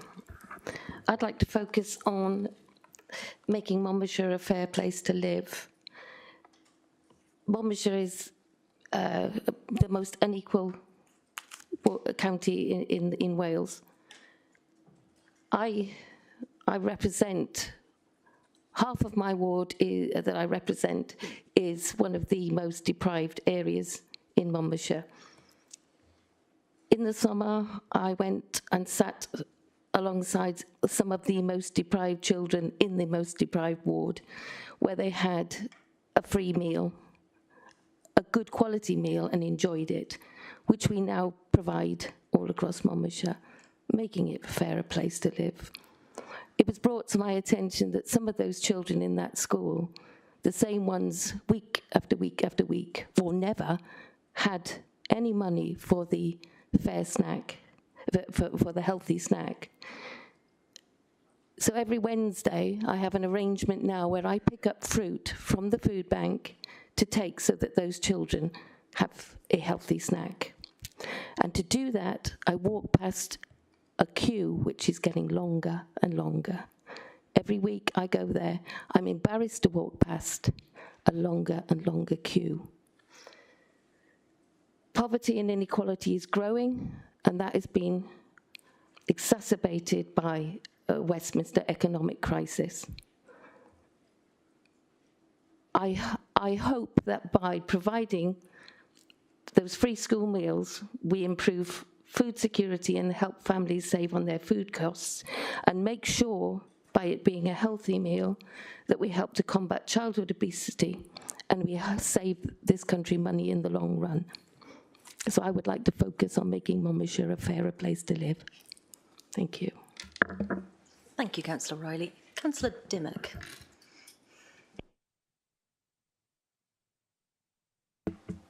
Sorry, Chair, thank you. I'm sorry to say I'm really disappointed to see no tangible actions in the plan for the Sevenside area, where your RLDP is proposing the majority of houses in the plan to be sited, and the plan has no thought to the impact that this will have on existing residents. I do have to question how passionate you are about improving the health and well-being of our residents. There's no plan to carry on the last administration's successful commitment to offering improved leisure services, where we carried out the upgrade to Monmouth and Abergavenny, and the small improvements we made to Chepstow Leisure Centre. I would have expected to have seen a promise to upgrade Caldicot Leisure Centre for Mega, Undy, Roggett, Caldicot, Portskewer and Coent residents, and to help encourage people to participate in a healthier lifestyle and promote good well-being. My partner, my family, all commute to either Newport, Cardiff, Bristol or further afield, and it's becoming a more and more difficult task. Your plan refers to Monmouthshire as benefiting from good road links, but the majority would argue it's anything but. There is no commitment to the Chepstow bypass to alleviate these issues that residents in the south of the county are having to battle on a daily occurrence. There's also no mention to the real living wage. We're very proud to be one of the few councils in Wales to pay the real living wage to our carers. You don't commit to this at all. I appreciate you explaining that you couldn't go into granular detail, but you have copied the Conservative values, but unwilling to walk in our shoes and be held to account on projects. How can you expect us to support your plan with no firm commitments? In the words of one of your very own members, it's woolly, and that's not good enough for us, and it's certainly not good enough for Monmouthshire residents. Thank you, Chair. Thank you, Councillor Dimmock. Councillor Griffiths. Thanks very much. And I'd like to speak primarily to the aspects of the report that relate to the Monmouthshire economy. Sorry. I'd like to speak specifically in my role as the Cabinet Member for the Sustainable Economy. And I'd like to thank the members of all groups who contributed to the working group and which has fed into this corporate plan. My intention from the beginning is this is a plan that can be owned by all parts of the council, and I think many members have contributed to and have sought to make it such a document. One member has already said that this is a document that provides a clear direction of travel, and then lamented that there was insufficient detail behind that. I've studied numerous corporate plans from numerous local authorities over a period of time. I've looked at the previous corporate plan of this authority, and the best of them, and I think that includes the previous corporate plan from this authority, provides a clear direction of travel. But it cannot go into all the detail that is now being asked for in a single document. And it would be counterproductive to try. Let me give an example. As many of you know, partly because of the role of the dice, I've become responsible for the local development plan. I'm now, surprisingly to myself, an enthusiast for that process. I never thought I would be, but I am. Right? I would love, and I tried, to avalanche this corporate plan with all the commitments in the local development plan preparations. But that would have been, and I was told by my colleagues, that would have been inappropriate. In taking it forward, because it's there, it's been agreed in the agreed preferred strategy, it doesn't need to be replicated in the corporate plan. As part of the local development plan strategy, and again in a cross-party group which we formed called the Economic Advisory Group, we laid out that in the coming year, we will be bringing to this council, and I want to work cross-party to do so, a local transport plan, an infrastructure plan, an economic development plan.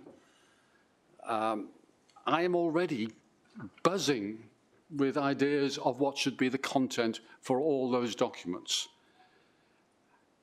I may well have tried again to avalanche this document with all those ideas, but I would have been wrong.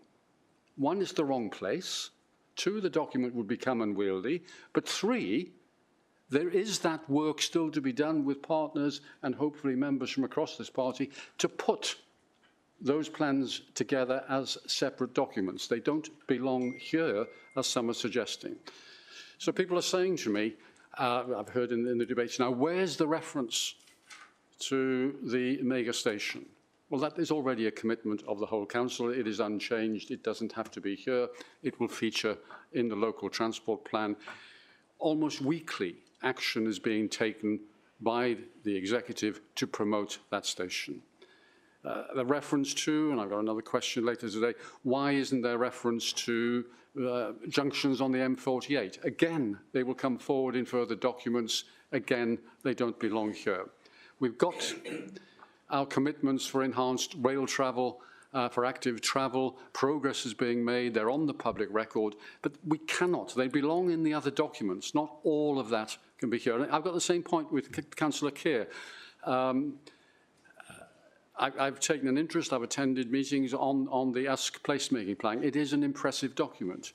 Chepstow has now got an equivalent document. We're working on documents for Monmouth and Aberystwyth. Well, I'd like to do Aberystwyth. I hadn't explained my takeover plan for Aberystwyth, for Abergavenny. It would have been clearly, I suggest. I mean, the fact is, let's take the Usk one. It is a good document. We need to work together. It is already in joint ownership of the Town Council and the County Council. Nothing will ever change there. I honestly don't see the point of replicating that document into the corporate plan itself, neither with the Chepstow plan.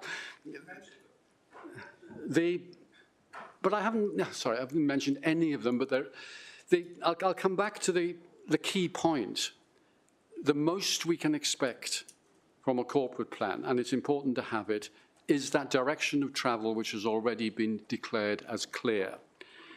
Having got that in place, so much of the hugely important detail belongs elsewhere and needs to be worked on through other forums. To try and anticipate all those processes and put it into a single document, we might as well sign that off and go away for 5 years, because it's all there. This is exactly the right level of detail. I'm surprised that people want to send it back and get more and more detail. It's not the right approach in my view. One question was asked, well, why are you bringing it now? Why don't you bring it in March? The answer was, of course, there was a resolution of this council that we should bring it in January, and we fulfilled that resolution, and that seems to have been forgotten. Thank you. Thank you, Councillor Griffiths. Councillor Taylor. Thank you, Chair. I think to clarify for Councillor Griffiths, so there is, this plan, this document is undoubtedly clearer than what we were presented with in October, undoubtedly so. However, it is not quite clear enough. And what it doesn't do is give us priorities. So there are lots of things that people want to do.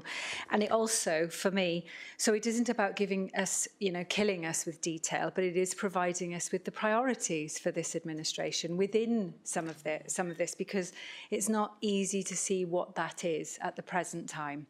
And also, the other point, now that the budget is released, what I can't see is the read across from some of these priorities to the budget. And I'll give you a couple of examples just to illustrate my point. So, and also with the discussion we had earlier. So this suggests that one of the priorities is around reducing loneliness, isolation, etc. I won't go into reading it all out.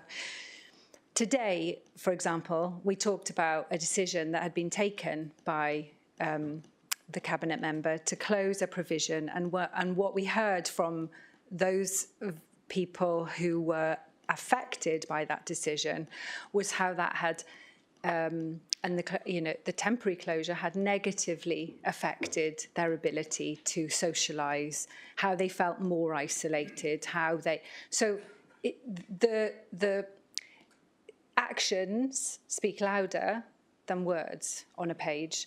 And equally, for example, in the budget proposals, to give just one small example, because we could be here all night with this, but in this plan, it talks about how the priorities around learning are for vulnerable learners, learners with additional needs. Yet in the budget proposals, we see part of that to reduce the educational psychology service, for example, which I would argue plays a very critical role in supporting vulnerable learners and learners with additional needs. And therefore, whilst I have sympathy with Councillor Griffiths' view that you cannot put everything in this corporate plan, and I certainly, I actually made a very grave mistake and printed off the budget proposals because I simply could not read them on screen sufficiently. It's like that.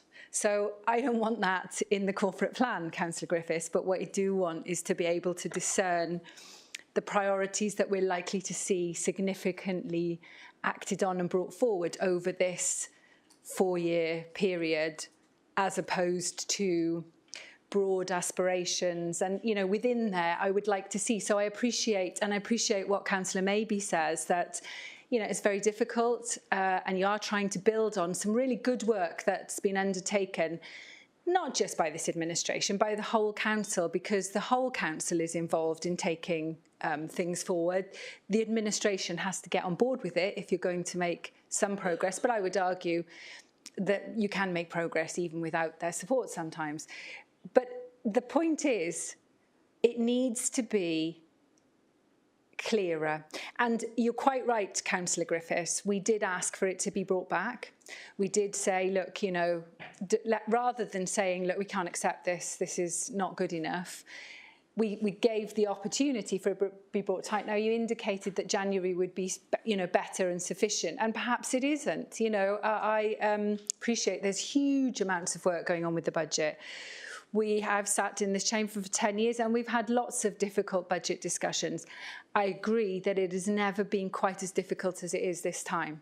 But there have always been unknowns. There have always been difficult decisions to make. There have always been you know, services that we've been unable to continue. What we need to understand as a council is, you know, where the priorities really lie. And if more time is required for that, then I would have been, you know, I didn't see this before it came in the public papers. I understand it came over Christmas and some members were able to contribute and some weren't. Now, again, this is a minority administration and actions speak louder than words. So we can invite people, and I appreciate people have taken part in the workshops, but it doesn't just end there, does it? I think there is a need to do, you know, there was an opportunity from the start to operate a different way of working in this council. And, you know, to date, I don't know to what extent that you feel that's been taken up, but I think that the corporate plan is a demonstration of that for me. So, you know, I appreciate there's been more work done. I appreciate the work of the officers supporting your team to bring it forward. But I just still think it's not quite there yet. And because it is a minority administration, we have to all be signed up to it, because there's no opportunity for the administration just to, you know, support it through without taking on board those additional comments. And actually, that ought to be a good thing. That ought to be seen as a good thing. You know, not like, oh, well, they're just being difficult.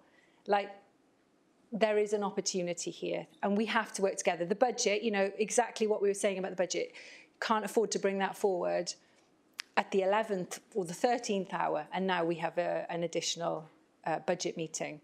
But we did say that much earlier, and you know, we're saying that because we want to assist. We want to make this work for our county. Thank you, Chair. Thank you, Councillor Taylor. Councillor McConnell. Thank you, Chair. I would like to commend the plan. I would particularly commend the ambition and the plans around housing.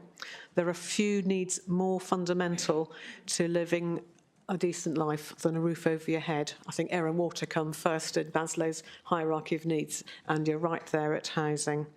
I'm really aware of issues in my ward in Cressonon. Not only do we have people who are homeless, we have people in bed and breakfast accommodation in the county, which is not a happy situation and very expensive. But we also have young people who can't afford to stay in the county, and I've spoken to absolutely miserable and distressed families because that is the situation. it is the in this comparatively wealthy but very unequal county that this problem shows itself.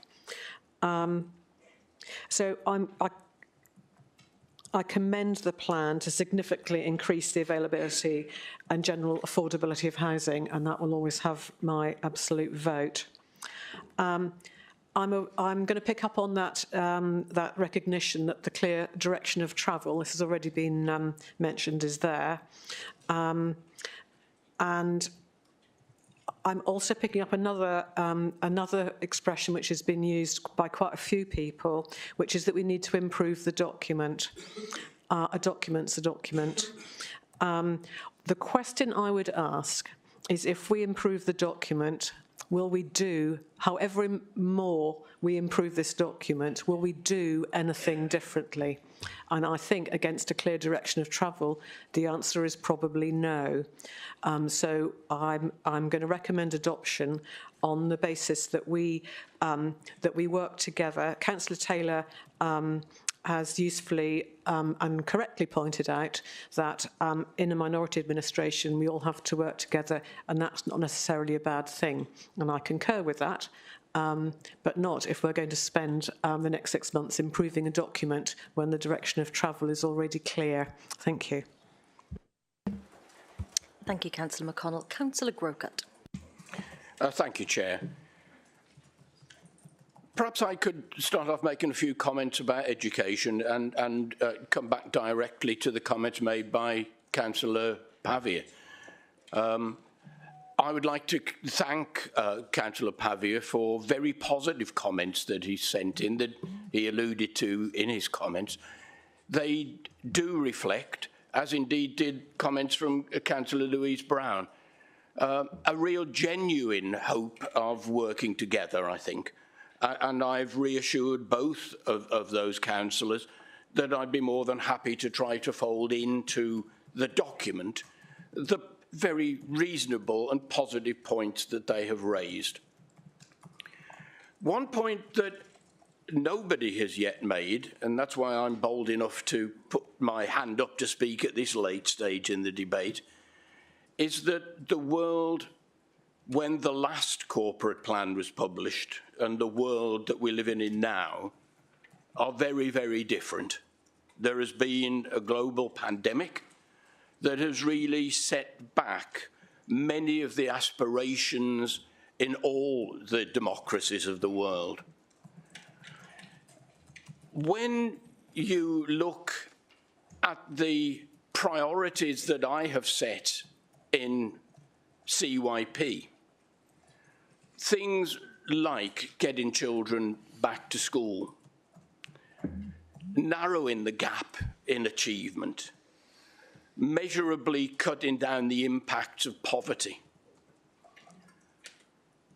A good proportion of the difficulties that we face there were caused not as a result of the last administration or of the last corporate plan, but by a pandemic that shook our world to its foundations. We have to make good a lot that was lost. And so there are children who are not going to school now because they are frightened to go to school, who probably went to school every day before the pandemic. There are children now who are struggling to keep up with their work because their parents' income has dropped considerably and they haven't got the support that even a few years ago they might have expected. And so we need to make good that deficit, as well as moving on with our ambition. I have to say that some of the bravado from the leader of the opposition, and Councillor Dimmock in particular, are unhelpful comments. The idea that there are millions of pounds to be spent on leisure, on all the good things of life, while inflation is at its highest for 40 years, and that as a council we were facing £26 million worth of budget pressures, and that we have had to make savings in schools that might well hit the sorts of areas that in our priorities we would want to push to the forefront, makes this a very difficult time for anybody sitting in this chamber, whatever side you're sitting on. But I would make the point that we have set a clear direction in education. We have identified where we believe the last administration was not fulfilling its full role in supporting the best education of all children. We have identified things like the underperformance of free school meals children. The fact that so many of our disadvantaged children do so much worse in Monmouthshire than in some comparable counties. We have clear messages, we have clear ways of addressing them, and we hope that by the end of this administration there will be enough money coming back from central government to enable us not to have to make cuts and savings as we've had to this year, but that we can actually thank Westminster for helping us to deliver our plan. That sadly is not the case at the moment. The vision is clear. The inability to deliver is not our fault and is equally clear. Thank you, Councillor Grocott. Councillor Eason. Hello, thank you, Madam Chair, once again.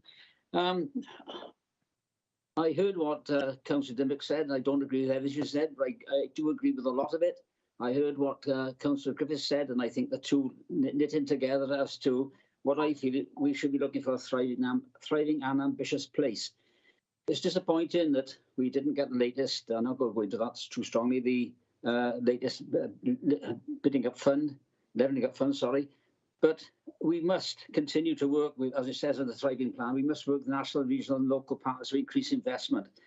As Councillor Dimmock said, the bits I do agree with, that the Sevenside area, make it to Chepstow, we're deprived. And Councillor Dimmock was in my ward the other day, going to the shop, and she was amazed to see the deprivation in and around that area. So we need to look at how to get the south of the county a thriving and ambitious place. I think, yes, you've got challenges in Chepstow, got challenges in Abergavenny and Monmouth, but I think the challenges are very, very, very real in the south of the county, because we're on the limb of Bristol, on the limb of Newport, but we don't seem to be connected to all those places in a proper manner. So I won't say much anymore, because I do believe a lot has been said, but we must find some way of getting over the need, in this case, to have to rely on another bid for levelling up. The last time I said it's put us back 10 years. I think it's put us back another 10 years. We got an email today from Mark Hand. I just noticed that he's optimistic on the next bid. We've got to find some way of creating this thriving and ambitious place by other means. And I think Councillor Griffiths has touched on it, and I would like to follow down that direction, especially as we look at how in the next number of years, quite a number of homes in a small settlement to the east of Caldecott, which I noticed in the press today, a lot of criticism in the Portsmouth area. They're going to lose their village, as they put it. So we've got to be sensitive on the way we work forward, but bold as well. So I'll just leave it like that. I would like to see us being more bold in the south as to move forward. Thank you. Thank you, Councillor Eason. Councillor Sandals. Thank you. I believe the Corporate Community Plan is a much improved document. We listened, adapted and amended the document, and it evolved into something that we are proud of. It reflects our values. I'd like to just briefly talk about the connected place. Some of the actions are to increase the number of not-for-profit placements of children who are looked after. As a local authority foster carer myself for a different authority, I was proud to stand alongside Councillor Tudor Thomas, MCC social workers and officers at various drop-in venues across the county, recruiting basically recruiting people to foster for Monmouthshire.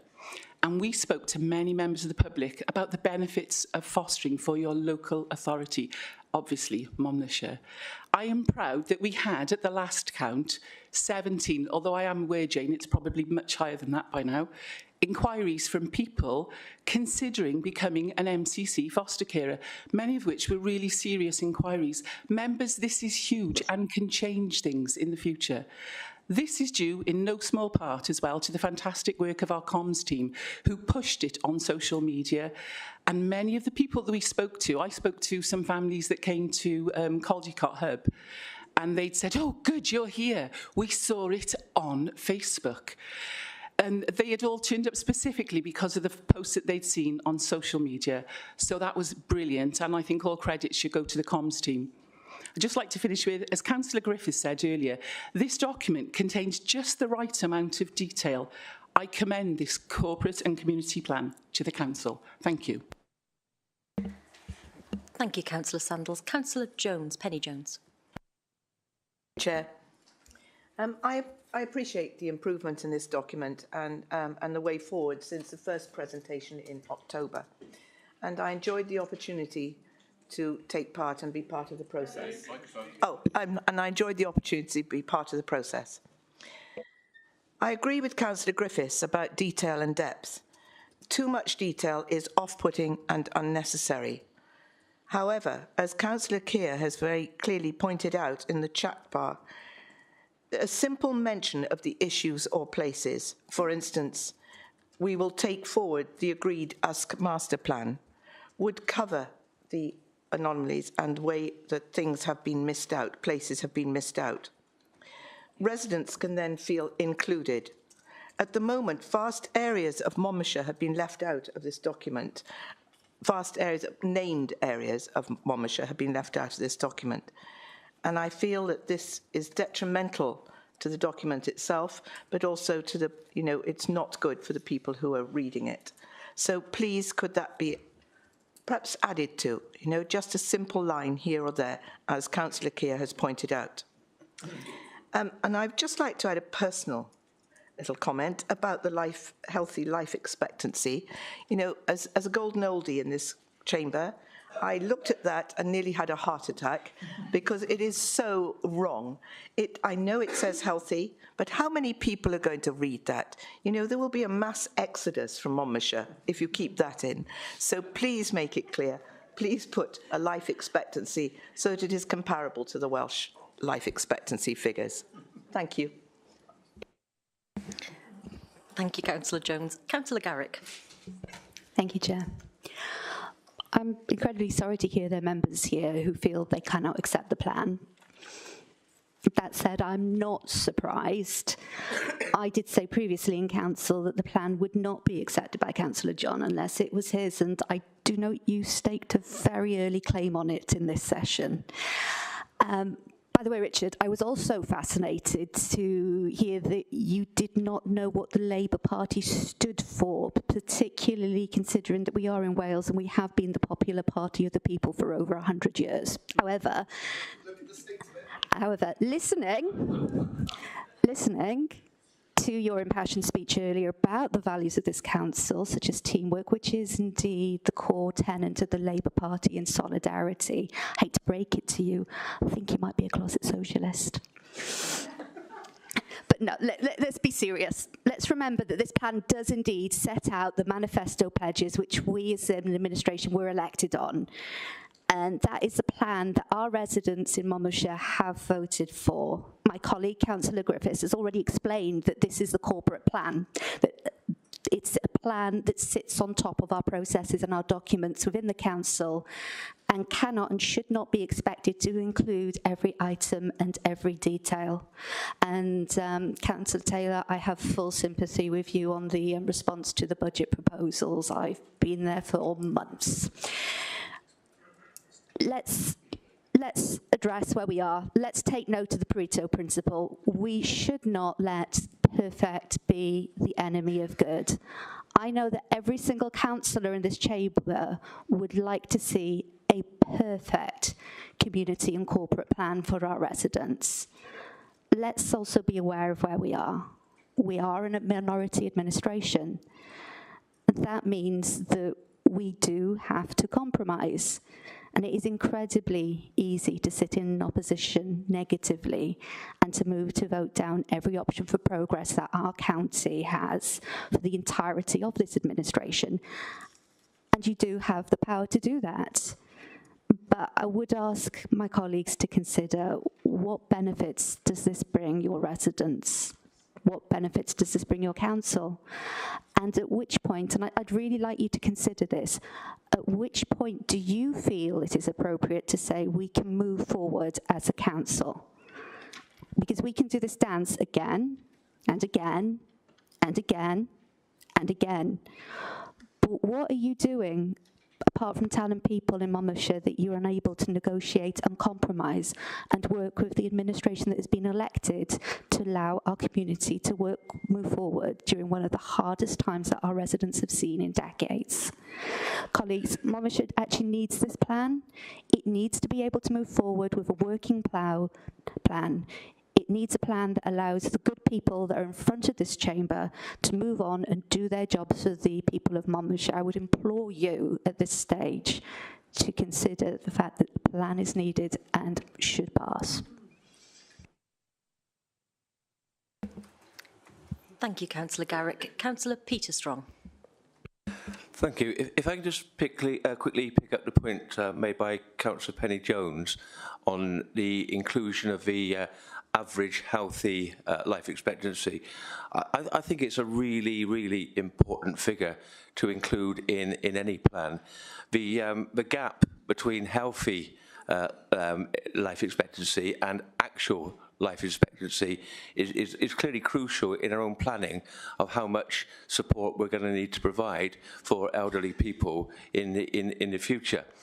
There's also a rather alarming implication there as well, because the ages given there are not very far different from the state pension ages, and that means we're going to, if these sort of figures are correct, we're going to be seriously short of the sort of volunteers that we so heavily rely on, the informal carers, the people who are getting on but still looking, the 70-year-olds who are looking after their 90-year-old parents and so on. So I think those figures are really important to be included in the plan. Thank you. Thank you, Councillor Strong. Councillor Powell. Thank you very much, Chairman. I'm feeling very strange about this age thing, because you say a healthy person. How do you know who's healthy and who isn't healthy? Now, I'm here as a councillor, and I'm 85. But I'm not healthy. I've got about 5 different things wrong with me. So you can't judge it by looking at people and saying, oh, well, they can go into the equation because they're healthy, they look healthy. They can't because they look very ill. Quite often, some people look very ill, but it's just their pallor. So I think it's very difficult to do a count-up of people who are supposed to be healthy or not healthy.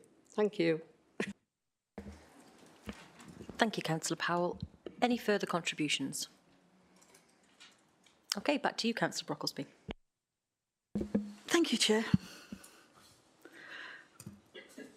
Firstly, I'd like to say this is a draft plan that we brought to Council. It remains a draft plan until it is agreed by Council. And thank you for the contributions and the suggestions that we have had across Council. Let me first address the issue of values. Councillor John, those values are the values of the organisation. They are made by and with the staff. They were there before you joined the council, and they will probably be there after you leave the council. They're not cut and pasted. They're ones that are made with and by the staff. They are about the organisational values which guide Monmouthshire County Council. Let me talk about Labour values here. We have the values of social justice. We have the values of equity. We have the values which say we will build a world where we protect our environment, where we protect nature. And those are the principles, those are the values which underpin this report. It does make our strategic plan different. What we did here was set the strategic direction. And I believe we did that very clearly, and we set our priorities very clearly under those 6 goals. However, as Councillor Griffiths made very clear, some of the commitments that we've already made and have been made in previous policy frameworks, such as building new schools or the Magor Workway, are already there, embedded in the policy frameworks, in policy in our council. It doesn't need to repeat it here. There are other issues that we are developing alongside councillors across the council and with people from outside. Councillor Maybe laid out very clearly the work that was done to tackle the issue of river pollution. We also have social justice policies which underpin what the council does now. And we will review it together with council. We are starting to develop an asset strategy policy, which we will do through our economic working group that will look at ways in which we regenerate towns, which will take into account not just Usk, but what we do in Caldicot, what we do in Chepstow, what we do in Magor and Undy, what we do in Abergavenny, my own town. And I think we have to remember it's a strategic direction which allows us to work together collectively and start to work through how it looks for our residents. And I feel confident that we have done that. I do think, and I do acknowledge, and I am happy to be engaged in further discussions through all member seminars, through scrutiny, through working groups that we have many set up or ones that would be established as we take forward the detail of this plan and as we fit it into policy. I'd like to say also that I am confident we have aligned the budget with our corporate plan. We all know, as was quite clearly pointed out to me, that a local authority budget is always a process of stretching a limited budget across a range of demands that exceed the resources available. And yes, we all enter unknown territory every time we step out every day, because we can never determine what change looks like. But we are in unprecedented times. This is the most difficult budget that has been set by any council for a generation, and that is accepted across the UK. But we have done this budget. We have done this by grounding our choices in the priorities set out in our corporate plan. Equality and sustainability are the core to these. We're responding to the increased demands of homelessness. We're maintaining access to our leisure and cultural services. We are increasing school budgets to help meet costs of energy, salaries and pensions. And we're meeting the escalating costs of complex social care for the most vulnerable. And we're administering 70% discounts for business rates on our high streets. And we can take pride in achieving this when the economic circumstances which we face get worse day by day, as in our own Monmouthshire, Councillor Riley so eloquently and so heartbreakingly laid out for us. I would like to say, in regard to the measurement framework, that I think what is suggested by Councillor Chandler was also picked up by Councillor Neil. I think it's reasonable, and that is the way to go. I would like to ask Performance and Overview Committee to firstly comment on the overall measurement framework when we bring it back, to tell us whether it will enable the Council to hold the Executive to account, and secondly, to make recommendations to Cabinet where it feels targets are not sufficiently stretching to achieve the ambition in the Community Corporate Plan or is not as aligned as they think it should be. And I think that is a fair way to go forward. I would ask you to approve this plan. I don't... You can improve prams, but you'd also like to improve the plan also. And I'll take a quick drink of water. And I would also like you to accept that we will bring the measurement framework back, we will take it through scrutiny, and we will ensure by the first quarter of 23-24 financial year that it is robust enough for Council to accept. Thank you very much, Council. Thank you, Councillor Brocklesby. Councillors, we'll now move to a vote on whether you wish to adopt this corporate and community plan.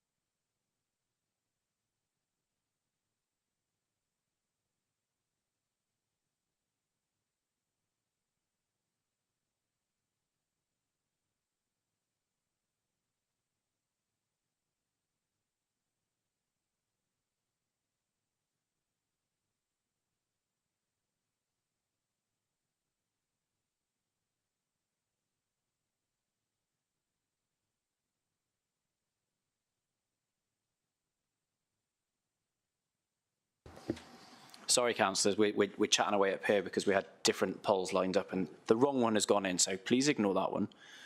We'll just do it in the normal style and put the vote out on blocks. So there's the 3 recommendations within them. Please ignore.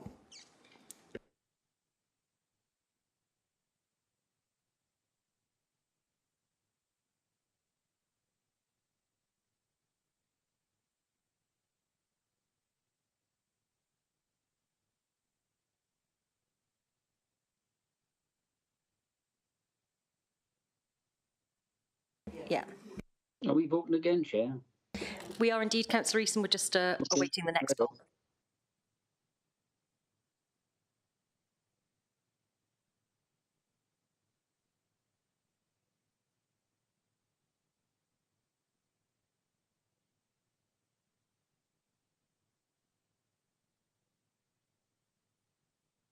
Right, that's the one, isn't it?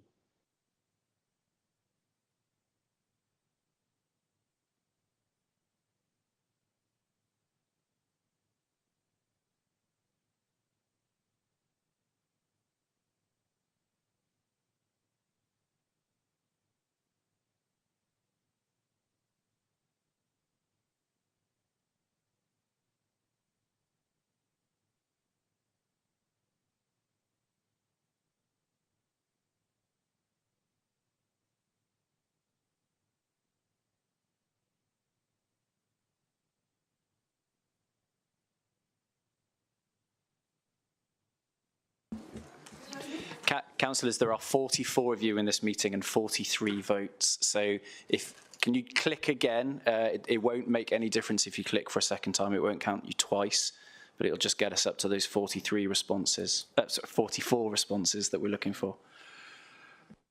Well, I've had a vote on iPad this time, so I voted 44, obviously.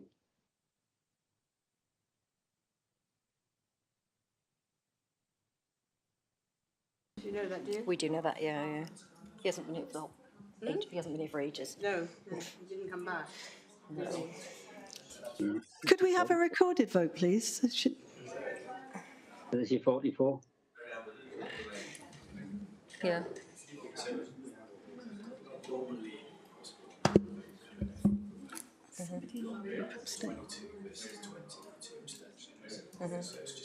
This is not possible. We should have 21 votes. What would you advise? No, we have 44 elected members in the meeting. Yeah. Yeah, but somebody in.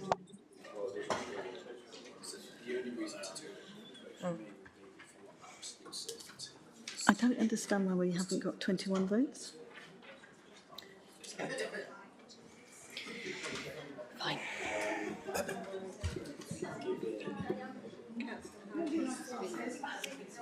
Sorry. Councillor Howard, just give me a minute, sorry. No, it's just a quick point while we... Oh, sorry.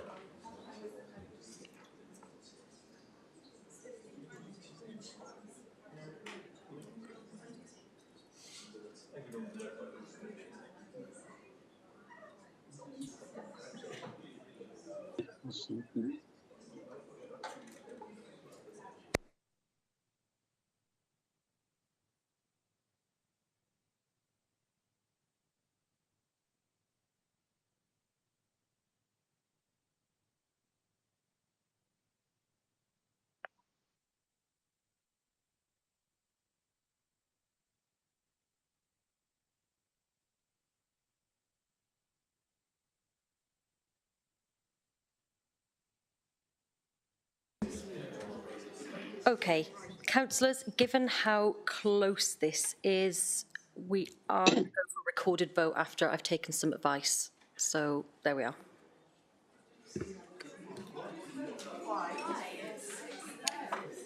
Would you like to explain why? So, councillors, this isn't the first time we've done this. So just to be clear, when there is a request from councillors for a recorded vote, it requires 9 people to support that, and we would require that request before we go to the vote. So that is not what is happening here today. What we've done, and we've done this a few times over the last few councils, is when it's been close, and there's been a few times, I have made the recommendation that we do it as a recorded vote. Just, you know, the technology, I'm pretty confident in it, but there are enough people who have access to the chat, and sometimes, you know, fat fingers and what have you. I would much prefer to have absolute certainty as to what the nature of the vote is when there are 2 people in it, and that is not inconsistent with how we've done it in the past. So that's my advice to the chair.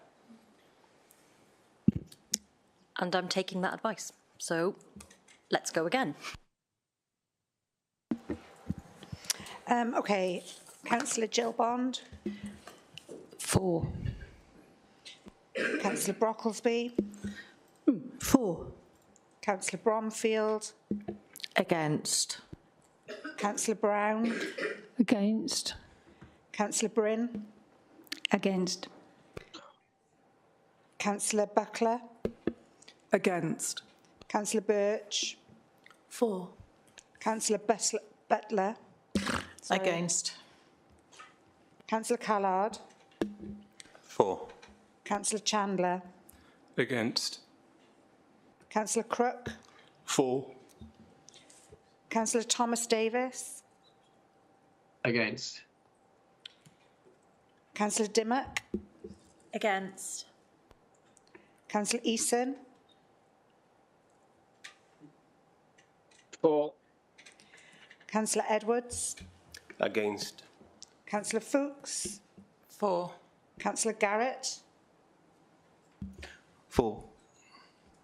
Councillor Garrick. 4. Councillor Griffiths. 4. Councillor Grocott. 4. Councillor Howarth. Marion. Councillor John. Against. Councillor David Jones. Against. Councillor Penny Jones. Against. Councillor Keir. Against. Councillor Lane. Against.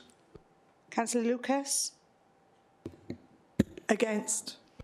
Councillor Maybe. 4. Councillor McConnell. 4. Councillor McKenna. Against. Councillor Murphy. Against. Councillor Neal. Against. Councillor Pavia. Against. Councillor Powell.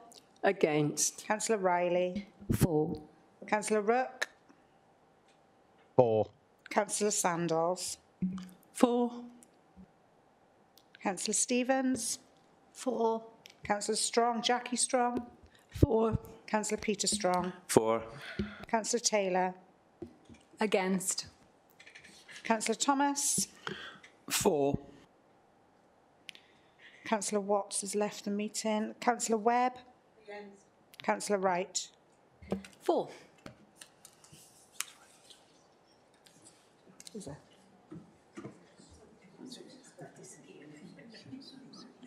So you have 2 abstentions with bold, do they? 23. It's 21-23 because the 2 abstentions to change their mind.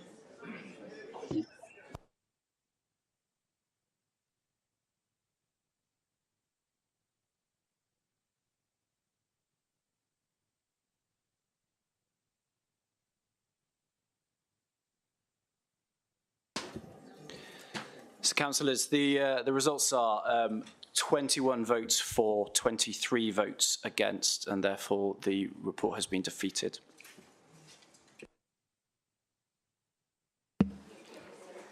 Right then, councillors, we've still got a fair bit to get through, but we are going to take a break now. I think lots of us need a break. I certainly do.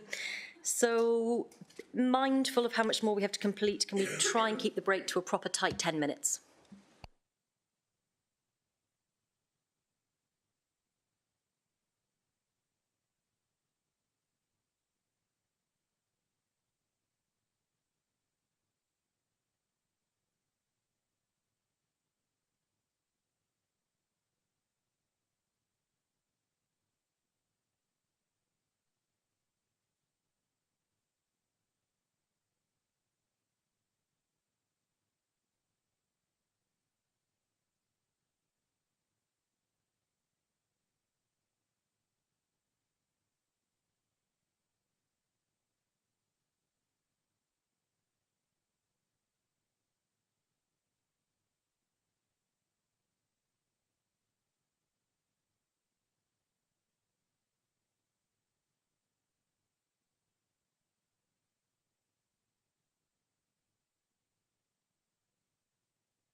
I can't. Councillors, just be sure that your microphones are muted because we're still on the live stream.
Hello again, councillors. Good, efficient break. Councillor Sandals, diary of meetings, please. Thank you, Chair. The Council is required to agree its schedule of meetings for the year to ensure the relevant governance arrangements are in place for the Council to carry out its functions. A timetable of all Council meetings from May 2023 is attached to this report for approval. As ever, where possible, meetings have not been set in school holidays, as members have requested. This report will not look at the review the timings of council meetings, simply that the scheduled dates of meetings for committees is fit for purpose and will ensure good governance arrangements. As per this council's recommendations in June 2022, the discussion regarding the start time of full council meetings was to be delayed for 12 months to allow new members to gain more experience in their role in order to make an informed decision. Democratic Services Committee will be considering the arrangements for that review shortly, with a view to report back to full council with a recommendation later this year. Additionally, it was agreed that each committee is free to set its own time for its meetings that suits the members of that committee, and the report reflects those arrangements. There will still be opportunity for committees to make alterations to these arrangements in consultation with the committee chair and its members to suit the needs of the committee and its work programme should it need to do so. Please can I encourage all members to respond to the survey as well when they receive it. I recommend that the diary of meetings as attached be approved by the Council. Diolch. Thank you. Thank you, Councillor Sandals. Councillor John. Thank you. 2 points, and I'll try and be brief. Pleased to see as few meetings as possible in the school holidays. While the council is the most diverse it's ever been, we can't rest on our laurels. We still need to do more to ensure that the role of a county councillor remains attractive to women, to younger people and people from underrepresented communities and sections of society. Secondly, at the start of November, I asked the Cabinet to consider bringing forward the vote on the draft budget scheduled for the 9th of March, which was just 48 hours before the legal deadline to set a budget. I reminded the administration that as a minority, it did feel reckless or arrogant to assume that the budget would pass on its first attempt. So while I'm pleased that the penny's now dropped and the administration has agreed to an additional full council meeting on the 2nd of March to consider the budget, I do note that the diary for 2024 also has a budget setting full council meeting just hours before the legal deadline to set a budget. So I really think this ought to be brought forward to either early March or even late February to avoid changing meeting dates at short notice, which causes disproportionate inconvenience to people with work or caring commitments, exactly the sort of people we want to attract to becoming councillors. Thank you. Thank you, Councillor John. Councillor Neil. Thank you, Chair. It's a point that I've raised with the Chief Officer, and the current plan shows performance and overview scrutiny committee meetings on Thursdays. We hold them on Tuesdays, and members' diaries have been adapted to make that possible. So I propose that we take that away and make those adjustments after the meeting, but really just wanted to register that point. Thank you. Thank you, Councillor Neil. Any other contributions? Councillor Howarth. Yes, thank you, Chair. And I do point, though, there are quite a few meetings which are provisional in the diary for planning, which are falling in the holiday period. And as you know, we have, I think, 16 members on planning. Will the planning committee actually decide then on their direction of their meetings? Because it will be, as some as members have said, that it is very awkward during non-term time when holidays are there for committees to be sitting. And I did note then there was a scrutiny chairs meeting or whatever during the holiday period also. So I do think that we just need to have a little tweak at this. And I think for scrutiny to just let the Democratic Services send the diary out and get it all printed and then decide on changes. I think them discussions should happen before actually diaries are printed, because they're so important for people. You know, if we use the calendar on Teams, great.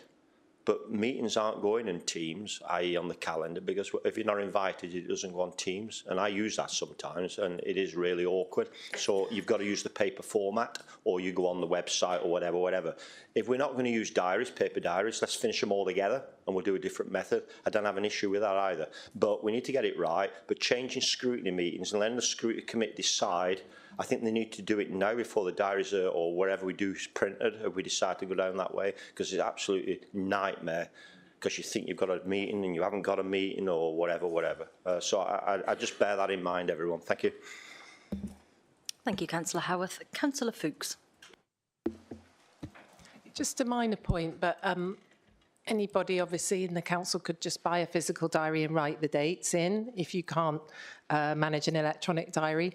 One of the things we felt as a council that was very expensive and not needed in this day and age was to give out loads of diaries, and that's why we mainly use electronic diaries. But anyone can buy a diary, they cost a couple of quid. Thank you, Councillor Fuchs. Councillor Garrett. I just checked my diary. It ends on the 24th of May 2023, so I don't see where there's a problem with the diary, because one hasn't been issued yet, has it? For next year. So. I thought the point was about these diaries, and the one I've got finishes before this new calendar. So, is that correct?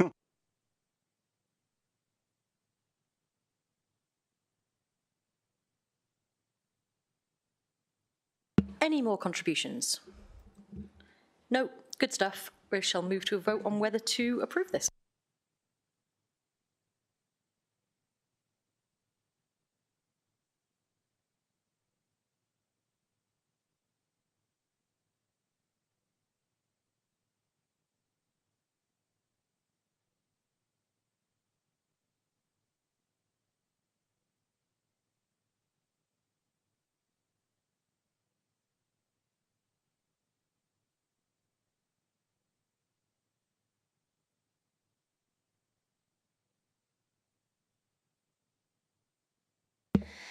Councillors, that's approved. So on to 6.4, Sustainable Communities for Learning Programme. Councillor Grocott.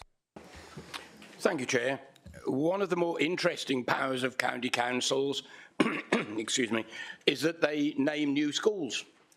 And in Abergavenny, we are going through the very exciting process of closing 2 schools and opening a new one.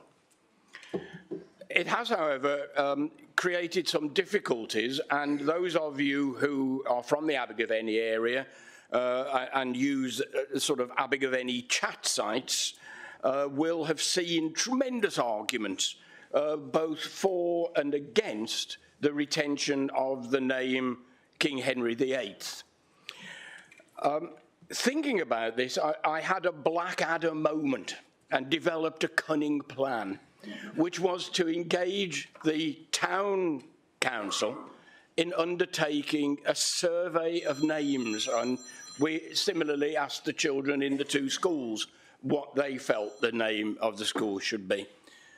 And actually that poll, which is recorded in the report here, brought in over nearly 4,500 votes. That shows the power of the process that we're being asked to complete tonight.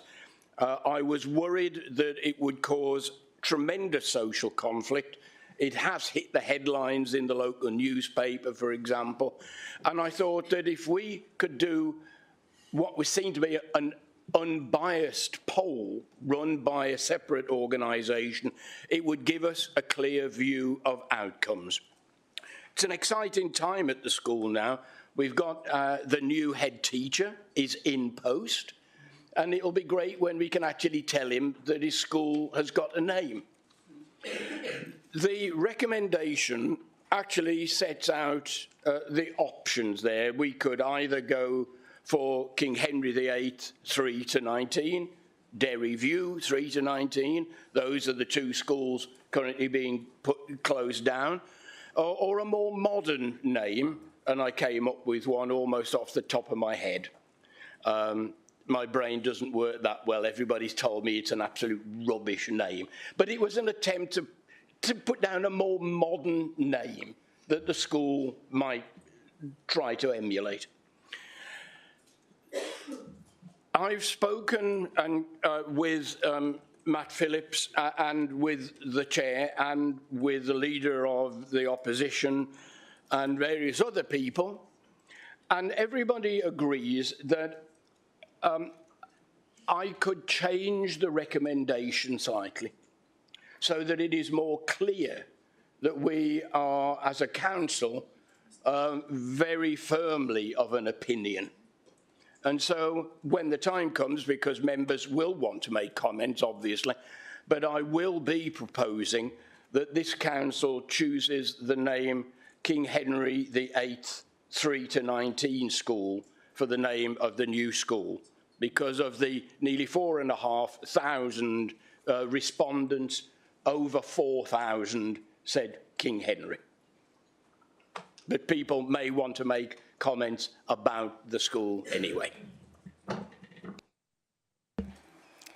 Thank you, Councillor Grocott. Councillor Powell. Thank you, Chairman. I've had a connection with the school for quite a long time because both my stepsons and my son went to King Henry.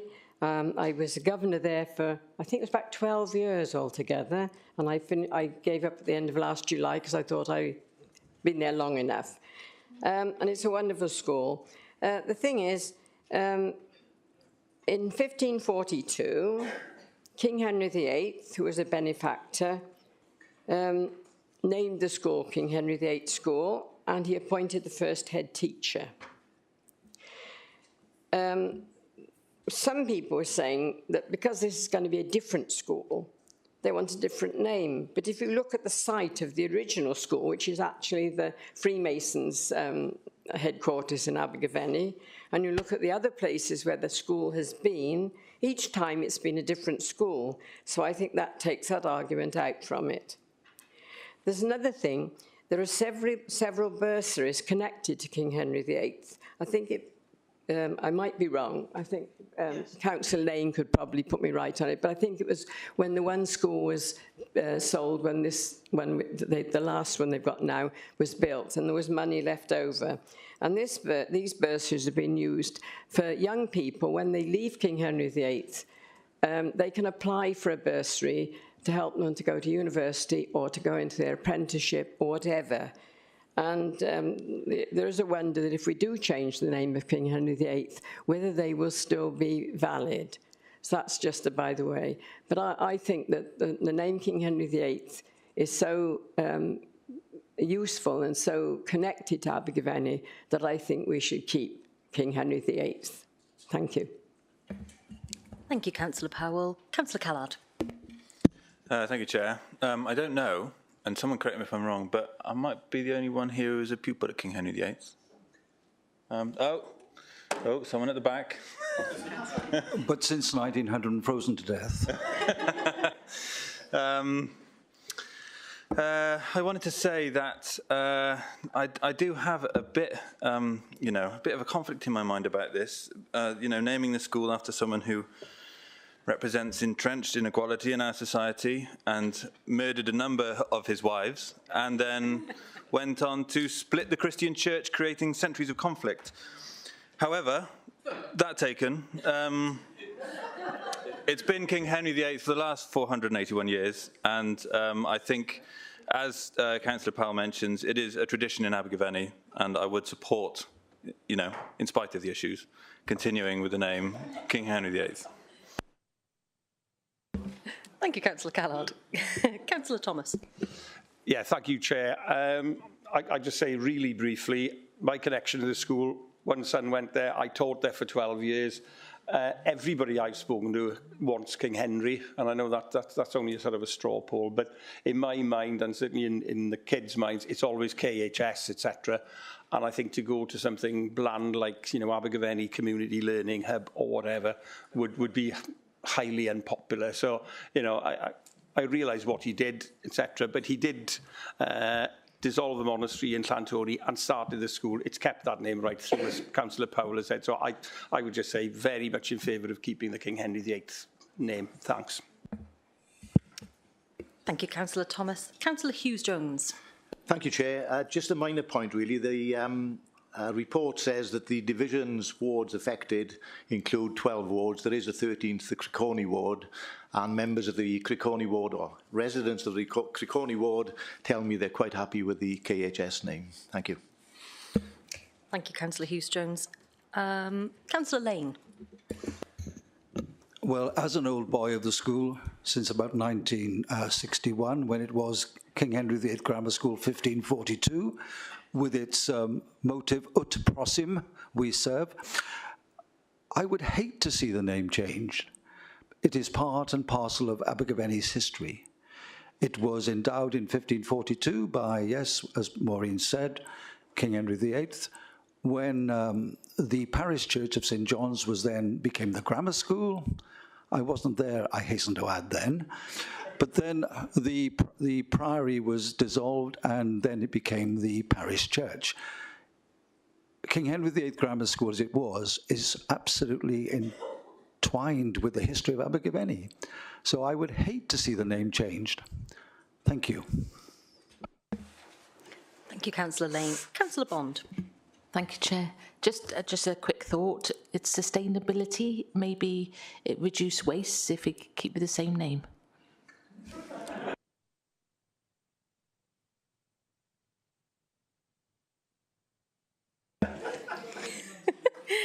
Thank you, Councillor Bond. Councillor Peter Strong. Just to point out that this actually caused some trouble back in the 1930s. When Lord Raglan spoke at the annual dinner of the King Henry VIII Old Boys Society, he used the occasion to praise Henry VIII, but also as proof that Monmouthshire was really part of England. This caused a vociferous reaction from the Abergavenny Welsh Society. So I wouldn't want to see more unrest as a result of this decision. But having said that, as long as we are fairly sure that the Sons of Glyndwr won't try to burn down the new school, I'd be quite happy to stick with the existing name. Thank you.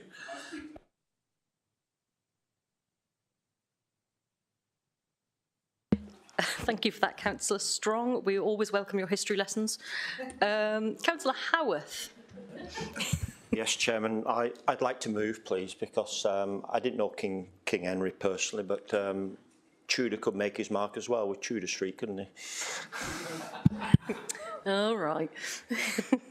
The vote, please. Would that be as a voter, would it? I was going to say, can we move to a vote? I support Councillor Grocut's recommendation. Let's do it. Right, let's move to a vote.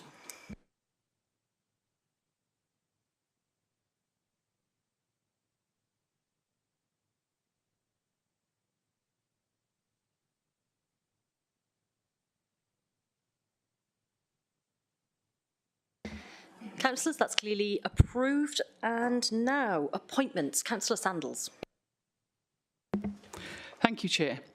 Councillors in the chamber who have the benefit of more years under their belt than me will know that at the AGM each year, Council approves a long list of appointments of councillors to various bodies and positions. These roles don't always align with the timing of the annual meeting, and so the purpose of this report is in effect to do some housekeeping and seek Council's ratification of some of those appointments that have come up out of sequence. The first on the list is a request to appoint Councillors Armand Watts and Penny Jones to the newly created Regional Scrutiny Committee for the Gwent Public Service Board.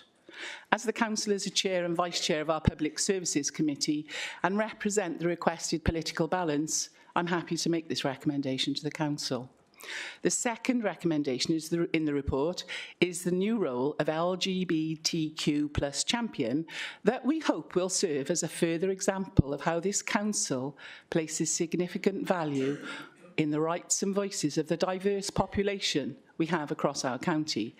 Indeed, it will hopefully signal the first of many similar such innovative appointments as we continue into the future. I hope Council will agree with me that such an ambition is the right one for our Council and that Councillor Ian Chandler is the perfect standard bearer to be in the forefront of this ambition. The third and fourth recommendations are not for elected members, but are representative of the role of the citizens of Monmouthshire can play in some of the fundamental committees that ensure that democracy is done and is seen to be done. Richard Stowe has been an exemplary independent member and latterly chair of Standards Committee, and I hope we will benefit from the approval of a second term for him. Rodri Guest is the final appointment to the Governance and Audit Committee since the law changed to require a third of members to be co-opted, and we're grateful to him for joining the 3 other co-opted members who sit on that committee. I'm delighted to commend these recommendations to Council. Diolch. Thank you. Thank you, Councillor Sandals. Councillor Chandler. Thank you, Chair. Thank you, Councillor Sandals. I'm honoured and delighted to have been nominated, to have been offered the role of LGBTQ+ member champion for the Council. And I know there may be some discussion later concerning the process taken to appoint me, or whether we need additional champions for other groups, which I would wholeheartedly support. But I would like to start the debate by setting out why I believe this role is important and actually a priority, and why I've agreed to take it on. It was about 50 years ago as a teenager that I started to question my identity. But this was a time of great prejudice and hostility to anyone who was gay or who didn't conform to very narrow expectations of behaviour and gender expression. I salute those who came out in those dangerous times and who have fought for equality over the years. I did not have their level of bravery at that time. But over the following half-century, there's been huge step forwards in both the law and in social attitudes. The majority of the British public support equal treatment for people who are LGBTQ+. Same-sex marriage is now legal and widely accepted, and sexual orientation and gender reassignment are now protected characteristics under equalities legislation. But, and there is a big but, we still face a number of serious challenges. LGBTQ+ people in the UK still face serious discrimination when accessing public services, when they're at work, and in education. Shockingly, 2/3 of people who are LGBTQ+ have experienced verbal, physical, or sexual abuse. 9 in 10 secondary school teachers say that their pupils in their schools have suffered homophobic bullying. So-called conversion therapy is still being promoted, and although the government has indicated it will ban it for gay and lesbians, they have indicated they still intend to allow it for those who are transgender. This, and just this week, we've seen a surge of hate speech on social media nationally due to the UK government's blocking of the Scottish Parliament law on gender recognition, but also locally through attempts by our MP to misrepresent what was said in this chamber about toilets. And as a result, I and other people have experienced distressing comments. The impact on LGBTQ people of these and many other forms of discrimination and hate are long-lasting and deep-felt. They breed fear, and they impact on our ability to play a full role in society, to go out and to be normal people, particularly in the evenings, in social settings, but in all other walks of life. But it also means for those that are still exploring their identity, they fear to be open about their feelings and who they are, and suppress it, and all of the impacts that that suppression of who you really are means to people in terms of their mental health and their ability to function. And I've experienced that. For myself, I agonised for many years about how public to be about being non-binary, about my failure, as it felt in society's terms, to live up to what it meant to be a man. Not adopting those attitudes and those behaviours and those expressions that I felt were wanted of me and expected of me. But eventually I felt I needed to align my inner feelings with my outward identity and to stand up and be counted alongside other LGBTQ plus people, to give more visibility as someone that is in a moderately public place and to provide more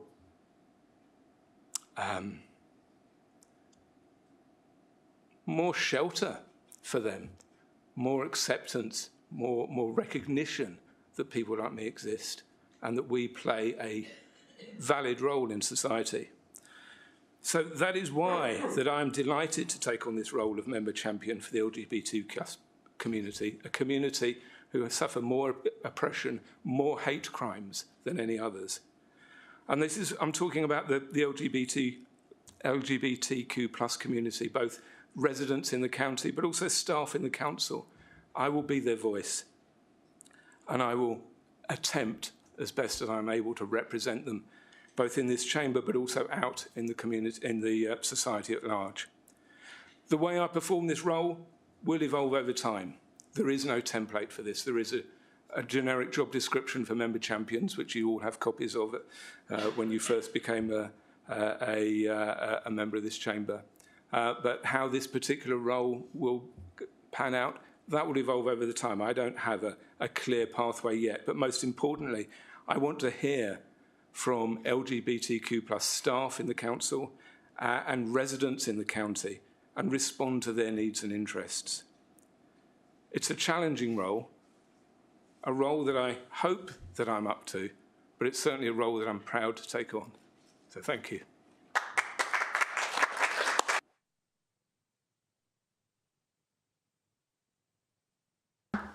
Thank you, Councillor Chandler. And, you know, personally, I really do appreciate your courage in speaking out about, you know, a clearly very difficult personal matter. So thank you for your bravery. Councillor Brown.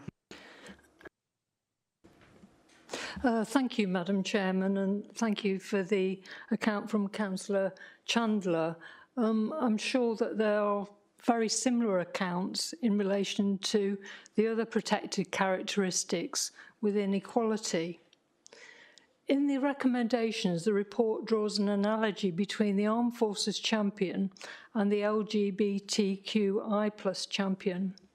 However, it is not an appropriate analogy as the Armed Forces, as an organisation, deal with all equality issues and may have these public sector equality duties. Instead, this championship only covers certain equality strands. The public sector equality duty in section 149 of the Equality Act 2010 includes the protected characteristics of age, disability, gender reassignment, pregnancy and maternity, race, religion or belief, sex and sexual orientation. One of the important aims of the duty is to foster good relations between those who share a protected characteristic and those who do not. Fostering good relations involves tackling prejudice and promoting understanding between people who share a protected characteristic and others. However, the equality duty does not require public bodies to take disproportionate action on equality. The approach to this subject in relation to public services needs to be on a broad basis. Public services need to consider all of the protected characteristics as opposed to a disproportionate action on just one by the council, elevating one particular strand to the status of a champion, but consider all equality areas with the aim of providing equality of opportunity for all. Even within the equality strands, there are differences of opinion, such as those between LGBTQ+ champions and the LGB Alliance Cymru.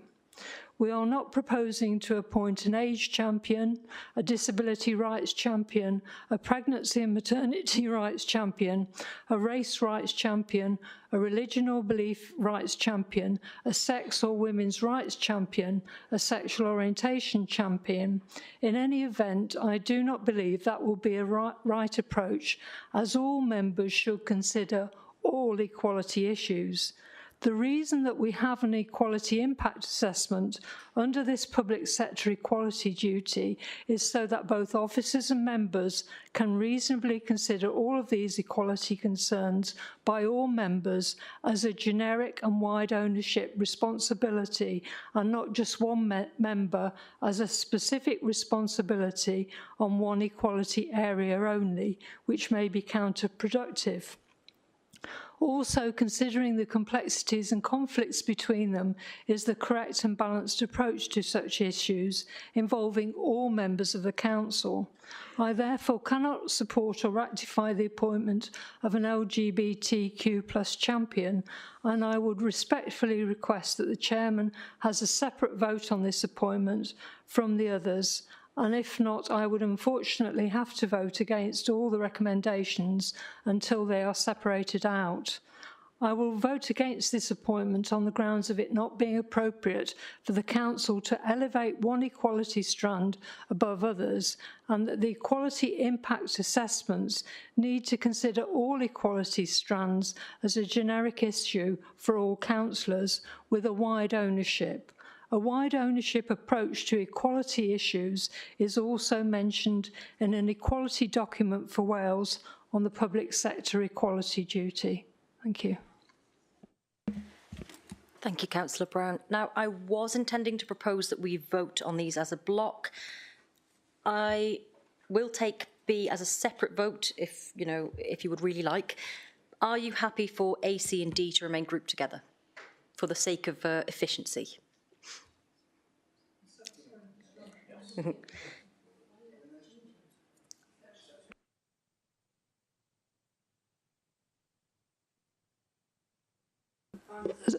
Sorry, I was talking about 2.1A, C and D being grouped together, and then 2.1B being separated out. Thank you. Good, that's what I thought. Fine, that's what we will do. Councillor Taylor. I'll second that, by the way. Thank you, Chair. Firstly, can I thank Councillor Chandler for his deeply personal account of why he is content and happy to take on the role of LGBTQ+ champion. He talked about the bravery of other people who have come before, and I think gave an account of why he believes it's very important that we have a champion. I appreciate what Councillor Brown has said, however, and I don't want to detract from this, this appointment or for anything that it might achieve, and we've had this discussion internally. However, there is a wider point, which is about due process. When we make these appointments, in my view, they should come through council. They should be appointments of council. They should be able to be like the Armed Forces champion when we deal with the appointments to outside bodies, etc. They should be a position where we can receive nominations from other groups. I myself am absolutely persuaded that I wish to support Councillor Chandler in his role, in his nomination for that role. And I will be doing so, as will the rest of our group. However, there is a wider point. Councillor Sandals there mentioned that there may be other innovative appointments. And if there are, then we would welcome that. If it gives our council greater insight into, particularly, for example, some of the equalities issues, some of the areas that we really want to make progress into. I absolutely support that. However, I would have preferred this to come through the route that we would anticipate, which would be, for example, that any proposals would come to political leaders group where we can discuss them and agree on the right route for them to go. So whatever appointments are to come, my plea to the administration is, as with the Tudor Street matter, I may not have made this point, but I feel that due process is really important, seeking advice and ensuring that, because I don't think it's fair that it would detract from any appointments that were to be made by this council for champions or other like roles. We have an armed forces champion precisely because we are aware that there are disproportionate impacts on families, children, of people who serve or have served in the armed forces. And as part of our commitment to sign up to the Covenant, we have an armed forces appointee who drives forward, and that's been occupied previously. I don't know about Councillor Strong's commitments to it, but the point is that really anyone with a desire to occupy that position through the democratic process can be considered. So if there are other appointments, and I don't disagree with Councillor Brown that there may be a call for us to consider other equality strands or champions for other matters that we feel are really important and voices that are underrepresented in public debate and also in this chamber. But again, the point is that it should be the process of a good process, and that I do hope that this council will support Councillor Chandler, because he has given us his personal account of some very convincing reasons why he feels that this is an area for development, and why he is well placed to undertake that role, colleagues. Thank you, Chair. Thank you, Councillor Taylor. My understanding is that this process will be followed in future. Councillor Buckler. Thank you, Chair. Councillor Chandler has spoken of his personal experiences, and I would not try nor want to make light of his own life experiences. However, this role was announced to the press as a foregone conclusion. The wider council was not consulted. The residents of Monmouthshire have not been consulted. There has been no engagement about possible candidates, just a high-handed appointment of Councillor Chandler in a press release. As a council, both officers and councillors have a duty of care to all sections of society. Does this mean that LGBTQI+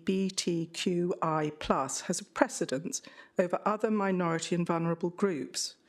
Today, we have seen how important it is to act in the best interests of all those that need championing. Why does this administration wish to give this imposed post the same parity with the Armed Forces champion without consultation? And what kind of leverage does this appointment carry? The Samaritans say that they do not choose volunteers on the basis whether they have lived experience. And it does not take a lived experience to want to have an understanding and to be able to champion all rights, including LGBTQI+. I'm extremely uneasy about the council voting for this without proper scrutiny and engagement with the residents of Monmouthshire. There are also budget implications about more champions, and in this sort of time of austerity, we have to consider it. No, we do. That's my opinion. You have your opinion. I'm not against an LGBTQI+ champion. I'm just saying that this process has been done in a very haphazard way. Thank you. Thank you, Councillor Buckler. Councillor Bond. Thank you, Chair.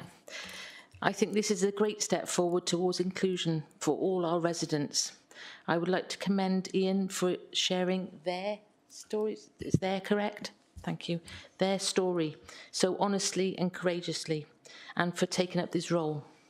In response to the concerns of other people, Councillor Brown, if there is a need for other champions in the future, then we should look at that, to represent all those other groups quite equally, because we try to be equal opportunities or treat people equally in this council, hopefully. Thank you. Thank you, Councillor Bond. Councillor Fuchs. Thank you. Thank you, Councillor Chandler, for sharing your story, and thank you for wanting to be our LGBTQ+ champion. I think we all acknowledge that the process followed was not the right process, and we've confirmed that the process will change in the future, and appointments will come to council. So let's not revisit that. We understand that that is the process that we will follow in future. But I think what's clear to me as the Cabinet Member for Equalities is that there are lots of different strands of equality, obviously, I know that very well. We haven't ruled out having a disabled person's champion, an older person's champion, a young person's champion, a gender equality champion, and so on. And I think what I'm starting to hear here is a difference between, Councillor John, you asked what's the difference earlier between Labour and Conservative values. Well, I think the difference between Tory and Labour values is we don't believe in the Labour Party that by appointing an LGBTQ plus champion and giving rights to LGBT people diminishes the rights of women, diminishes the rights of Black, Asian and minority ethnic people, and diminishes every other rights. We need to protect everybody's rights, disabled people's rights, LGBTQ plus people's rights. And I'm really disappointed, incredibly disappointed with what I've heard so far from the Conservatives in this chamber. And I do hope some of the other more progressive Conservatives in this chamber will support the rights of gay people and LGBT people.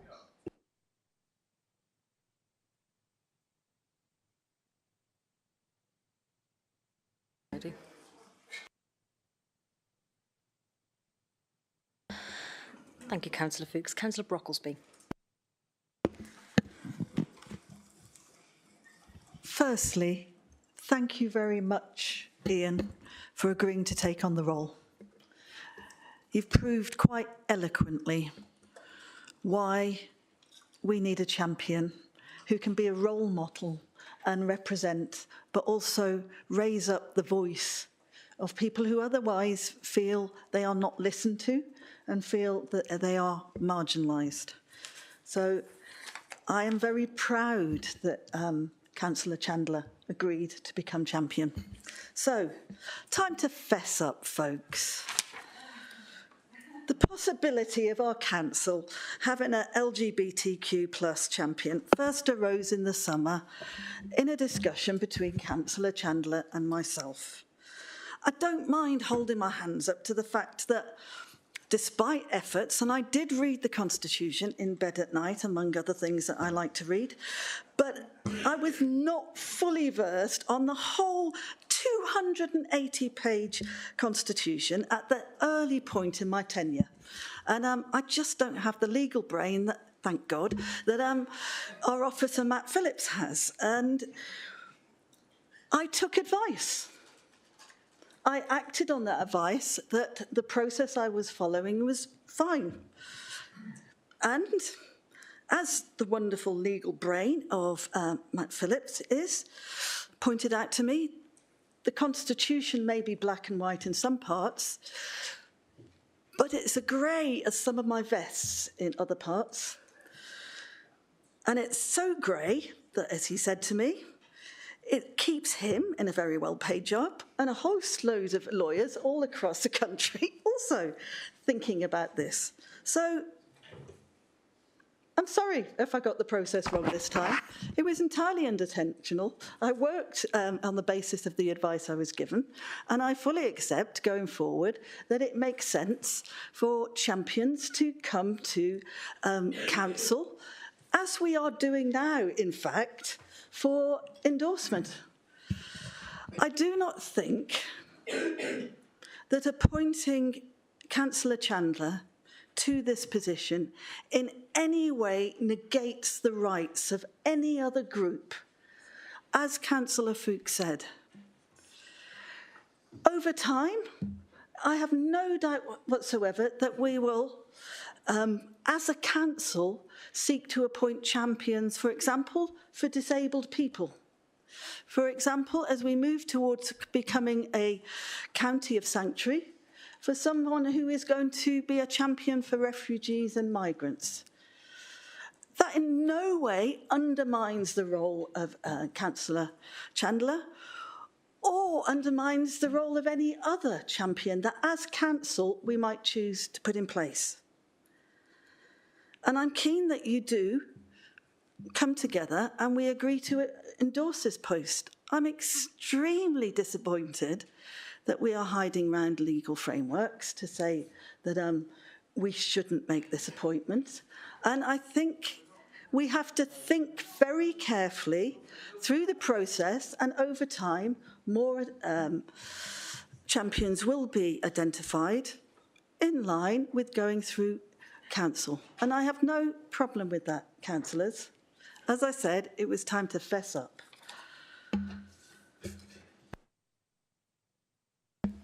Thank you, Councillor Brocklesby. Councillor John.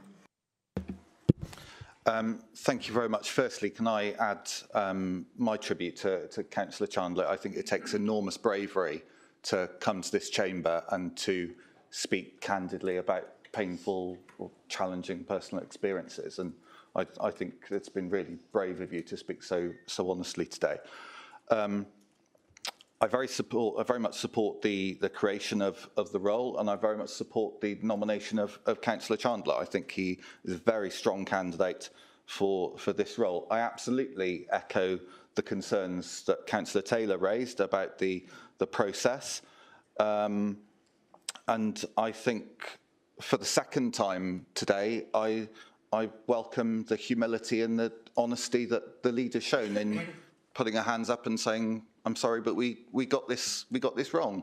And I think I really welcome that honest and humble approach. And I'm sorry we didn't hear a little bit more of that at the start of this meeting. But I really welcome what the leader said.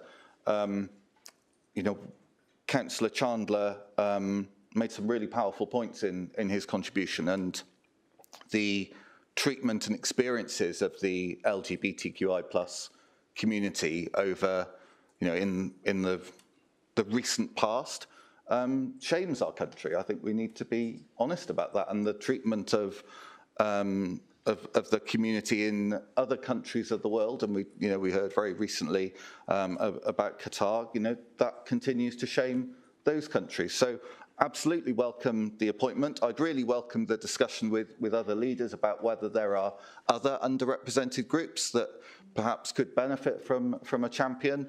So I look forward to those discussions, but very much look forward to supporting Councillor Chandler's nomination today. Thank you. Thank you, Councillor John. Councillor Powell. Thank you, Chairman. Yes, I welcome it too. My worry is the fact that it could have gone all wrong because the chairman had had gone out to the press that he was going to be in that job. And for instance, if somebody else had put up for it against him and then he hadn't got it, it would have been so embarrassing for him, having had his name across the paper saying he was going to be in that position, and then he lost it. I mean, I don't think he would have done, but you know what I mean, don't you? So I think we've got to be so careful in the future because little things like that can happen and somebody can be so embarrassed. And poor Mary Ann, she seems to be having to say sorry so much today. But no, we all learn. It's all right, it's so Maureen, I'm a Catholic, I'm used to guilt. No, but when... yeah, the trouble is with the press, once they get hold of something, they can't, you know, they make a big hoo-ha about it. But anyway, at least we can confirm it now to the press that they were right. So congratulations on the job. Okay.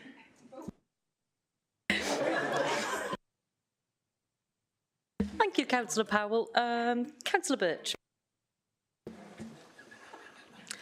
Well, I thank Councillor Chandler for their speech earlier and their initiative in taking forward this role and proposing themselves for that role. We all bring our lived experience as it evolves. We bring our lived experience to our roles in council. And I hope that we can appoint other champions so that all voices are heard, all points of view, all experiences are brought into our decision making. I do think there is an issue about process. The constitution of this council should guide us. If there is that much grey in it, I think it's making us all go even greyer. So I would urge, where there are grey areas, that perhaps a thorough look at the constitution of this council needs to take place.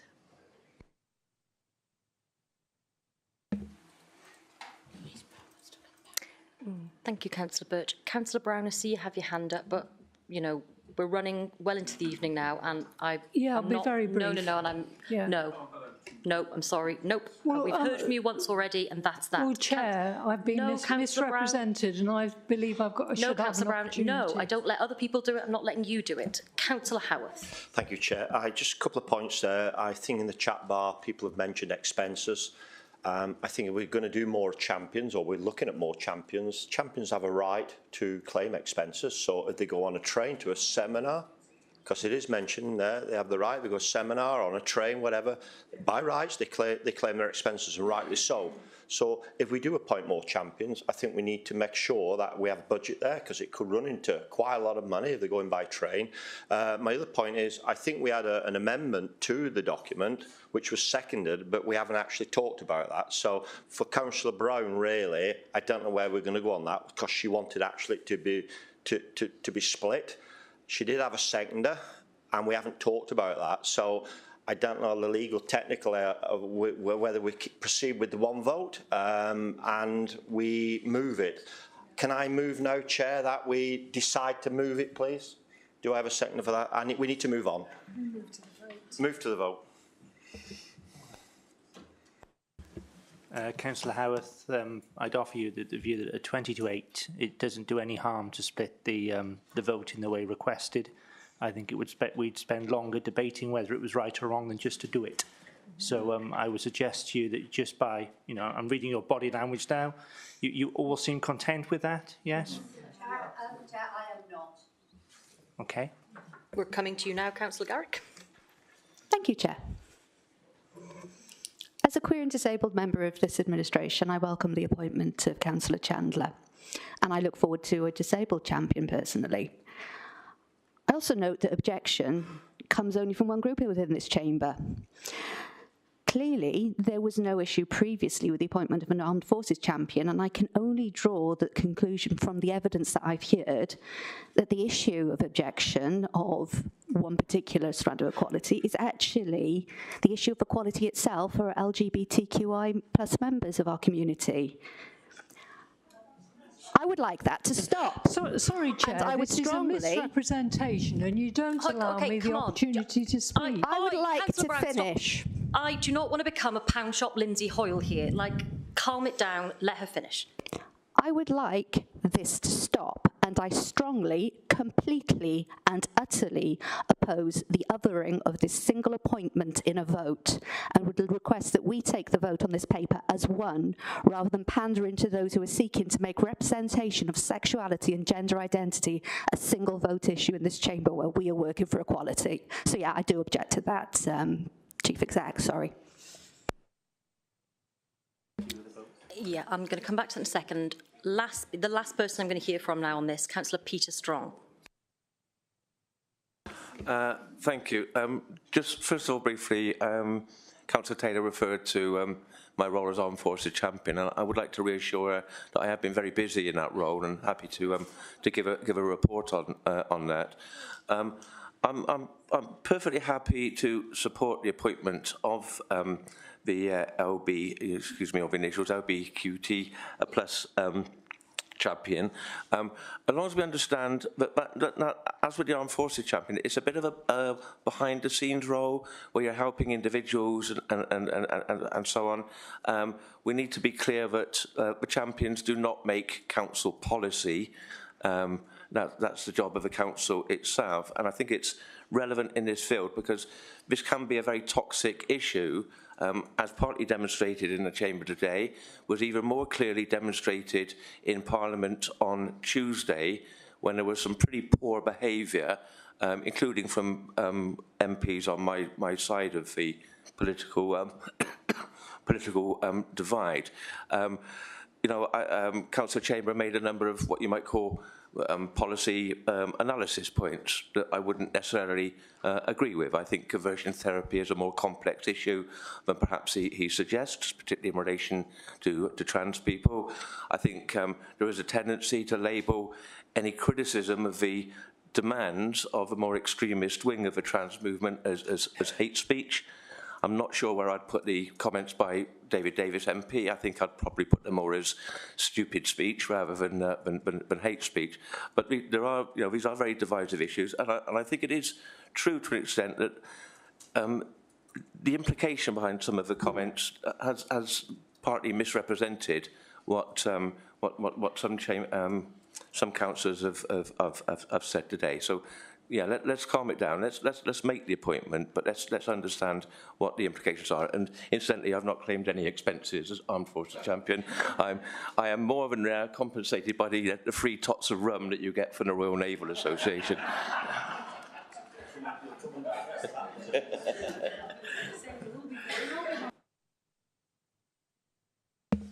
Thank you, Councillor Strong. Now, there's clearly some strength of feeling in both directions about whether or not we should be splitting a vote on this. I am going to go with my original decision. It's difficult, but I'm sitting here trying to be as even-handed as possible. So I am going to take A, C and D as a single vote, separate out B. So we will take the votes on A, C and D first.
Excellent.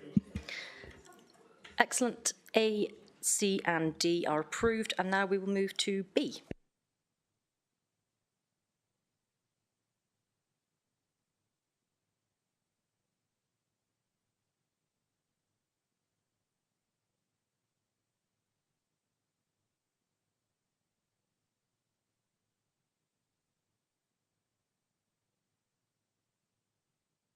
And that is approved as well.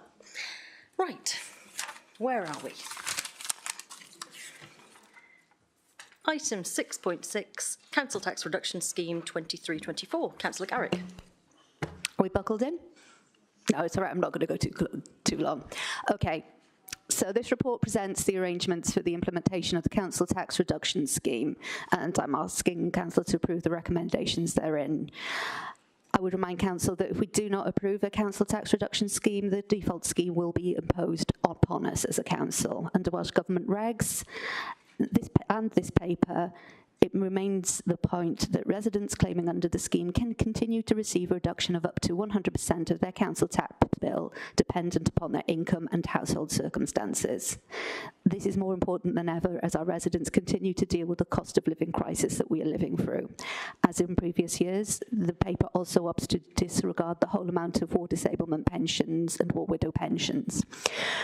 We are also asking Council to note and agree the adoption of amendments to the Welsh Government's regulations as detailed in section 3.7 of the report, and those points are: 1, bringing in the ability to allow people from the Ukraine eligibility for inclusion into the Council Tax Reduction Scheme; 2, protecting the entitlements of hosts of people from Ukraine for the Council Tax Reduction Scheme; and 3, as a result of Brexit legislation, removing the exception for EEA, that's European Economic Area citizens, who are now subject to immigration to control, to be eligible under the scheme. Thank you. Thank you, Councillor Garrick. Councillor Howarth, can you put your hand up in the chat function? I can't get on it. You can't. I'm going to... OK. No problem. I'll come to you after Councillor Bryn no then. problem, thank you. Councillor Bond. Thank you, Chair. I was just going to ask if we could move to a vote. I tell you what, we'll take super quick comments from Councillors Bryn and Howarth, and then we'll do a vote. Hi.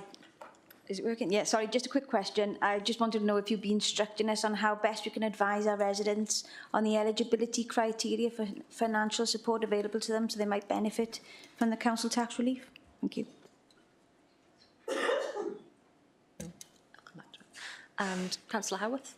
Yes, thank you, Chair. I'd just like to ask a question really on budgetary. If we're going to include the concessionary for Ukrainian households, etc., or give me the word, please. People who host Ukrainian families, etc. Have we calculated that within the budget? Because there will be a reducement in revenue to the council tax. Is that correct? Just a quick question. Am I right in saying that? Common question, sensible question. Sorry, I'm struggling slightly to hear you. You're struggling to hear me? Oh, sorry. Have we included the calculation, have we agreed today that the Ukrainian and other households which have been champions and including Ukrainian families within their house, that will give them concessionary rent relief and all the other bits and pieces? Is that in with the budget reference to the surplus, or sorry, the income generated from them?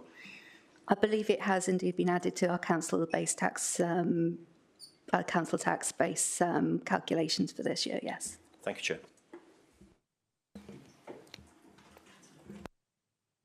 Sorry, I have to admit I have had very little sleep this week because my mother is in hospital and I spent most of it with it. Councillor Bryn, would you mind reminding me what you asked again? I'm so sorry. That's okay. I did say it really quick because I just wanted to know if you'd be instructing us on how we can best advise our residents on the eligibility criteria for financial support available to them so they might benefit from these council tax relief. Chair, is it okay if I refer to my colleagues with the equality brief that I believe wouldn't be better placed for that than myself? Oh, if the officers can deal with it and better, thank you.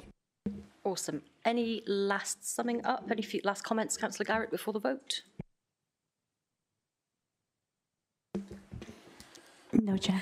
Great. Let's go to the a vote. officer needing to respond to Emma's point, though?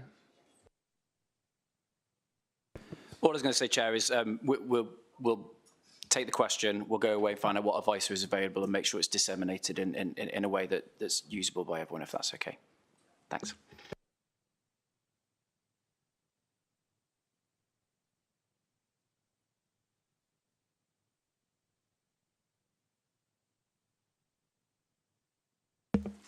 Great, and that is carried. Now we move on to members' questions. Councillors, I'm going to take them all as read, so please no reading out what we've already got printed in front of us. 7.1, Councillor Griffiths. So I thank Councillor Chandler for raising this important matter. There was a report that went to Place Scrutiny Committee this month which provides the evidence that much has improved in Monmouthshire in recent years. This is a result of the hard work of our officers and the fact that there's a shared priority for this, shared between the current and former administration. I make no apology for that. The most recent data is that about 8% of our premises do not have broadband of 30 megabytes. This is half of the figure of just 2019, so we've halved the figure in about 3 years. And it leads to us comparing well with the rest of Wales.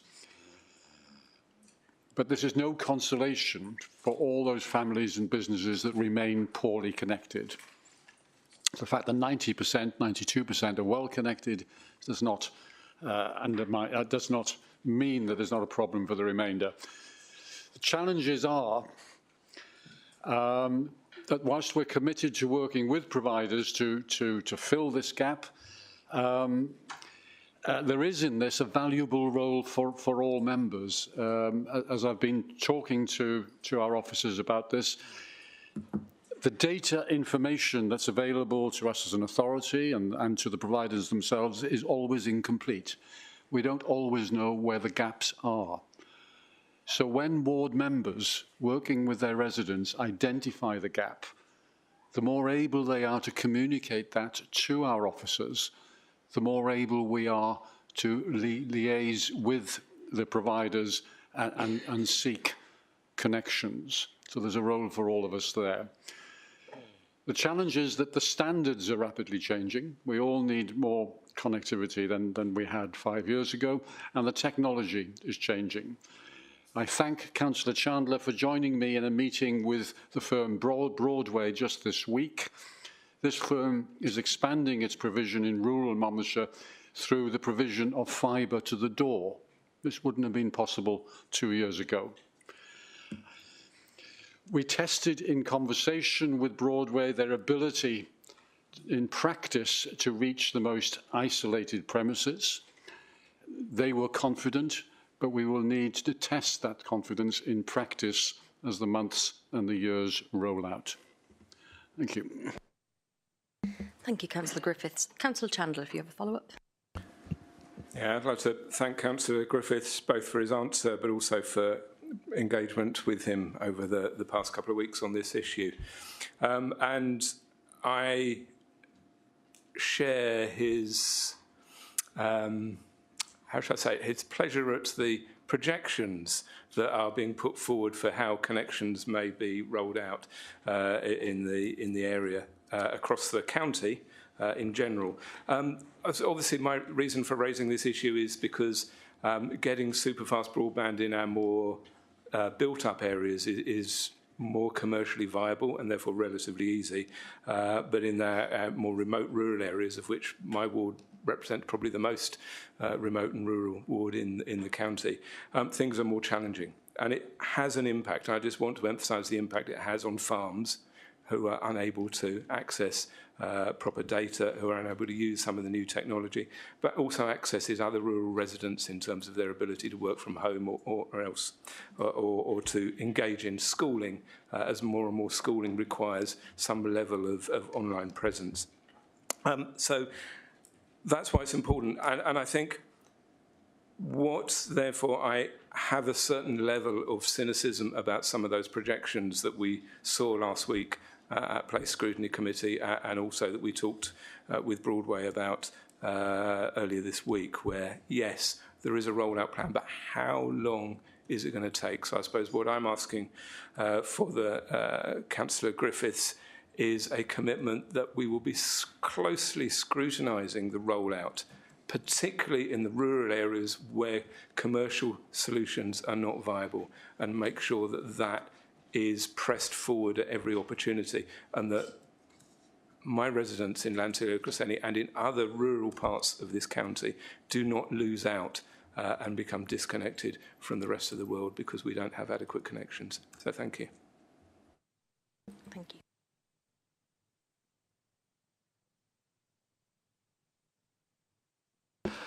Yeah, absolutely true. So the provider is ambitious. The provider is giving us very positive projections, but it relies on me, but also on every member here to hold their feet to the coals and find the evidence of where it's working and where it's not working. Thank you, Councillor Griffiths. So now we have a question from Councillor Bryn to Councillor Maybe. Thank you, Chair. Thank you, Councillor Bryn, for raising this important issue for Monmouth residents. I know you'll be pleased, as I am, that we have progressed the plans for the new active travel bridge across the Wye in Monmouth, and that a planning application has now been submitted. Subject to gaining consent and funding, it's hoped that construction will commence in 2024 to 25.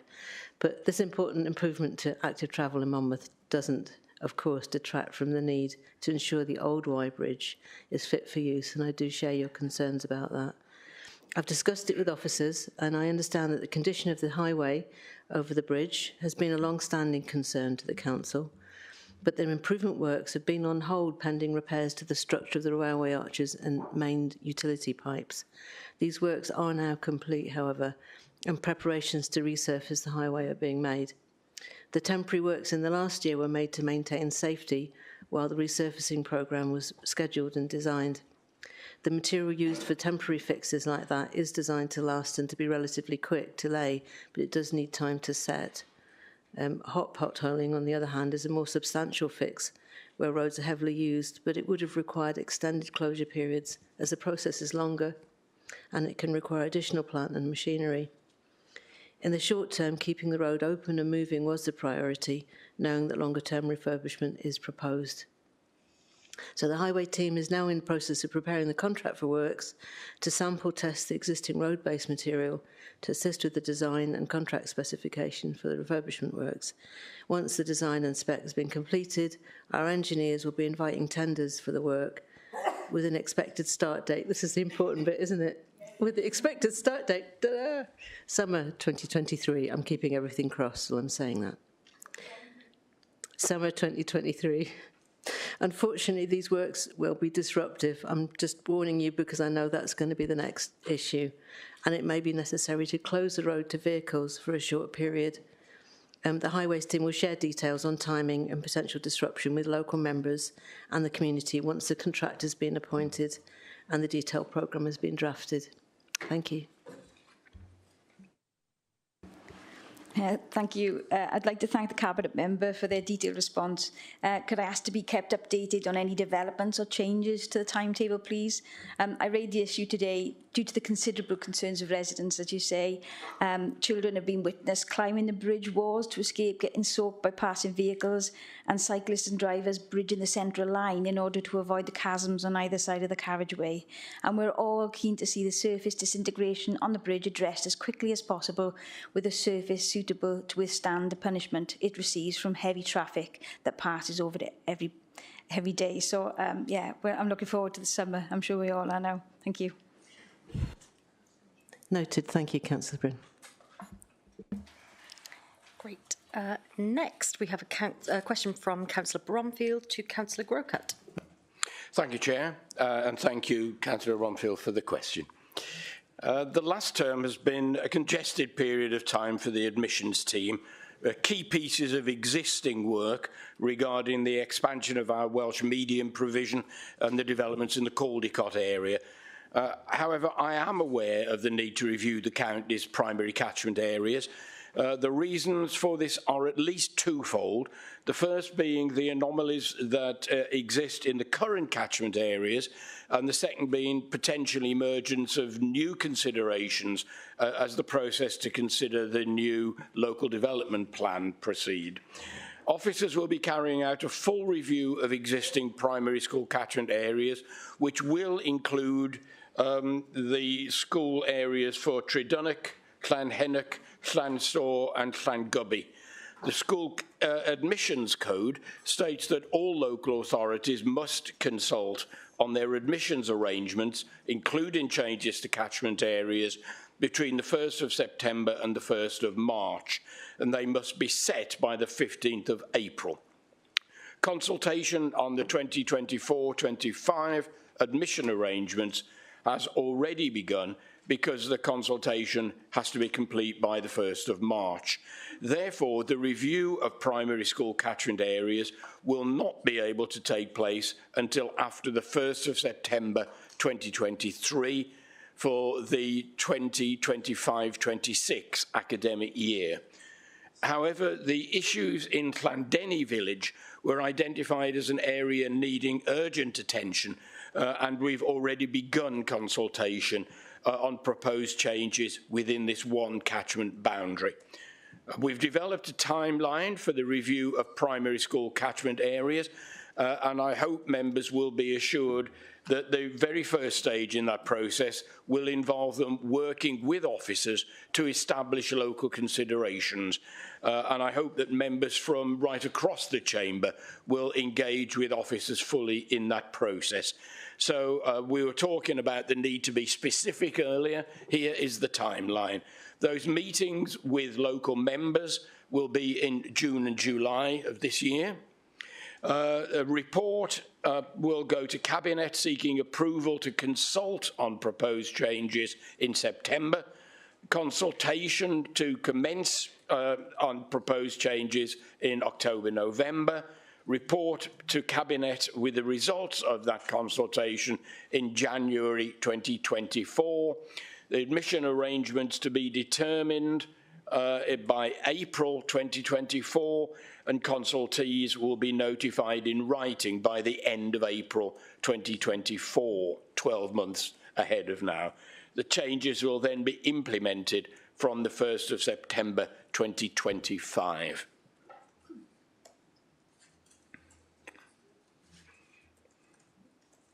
Yeah, thank you. I was going to come back and ask for clarity and timelines, but I think you've answered everything really well. So I can't give you the exact hour that we will report. Yeah, I want an hour, minute, second. No, but thank you very much. Thanks. Just before we go to the last question, Councillor Howarth, I see your request, but no, I'm sorry. Sounds a bit cryptic, doesn't it? Anyway, Councillor Brown to Paul Griffiths. All right, Councillor Brown is right to raise these issues at every opportunity she has, apparently every council meeting. And in response, we have written twice to the Transport Deputy Minister to ask for a further study on High Beach Roundabout. We met him and he said he would look into it. He appears to be still looking. At the end of this month, we will meet his boss, the Minister for Climate Change, and we'll raise it again. In regard to the connection to the M48, I regard this as absolutely essential to our development plans for the south of the county. The Deputy Minister has said that it will be considered only in the light of the conclusions of the roads review once that is published. For our own part, I want this to be a clear part of our local transport plan, and I'll continue to raise its importance at every opportunity with Welsh Government. The Chepstow bypass is an unchanged objective of this council. It was an agreed objective of the previous council. Nothing has changed. It is primarily a matter for government in England. We have raised it in a meeting with the leader of Gloucestershire County Council. We have raised it in a meeting with the Secretary of State for Wales, and we've written to the Secretary of State for Transport. We've been given no indication of any timescales for either decision or action on that matter. Councillor Brown knows that these are highway issues and they must be considered alongside our measures for active travel, which are progressing well, and alongside the commitments, the positive commitments that we've got out of Transport for Wales for improved train frequency. Thank you. Yes, thank you, Councillor Griffiths. Very pleased to hear that you are committed in that area. Will the Deputy Leader ensure that all of the letters to and from the Council to Welsh Government ministers are included within the publicly available evidence for the RLDP on all the road infrastructure issues for Monmouthshire as soon as possible? So there is an evidenced, realistic expectation or lack of expectation, particularly in South Monmouthshire, of obtaining the road infrastructure first before any additional housing. Thank you. I will ensure that the correspondence is put in the public domain. Thank you. Lovely. Right, councillors, I was supposed to pick my dog up from the sitter over an hour ago and I'm in trouble, so off we go, and our next meeting is the extraordinary one on the 2nd of March.